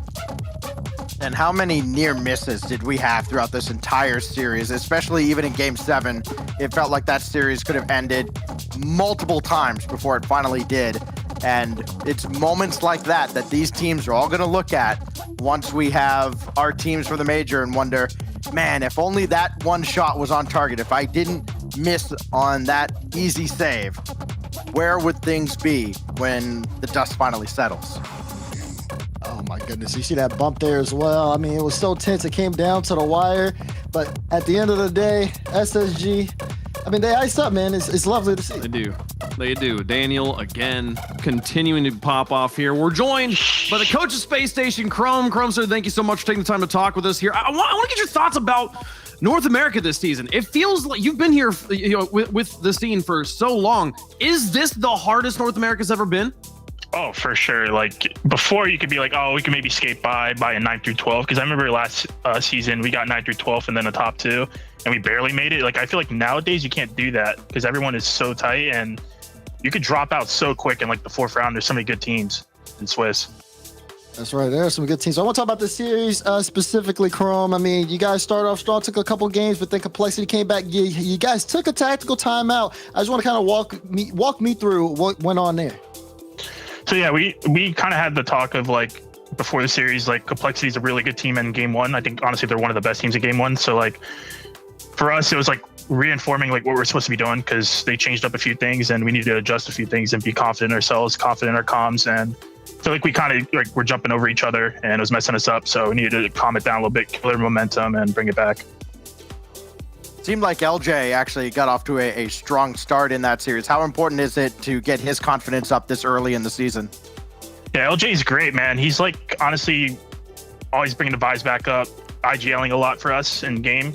He's a quiet person outside of game, so it's weird for people that don't know that. And he's just super confident. And for us, especially like our last season, we always were really weak in the early games, and LJ brings a sort of consistency that we are looking for.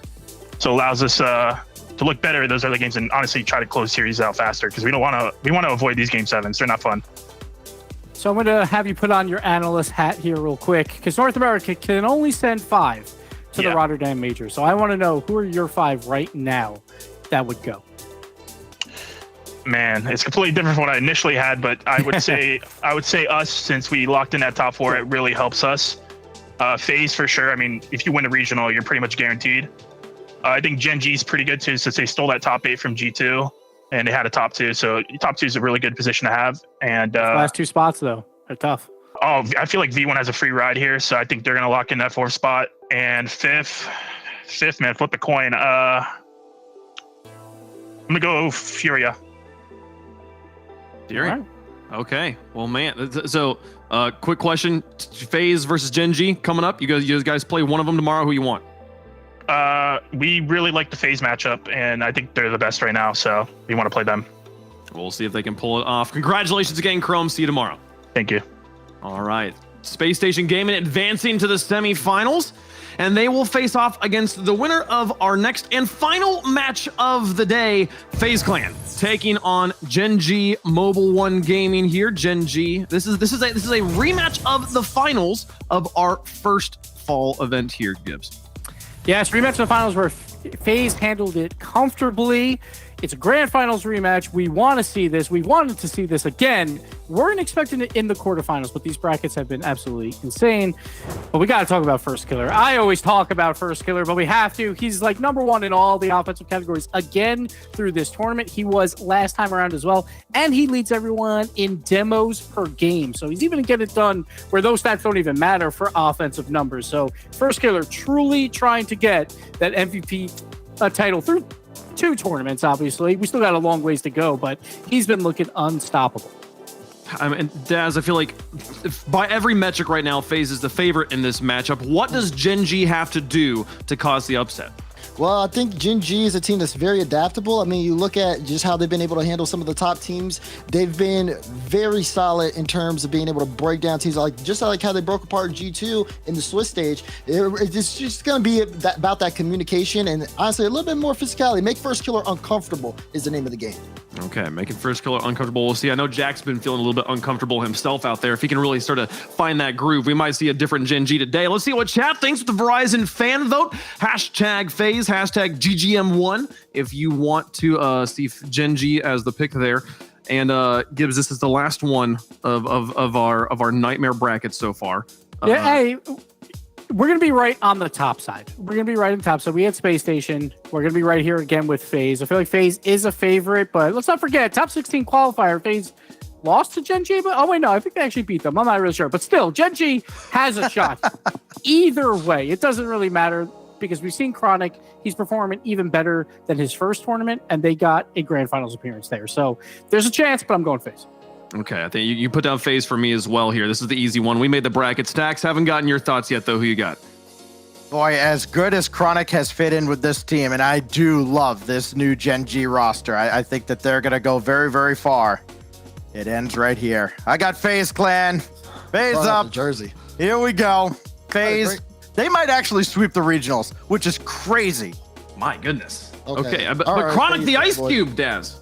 Yeah, Chronic is the Ice Cube. He's got the ice, but FaZe is just too hot. I'll go FaZe Clan for this one as well. I think I'll back up Gibbs right now. I think, yes, GenG need to stop First Killer, but how do you stop a man that can't be stopped? That's the question that they got to answer. They have to prove it. Right now, FaZe just too hot to handle.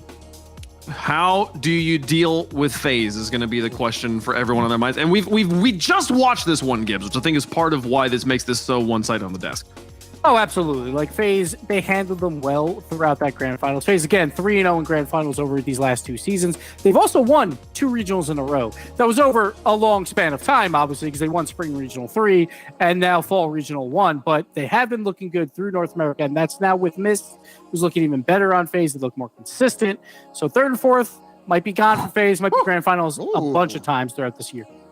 GenG got some fans in chat. We're pretty split down the middle as far as the fan vote goes. Let's get over to the Verizon Skybox for the last match of the day. FaZe Clan taking on GenG Mobile 1 Gaming. Jorbian Achieve's going to make it the call. Who's facing off against Space Station? Let's find out.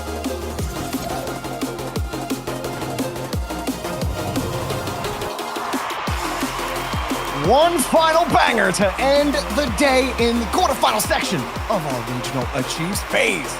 Taking on GenG. There is a heck of a lot of offense on this field. Heck of a lot of offense is a bit of an understatement, you could say, and that's the real question. Where's the defense? The answer is the desk is on the money. Nick Costello, the X factor on the defensive side for me, and he's going to make all the big stops that need to happen. First Killer's going to be a support. Asymplical's going to be dishing the ball in the midfield.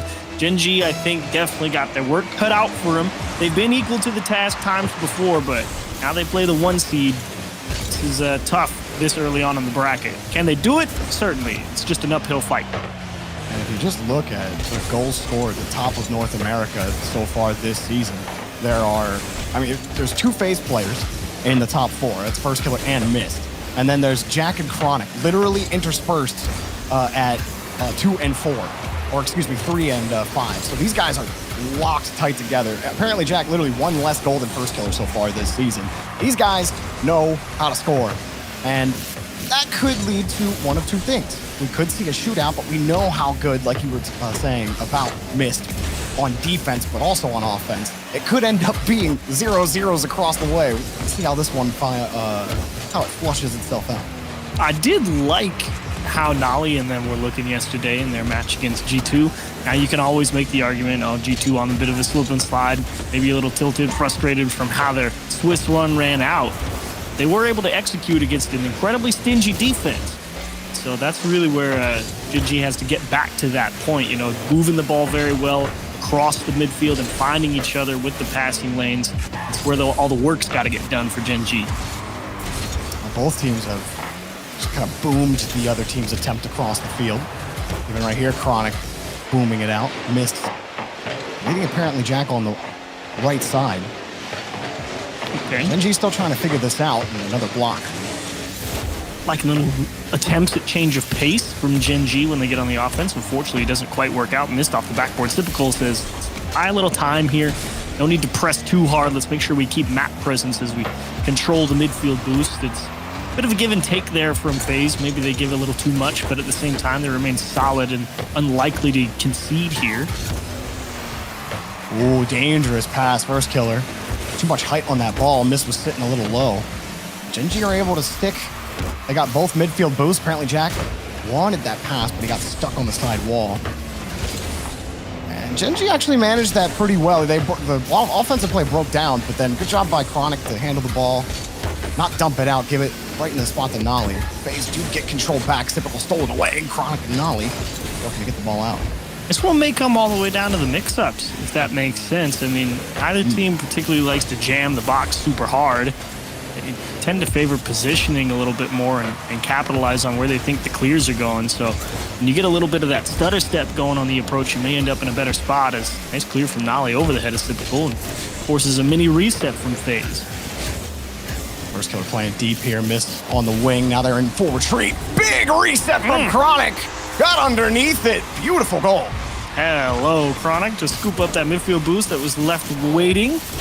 And a perfect flip reset. Caught it clean and instant flip to the back corner. I mean, it's just a lot to handle very quickly for this FaZe defenders. Couldn't hang with it. Beautiful shot. And that's Chronic's 34th goal of the season. Good to tie, or close to tying the number 4 spot. Okay. First killer, pushing that out. Typical. And keep apparently Jack on ice for now, but he's found his way. You see Nolly getting harassed on the back end by first killer, so he can't go, and FaZe will get out. And apparently Jack was looking for Nolly over there, and that's that physicality from FaZe breaking up that vision, that idea from GenG. Solid enough clear. Apparently Jack. How do you get this one middle, though? FaZe is back quick. And it worked out anyway. Wow. It did get through. I was wondering it as well. It looked like a solid set. Typical, cutting apparently Jack under, and he just hit with it hard. He took advantage of the little bit of space Typical gave him. Picked the right option with a hard bang off the back wall. He had a chance there to go up and fight for that ball in the corner, but he was like, I'll let it bounce and see where it goes after that. Wrong choice right there, buddy. Unlucky. Apparently Jack on top of that one as well. And FaZe the ball back downfield. Missed open up the scoring for FaZe. Lets it drop. But you saw the commit from GenG. Forces Chronic off the wall. Typical will keep it out. Not expecting Maze Miss to not come up with a touch there. Everyone a little too tight for FaZe, and now they're just trying to stick it in the blue side and see if they can capitalize that way. It's obviously going to be the game plan with 2 to find and under a minute to do it. This one might work out. Here's first killer right at Nolly, and he's got the pace behind it. They give themselves some breathing room of 52 seconds. Apparently Jack flies into first killer's screen, but easily thwarted on the attempted demo, and then he's given a gift with a beautiful clear right to his bumper. He's able to split the lead. Only 4 shots on net, but only 2 more for GenG as well. We'll see if they can hang on this final minute. Oh, and he's looking for Nolly, who's up so quick, but unfortunately that touch way too close to the FaZe offense, and they quickly spread the field to try and give themselves as many looks as possible. There's the shimmy shake for Mist, and apparently Jack playing tight support on defense, not wanting to give anything away. Oh, Nolly's going to be there, but first killer does a great job covering that ball up.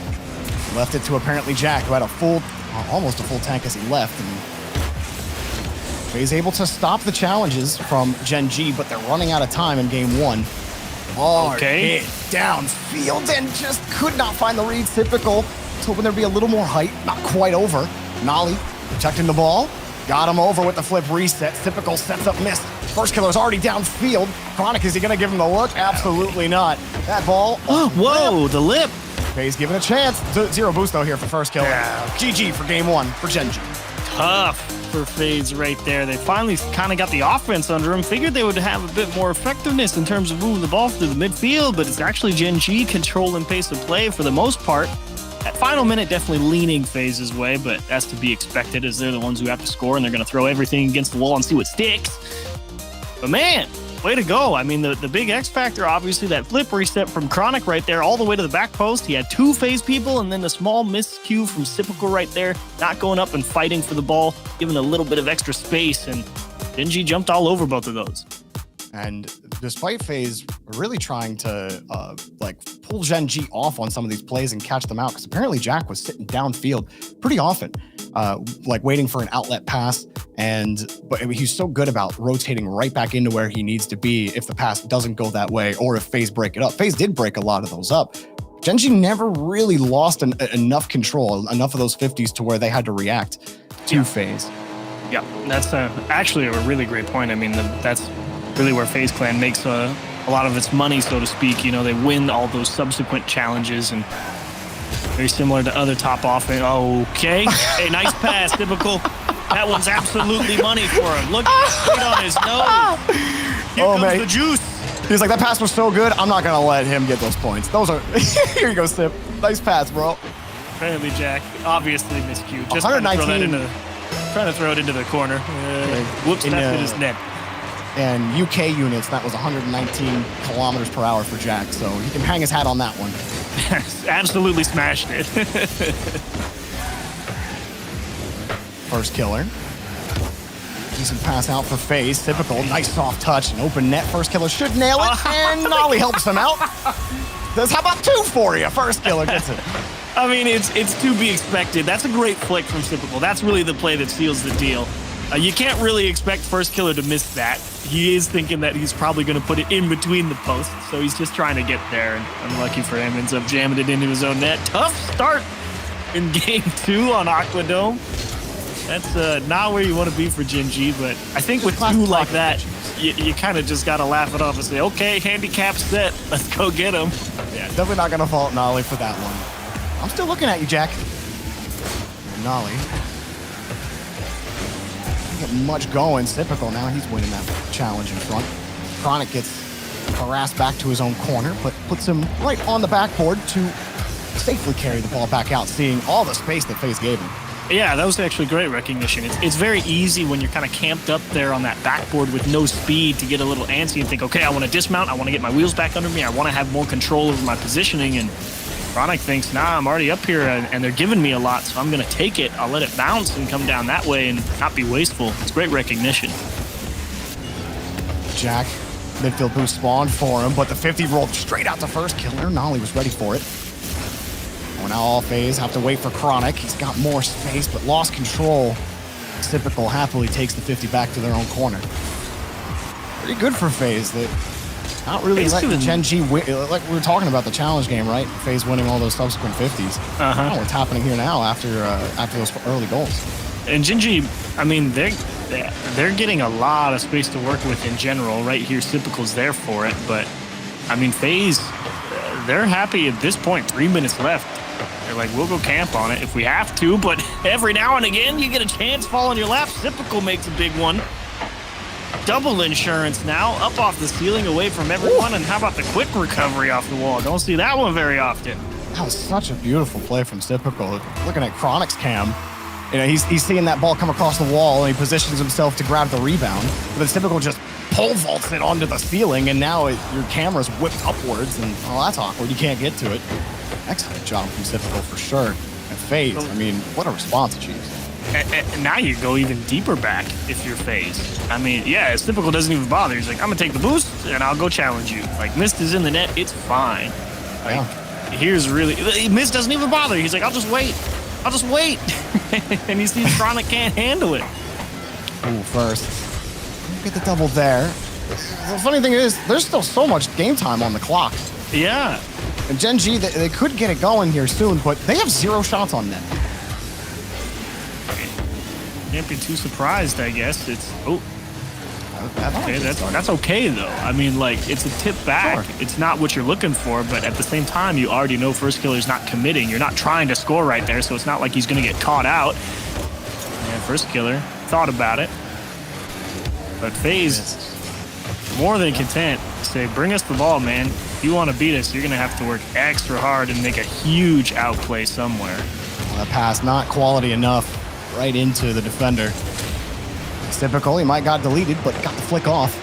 Ooh, okay. Decent pinch from Chronic. Nolly's ready and just can't get enough of it. Didn't have enough boost either. Jack shot right into Typical. First killer gets to the ball. Chronic just a little late. Nolly with control. GenG just can't get anything going. They're stuffed every time they get back to the orange half. And there's a touch that doesn't go their way, or first killer, Typical or Mister there to just win the 50 and force them to retreat to the blue. If you guys are wondering how to play when you got a 3-goal lead in ranked, do what this is. It's not like FaZe are just, well, that's just unlucky. Yeah, do that. Don't do when that. You're up 3-0, do that. Don't do that. That's just unlucky. I mean, first killer, little back pass, miscommunication from FaZe, Typical trying to control it. And Chronic's just in the right place at the right time. Jumps all over a little mistake. That's fair. Sometimes those happen. But across the board, I mean, FaZe on offense right now, it's not even really offense. It's token pressure. Like, they're like, okay, I'm in position, so I'm going to drive at you to force you to do something. Like right there, missed. He doesn't actually go for a challenge there. He's just like, I'm just going to drive here so you have to make a play. And I'm making it as easy as possible for the two people behind me to make the read. And now that the other team has to score, they're going to try and make plays. They'll make a miscue every now and again, like right here. It's a weak touch from Jack.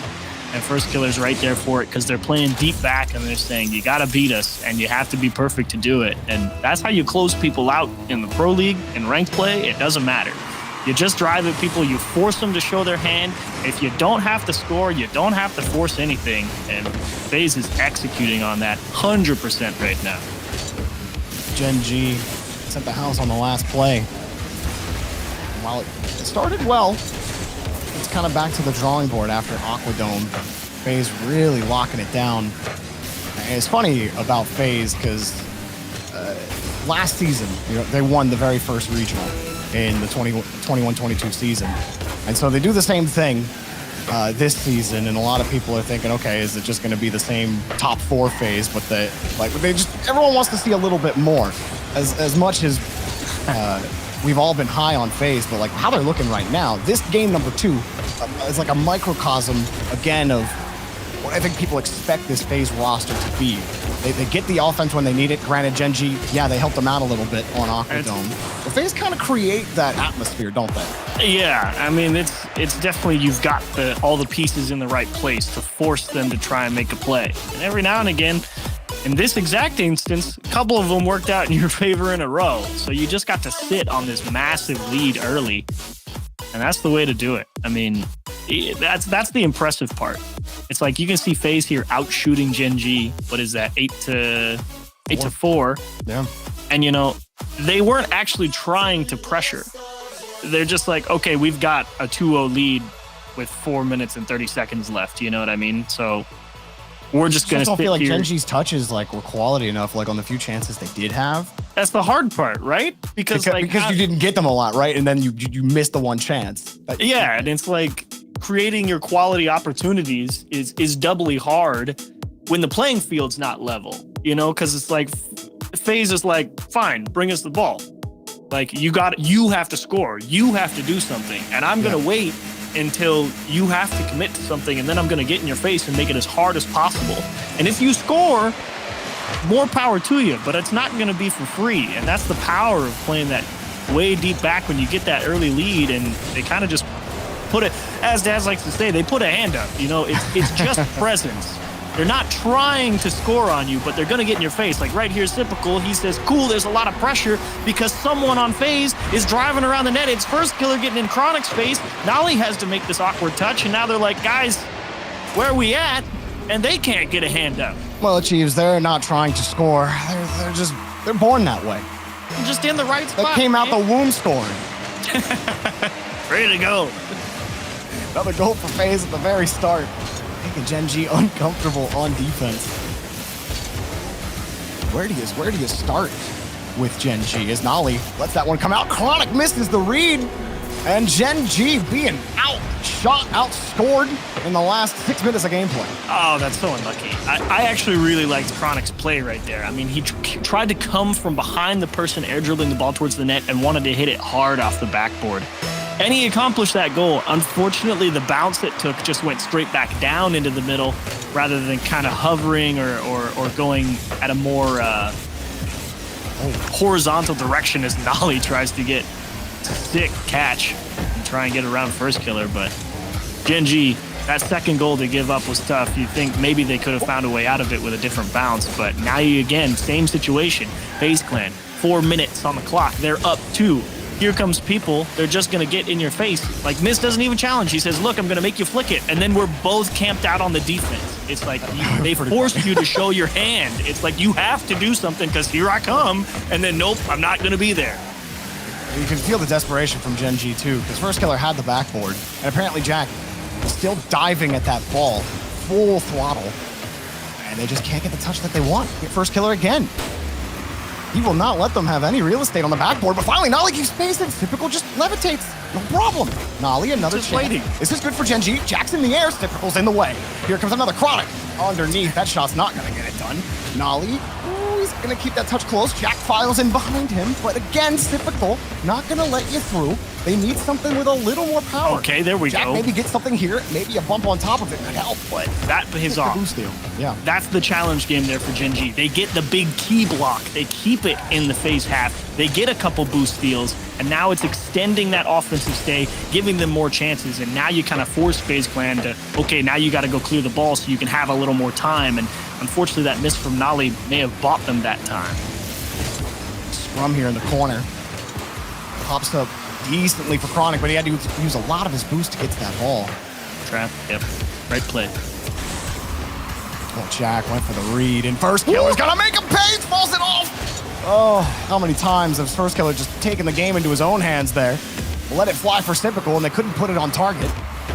GenG, wow, sitting on this deficit, just can't get anything done. They get stuffed again. Is it in? Oh, saved, first killer. Okay. Oh, he missed it. Apparently Jack up, he's got the first read. Third goal would surely put it in the nail, and yep, the nail goes in the coffin there probably. I mean, FaZe are just unreal right now. Clinical performance so far. Man, apparently Jack, to be fair, he tried his hardest. He knew FaZe was going to get up in his face right there, and he's trying to get that air dribble started, but just could never get the control, the momentum on the ball to go the right direction, and the support came through for FaZe. Tough game 3 for GenG.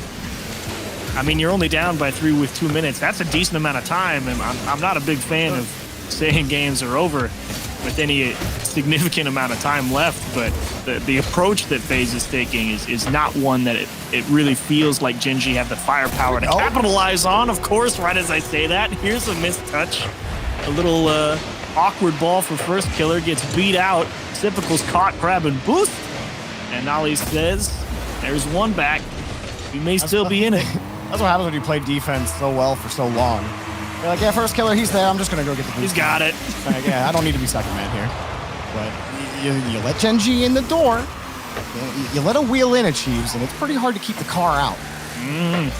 FaZe, if any team are going to do it, it's definitely them. But GenG start the clock a little earlier this time. The last time they went down 3-0, they did not score their first goal until First killer. just a minute in. He just jumped at that. He's like, yep, have to go that way. Like he's just getting in their face. He doesn't care if it goes into a scoreable spot or not. He's just like, as long as you don't get to do whatever you're trying to do, I'm happy. Good hit there for first killer. Nolly misses the read. And first killer weaving his way through. Nolly, no boost on his challenge, but he did give Chronic a chance at it. And first killer just gets the catch. Jack is forced again into the air on that 50. Now we're starting to get some of those touches in midfield. Relies on Chronic and Jack here. How do they draw this up? Nolly sees the path. There's just too much on the FaZe defense that get broken out. First killer pops it up. Maybe something on the transition here. Typical, no boost. Not going to have to even contend for the ball. Ooh, okay. Little hiccup there in FaZe. Double commit. So they're both in the same There we spot, go. and they may pay for it. Yep. Okay. You see him kind of get colliding with there on the sidewall. They don't actually hit each other, but it's a big miscue. Mist and first killer both hit that ball, so Mist kind of has to recover back to his net and gets put in a weird spot trying to play support for Typical. Can't make the play. Straight back to GenG. So another small mistake from FaZe. They let him in the door a little more, but they may get one back on kickoff. And first killer, he is into time waste mode. Straight to the corner, says, yeah, good luck. And the hood has appeared past the wheel. Nolly going for the demo on first killer, but he avoids it and plops himself in the perfect spot for the transition. Now flicks it over one. Typical goes for the reset, but he's got no boost. That one off. Maybe one more chance here. Jack sees Chronic. Chronic rips it on top. Oh, off target, just high. Here comes another shot from Chronic, but it's blocked. Popped up. Can they keep it in the air? Taken off by the back wall, and Typical wins it on the touch. FaZe Clan up in the series 2-1. Boy, I mean, that read from Typical, that's one where you catch your breath a little bit as FaZe Clan. That's how you almost throw the game in rank. You make little tiny mistakes, you let them back in, even though you're in a position where you should never be losing. But every now and again, you just don't play perfectly. That's the hard thing about Rocket League. Doesn't matter if you're bronze to one of the best teams in the world, the little mistakes matter. This is a game that punishes imperfection. FaZe almost slipped up there. GenG were starting to get some quality touches, or quality passes, really. I feel like a lot of their attempted passes were either just too hard. FaZe were always in position, like great positioning overall to cut those passes off. Yeah. Started to break down even before their first goal went in. Like GenG started finding some breathing room. So that might be an indication of this series turning back in their favor a little bit. They're trying to figure out how they can move the ball around, because now they're seeing it's like, oh, they're just driving at us just to make us do something. Well, let's assume they're not going to actually force the challenge that they punish them for, right? And yeah, you got to take the space because, well, to be fair, they're only doing that when they get this nice early lead of 2 goals with that's fair. a bunch of time on the clock. So maybe if you just get through the first minute and don't concede 2, you'll be in a little bit better position. Who knows? Ooh, Jack sees Chronic downfield. There's Typical again. MVP of the last game, and had a lot of big stops in the second half of the last game, and now they've missed the ball. Jack has to make the stop.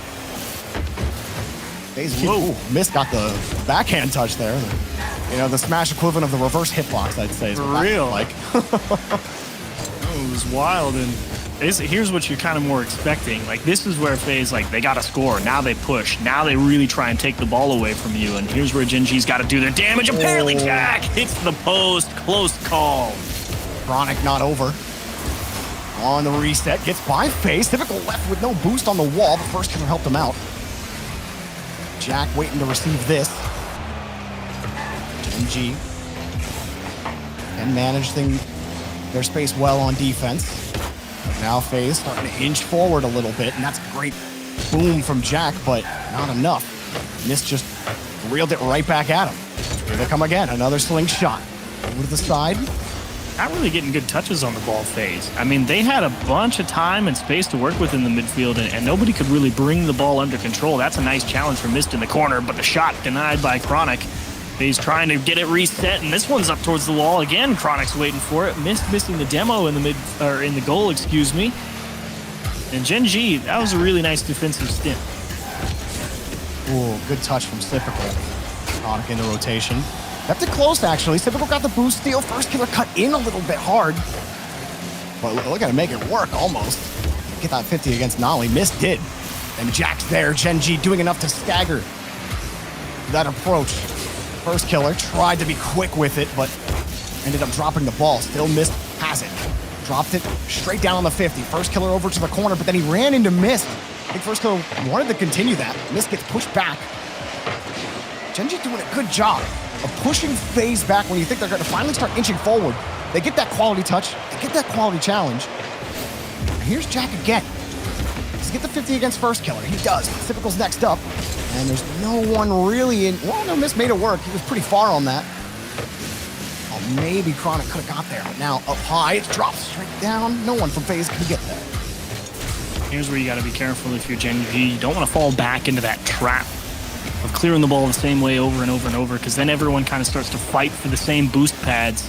That's when you really get starved out. And GenG in general, doing a really nice job moving the ball both back and forth across their own net to kind of hold off that wave of FaZe attack. It's really not FaZe trying to shove as hard as they can and break you down. It's kind of FaZe saying, look, we've got control.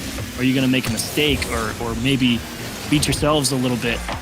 And GenG doing a nice job not blinking. Good touch from Jack back over to the corner. GenG finding each other in the spaces. And they've been winning that possession battle a little more. Great three-man passing play. A beautiful design. Jack pops it right in. They see it all connect. Chronic with a great challenge. Dish it back, but don't be greedy. Don't go for the shot. Dish it into the middle. Let apparently Jack size up where the hole is in the net. He can see it a lot better than you can. Beautiful vision from GenG. And the shot. Perfect. Nolly trying to get it going, and he had forced that first defender off the ball for FaZe, going for the bump after he dropped that initial pass. It's a rarity, Jorby, in this series. FaZe actually has to do something now. That's too high. What? Whoa! Chronic gets the goal here. A little awkward. You see, first killer rotating back. He's trying to pick up the small pads and avoid Nolly at the same time. He hit that first touch, and Chronic's inertia just carries him right back into the ball. It bounced out inwards and then into the net. You're not upset if you're first killer. You understand. But you are sad. I mean, the fact he even kept the first one out is impressive. He was under a lot of heat in that net. GenG jumped all over him. Great job from GenG. That was a beautiful play from GenG, executing the 2-on-1 to perfection. And FaZe Clan finally having to find some way, actually need to press to score.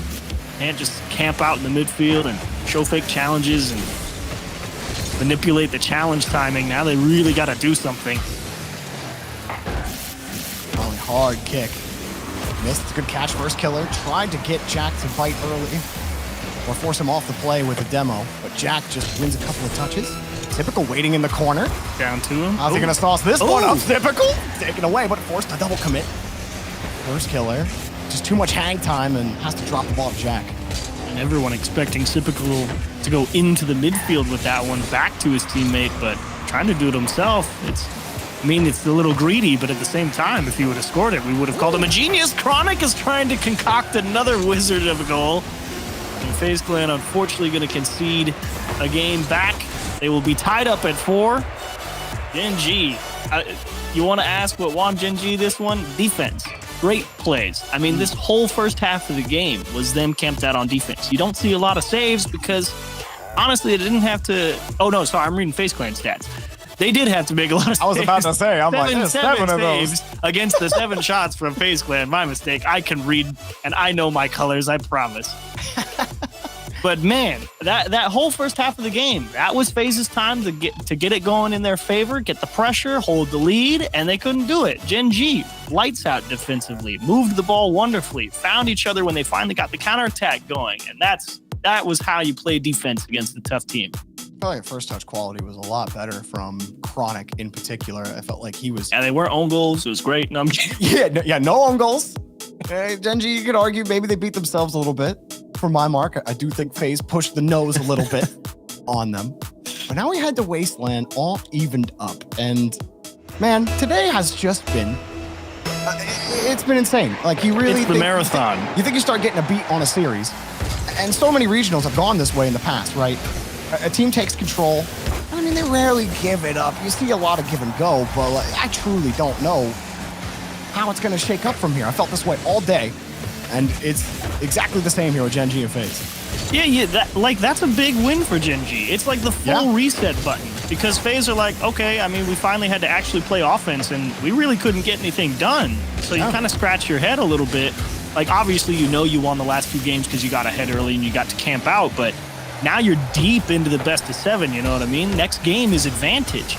And you kind of got locked out in game 4. So you're a little bit hesitant here. You're trying to figure out what you need to do to actually break GenG down. And you're kind of scratching your head because, as we mentioned, there's a lot of offense on FaZe. They get a lot done. GenG for the same mark, though. They're real close to FaZe. Out of the bar and missed. Has to grab a quick bounce. He couldn't handle it. Typical has to wait. Apparently, Jack not going to let him. Now Chronic going to push the ball forward. First killer. He makes the stop. Nolly knew he was going to grab it, so he'll go for the control. First killer. Pinched it off the ceiling. Oh, Chronic going for the read, cutting off the higher option. Now Jack and Chronic really making FaZe think about them on defense. Like there's a couple different options they could have taken there. Is it a pass? Is he gonna go for the demo? It's gonna freeze you on the back line. It makes it that much harder to get control of the game. GenG with Chronic again forcing the 50 out. Nolly's already jumped. Gets it around 1. GenG winning every touch, beating FaZe of the ball. You're looking for your playmakers here on FaZe to break you through this kind of gridlock that you've entered into Game 5. You're looking for first killer to make the big mechanical outplay somewhere in the midfield. You're looking for Typical to get the big jam. Miss to either be the put away guy or another big block in the midfield. Somewhere along the line, you're looking for FaZe to make the big play. That's really what they thrive on. Nolly gets his touch out to Jack. All of FaZe have pulled off. They'll happily let the rebound come down, but not grabbing the rebound. This one comes out to Chronic, back to Jack. A good pass at first killer. Shaded that the whole way through. Now punches it in reverse, but ball will not fall in his lap. Chronic recovers quickly and got a quick pass out. Jack was hoping to get there a little faster, but they do keep the pressure up. And FaZe, I mean, they're playing second fiddle right now. They're a little slower. First killer's still trying to bump the back end, but Chronic's got the ball! And he's still got to get the double tap, but it's still there! Oh, what a save from Typical! Wow. And it's off the post! Typical had no boost, he jumped and prayed, and he had his prayer answered. Here he comes! Ooh. 2 touches in front! Oh, the dunk denied! Chronic got the save. First it was Jack, then it was Chronic. Typical, hang on a second, pulls it fast, goes in front. That's a dunk pass. That's okay. That's a dunk pass for my mark. Everyone take a moment to breathe. I mean, the hero save from Typical keeps FaZe in it. GenG, a beautiful couple of pushes. Tester for missed, obviously no problem, but it comes at the cost of their corner boost. Possession paramount here for FaZe, and unfortunately they lose it. Now they've only got 1 boost pad to work with, and you can't afford a mistouch now. These 50s for missed. Chronic a chance. Timing on the dodge from Typical. Drill that ball in the corner. Now he's got boost and control. Kicks Jack back to his half. Oh, and he missed. Nolly ends up being the one to stuff it. But like you said, the miss not helping, but what a ripper of a shot! Typical off the bar. He had to get over apparently Jack, and now Nolly slips underneath. Wow. Oh, he's through. Wow. Wait, I got through. That might be a 2-on-1. Hang on, Typical. That was enough time. The Bumpy's got him! Typical air strike on the ground. Assault from Mist. You really thought apparently Jack was going to be able to stop this one at the midfield line, but got beat. Not sure if he was under pressure exactly, but FaZe finally slipped past. And then it does indeed become the 2-on-1. They get the bump to make sure that Typical has a clear fly zone. Delivers a big one, and hey, you got to just hold out. You can't afford to play a little... Oh, no! I was about to say, you can't afford anything to go wrong. This went wrong. Wow, Jack just dropped the ball. Typical, he goes up thinking Jack's going to drill the ball into him. Jack sees Typical literally drive up, and he just lets go. And then Typical, he only had like 20 boosts. So he comes back down. What are you going to do after that? Now it just looks silly. Nolly gets the clear, but that was all set up from Jack, recognizing the situation in front of him, leaving the ball, and giving Nolly the chance at the shot. Just like that, when you thought FaZe might push it forward. Back into the blender, right back. Absolutely. Oh, boy. I've been tense. Ooh, Chronic. Jack needs some quality touches here. Good stuff from Mist. Oh, man. But Nolly actually almost had that. First kill is going to help out. Good for GenG. Really liking the missed challenge game in the corner when he has to buy the time. You know what I mean? It's like, okay, we're not trying to break out. We're just trying to hold on for a moment. And he's been getting the job done back there in the defensive corners with those. Typical. Ooh, it bounced with under a second. I wouldn't do that with Chronic behind the ball. Just kill it.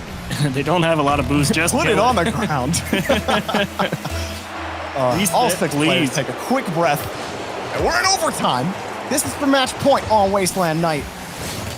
GenG looks like they've had the better part of the pressure. Jack's in the air and saved by first killer. It's going to be a tough angle for Jack no matter what. The Chronic moves it across. He put the fear in Mist, that's for sure, though. Mist heard him jump, and he realized he had to get up to try and make a save. He's very fortunate first killer's diving across net, too. I don't know if they would have kept that out without him. Typical To line that one up against Chronic. GenG just ready for it in the midfield. Nolly's gonna let it go for Jack. I don't know if for certain. Oh, they're gonna get it right over Chronic! Chronic's caught looking! His pants are down! FaZe! I'm Did pretty he scare him? confident. I think he got scared. Well, no, he doesn't. Like, I thought maybe because Mist was coming at him, I thought maybe he saw Mist and he started to try and move forward to try and cut off the 2v1 before it really started. Right. But Mist was coming in pretty late before Sypical got there, and I don't really know. I think Chronic just misread what was going to happen there. Obviously, it's tough to read that Sypical's just going to go straight for the net with pace like that. But at the same time, it kind of looked like he started moving forward a little bit early before Mist was really coming for him. Either way, tough break for GenG. Yeah, that one, you probably wish you would have made that's one you go back and you're like, if I waited, or if I was paying more attention to the side, like that's one you run back in your head in the shower, right? I don't know if there's any way to know really what he was thinking without asking him. That's just such a weird one because like in the replay, it looks kind of close. Like obviously you see Mist going for him. That's generally the accepted practice, the way to cut down the 2-on-1. You know, you try and get out in front of it, see if you can dodge that first guy early and give yourself a look. And I don't know, maybe Sypical just made a really, really big brain play. It was just like, just shoot it. He's going to come forward because he knows he's going to be in the 1-on-1 or the 2-on-1. So I don't know. That's Chronic just kind of got caught in no man's land, and that was a tough play to try and make, and Sypical outdid him. It might be the truest caught between a rock and a hard place that I've seen. Yeah, because like if you sit back, I mean, obviously your odds aren't good. And clearly if you go forward, your odds aren't good. That's tough. Tough spot It's for Chronic. free? Hello? But you got apparently Jack on your team, and when old Applejack is hitting them, you can feel a little bit better heading into Neo Tokyo. Oh, it's typical mechanical backflip. I think he realized he was definitely beat to the wall, and Mist is the guy behind him, but he's thinking he's got enough time to go get boost. Sypical's there, right? It'll be all right. Not that time. Did you start early, and that's got to do wonders to help erase the stink of the end of that last game. Nolly, she shuffled that ball back out to Jack. Nicely handled by First Killer on the side wall. Typical. Dropped it straight down, saved by Nolly. Okay. Big pressure from FaZe. First Killer. Forced 2 to commit, but Typical was playing for First Killer to push that over to the right. And now Chronic might make him pay. What a shot from Chronic! Oh my goodness, 170 degrees on that one. Does he care how last game ended? Absolutely not. Just a bit of perfect timing with the bounce out of the corner. Mist is thinking he's going to go off the wall. I'm going to start heading up early so I can go get to the bounce first. Wrong. Straight into the net. Beauty of a shot from Chronic. GenG increased the lead a little further. Typical. First Killers jumped immediately for that ball, but Nolly just in the perfect spot. It's happened, Jorby. The final inverse of the situation. Now it's GenG with the 2-goal lead with 4 minutes to play. And I want to see how much pressure they try and put on FaZe. Because, like, you know what FaZe look like. They're like, oh, fake challenge, we'll force you to bring the ball. And I want to see how GenG handle that. I think First Killer thinks it's time to hit go mode. But that probably doesn't happen. That probably doesn't happen until like 3 down, right? I mean, you got this series still. Not that you want to see Game 7, but I don't think we've seen First Killer go mode yet. Every trick in the book's about to come out for FaZe. Obviously, they want to clear it and close it out right here. No one likes the Game 7s. Stressful in double elimination. But at the same time, did they just give up 3? Yes, they did. Apparently, Jack walks it all the way to the bank, Jorby. Cash another one. Unlucky. Not a bad touch for Mist. The idea is correct. Throw it into your own half, follow it back into the corner, and collect your corner boost and head out. But surprise, surprise, there's a blue Finnick waiting for you at the midfield line. You know, I really didn't think that things were going to go completely according to script today. Granted, I never know what the script is until the games are starting to play. Typical, this is contact. 8 defended anyway. Are we really going to have 28 out of a possible 28? We're going 28 today. Is that actually happening? if GenG drop a 3-0 lead with half a game to play, someone come up with some silly challenge for me to do on Twitter. There is no way they drop. That's dangerous. Dude, FaZe is on the other side. I wouldn't put a bet like that. I don't care how good FaZe offense is. You're not scoring 3 against how well defensively GenG has been playing this series. I mean, GenG's defense, they've had to work pretty hard, and they've done a beautiful job of it. Typical Ripper. Nolly again in the perfect spot. He's not got caught out in a couple of games now. FaZe missed, shortening the field with that touch. And apparently Jack ready for it. Apparently Jack ready for this as well. FaZe continuing to test their ability on the backboard. First killer shot denied by Chronic, and he gets it right over Typical. A great follow-up. Mist has to pull it back. Now it gets a little harder as the GenG defense achieves. Is proving you right so far. It's the set up the campsite at the midfield line. We're gonna hang out here for a moment. Ain't got nothing to do but waste time if you're on GenG.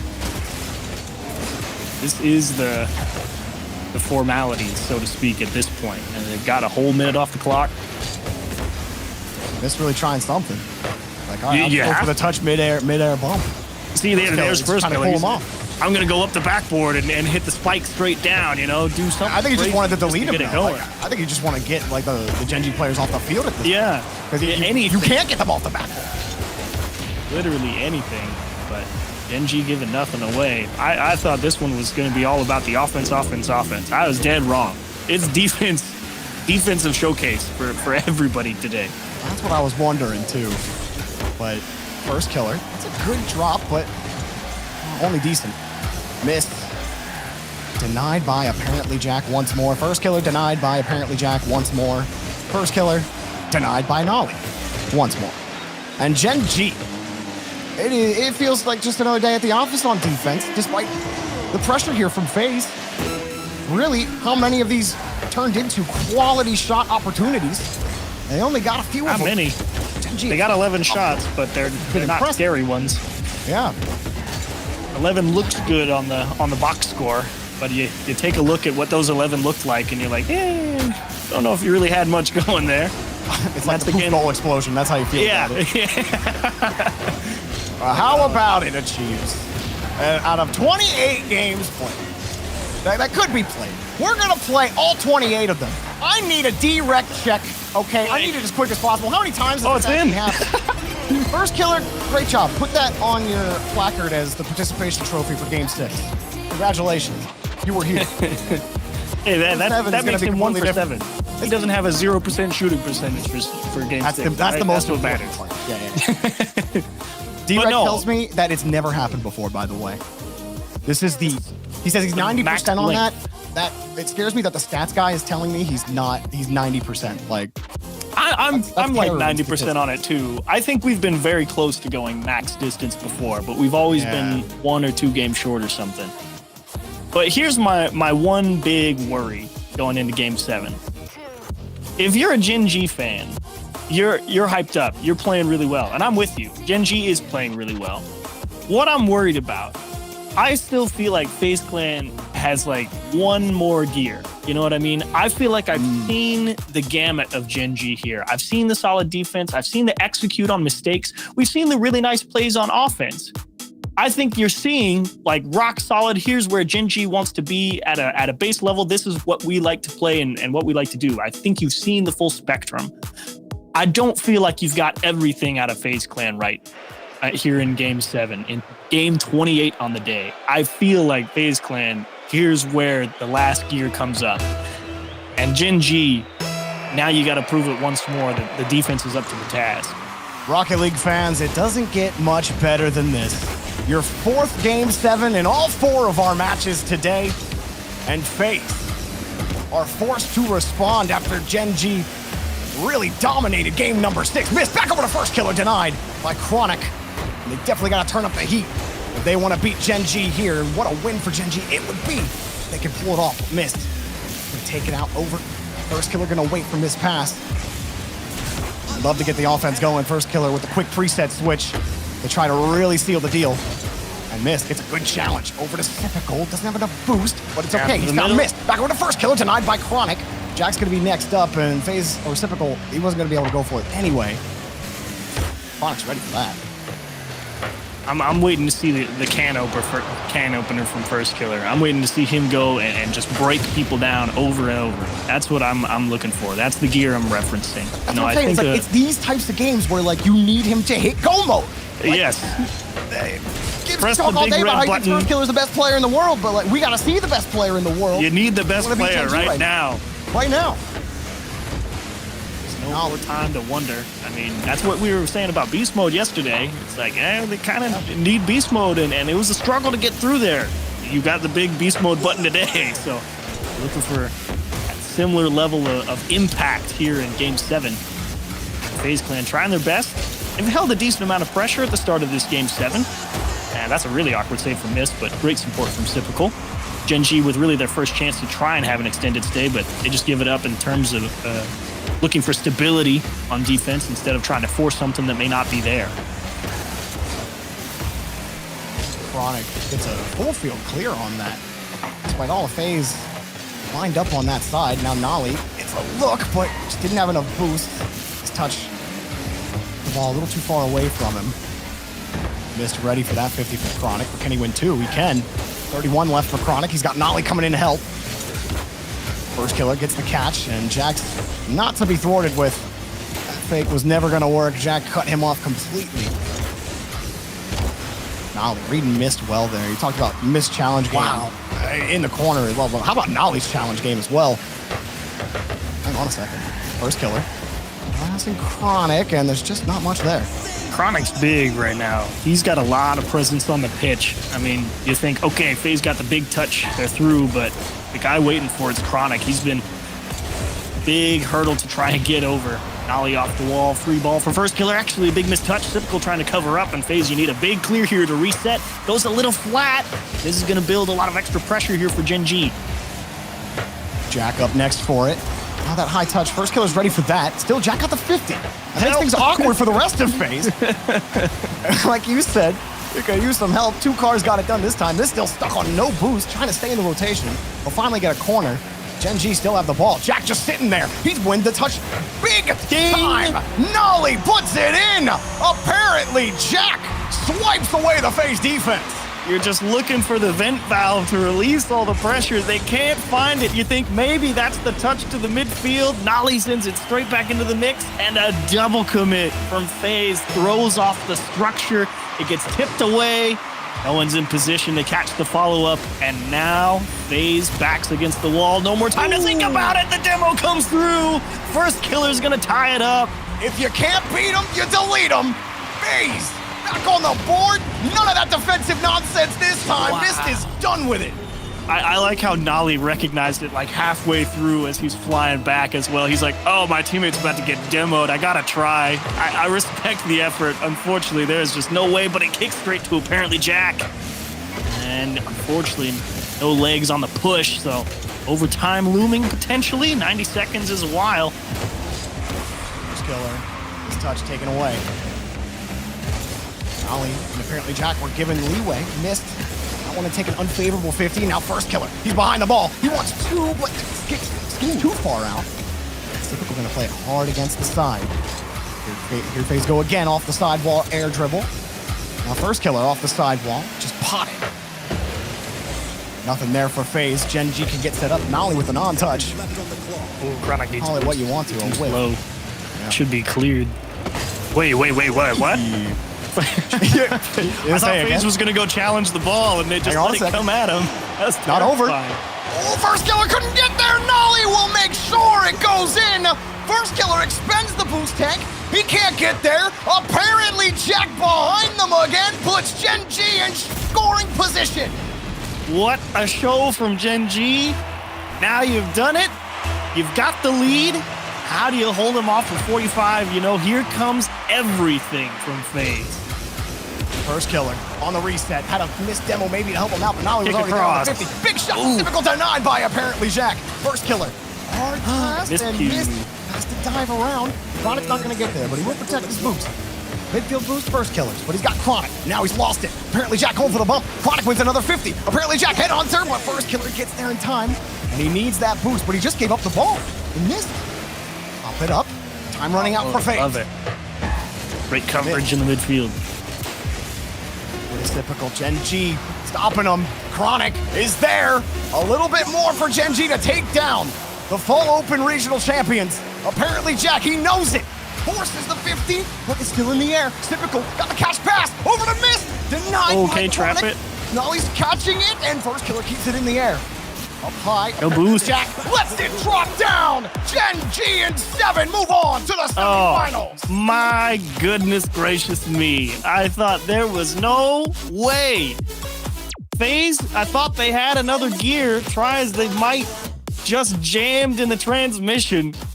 GenG catch them stalling out, and they advanced to the grand finals. Was it an uphill battle? I mean, considering how they dug themselves a hole at the start of the game, absolutely.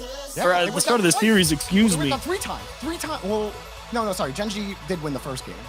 They won the first game, and then they lost the next two because of own goals. Right. And then it they was just tied like... it. Then they lost And then they again. tied it. Then they... Yes. In short, GenG, defensive masterclass. Beautiful show. I really was wondering how they were going to keep FaZe out. The answer, I mean, they locked first killer out. You think that's the guy who gets the job done, sets it all up. You know, he's the playmaker. He's the one that gets things going. And GenG was just like, nah, man, you're not good enough. I mean, what a show defensively for GenG. And you know, generally the saying is defense wins championships. Well, it also gets you into the semifinals, too. Jack almost falling out of his chair at that last goal, knowing that they just sealed the fates of FaZe Clan. An excellent job overall by GenG, but such a close day overall. Swiss was hectic.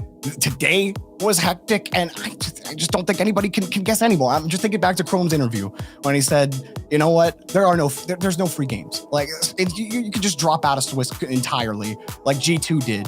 But it might be Space Station next regional. It might even be FaZe. We don't know. We don't know what's gonna happen next time. NA's crazy, man. I got nothing to Chiefs. How about the desk? Do they have stuff? They're ready. How about you guys? Wow. 28 games you purchased, chat. We gave you all 28 of them. I hope you're happy with you got a bang for your buck on this broadcast. And my goodness, NA continues to be the tightest, most difficult region to compete in here. FaZe knocked out in Game 7 again. Or again as in Game 7 for the day. Not FaZe knocked out in Game 7 again. But you see what I'm saying. Daz, this one went the full distance. And big step up from Chronic, Noli, Abject. Every player got involved in this series. That's right. I want to give a big shout out to Gibbs, though. Gibbs, he said it, whoever won that game 1 was gonna win the series.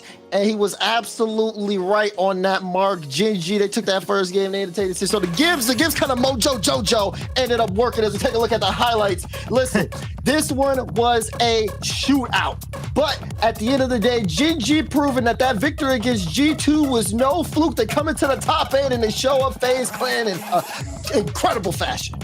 And how about the wild ride for Chronic, too? Because, I mean, he had so many highs and lows throughout that entire series.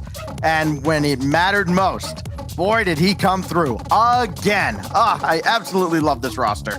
It was just insane, man. GenG coming out. They get the revenge. Nolly putting them to sleep after FaZe did that in their timeout last time around in that grand finals.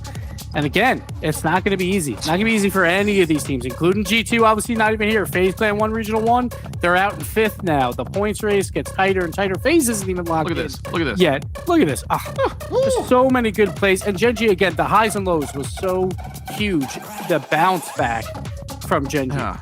He couldn't believe it. We saw the reaction on his face. I want to get his reaction in words as well. Joined by Abject, sir. Well done. What a battle. Walk me through the series from your perspective. That was such a roller coaster. I don't even know where to start. Obviously, we won game 1, and that felt good. Good start. And then we kind of we got a bit shaky. We conceded 3 goals in a row. I owned goal, and then Nolly owned goal, although his wasn't as bad as mine. And I was just thinking in my head, I was like, I'm not having a good series. And then we stepped it up. Chronic played amazing.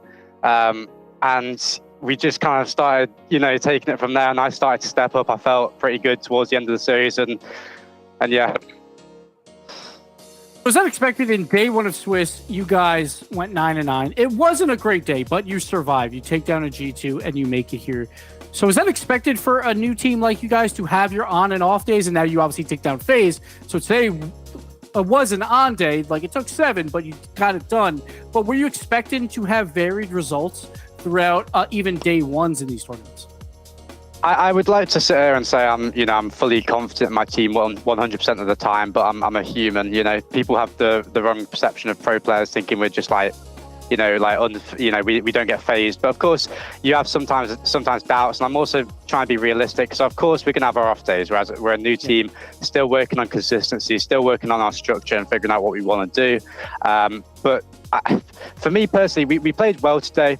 We could have played better, and to beat FaZe, whilst we still aren't, completely happy with the way we're playing, is a great thing. And even to get through Swiss and beat G2 yesterday it's just, I can't believe it. I think you guys can see I'm a bit lost for words right now. I'm quite happy.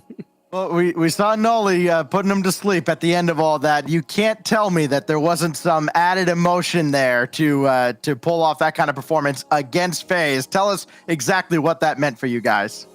Like I said before, you guys can see it in our reactions, and you can see it in my voice is a bit shaky still now. It meant a lot to us because we'd obviously played FaZe 3 times before this match, lost every single one of them quite handily. It wasn't really close in any of them, and this just helps to make us realize we can do it. Against the teams we struggled against, doesn't matter. We can fix it. We can do it.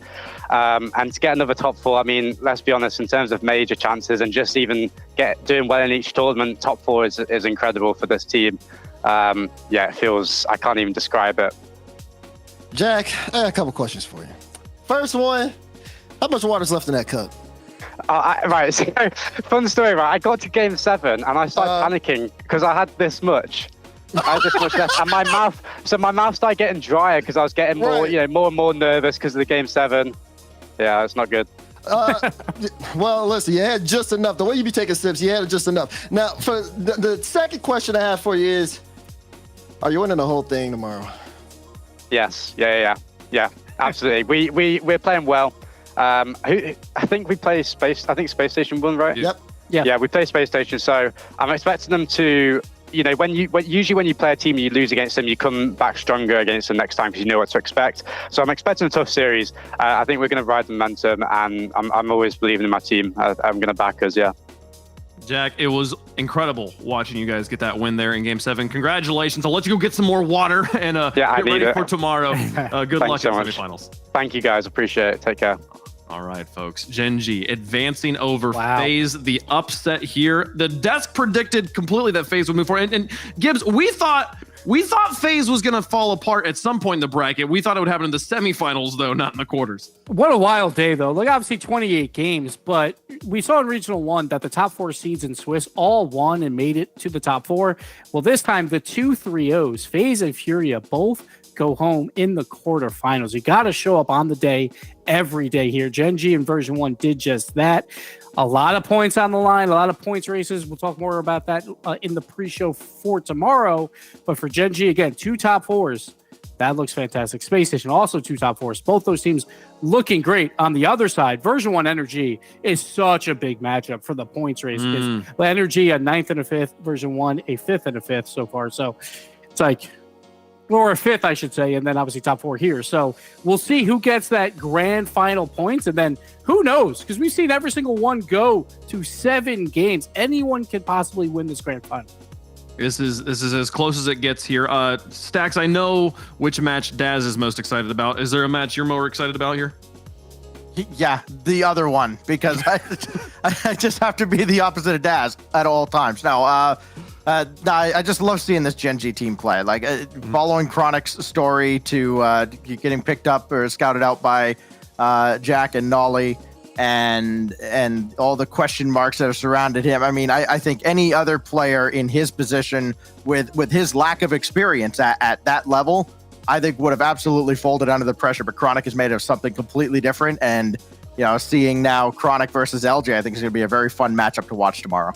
It's going to be a great one. Folks, thank you so much for watching the show. We're done here for our quarterfinal action. Semifinals and finals are tomorrow on Championship Sunday right here on twitch.tv/Rocket League. Thanks for watching. See you guys then.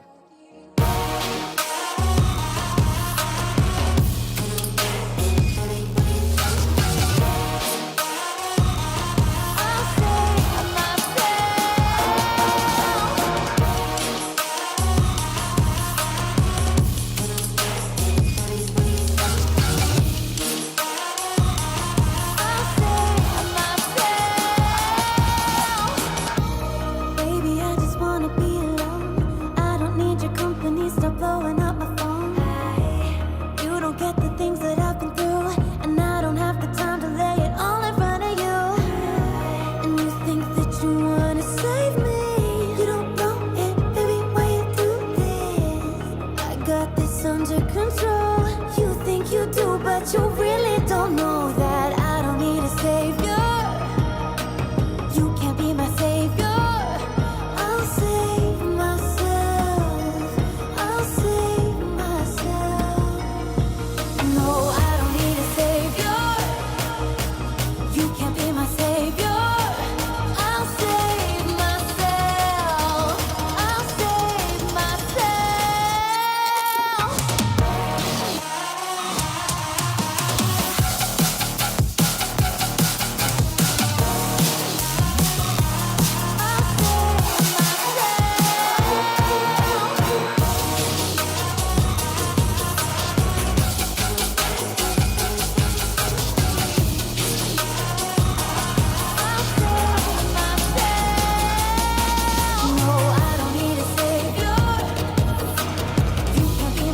You can't be my savior. I'll save myself. I'll save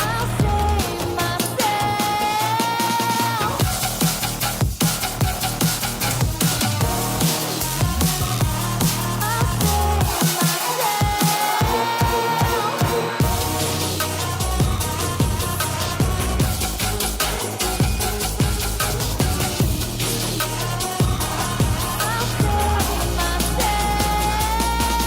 No, I don't need a savior. You can't be my savior. I'll save myself.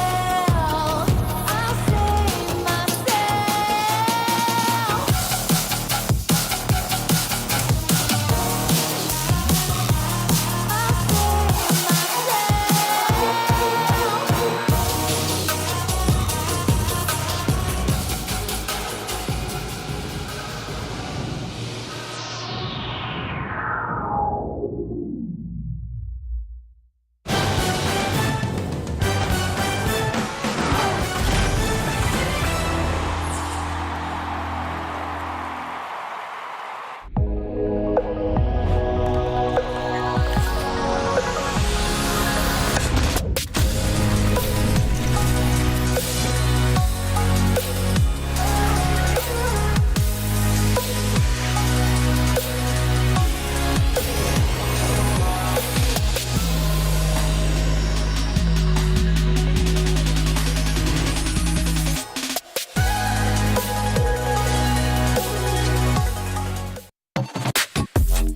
I do need you.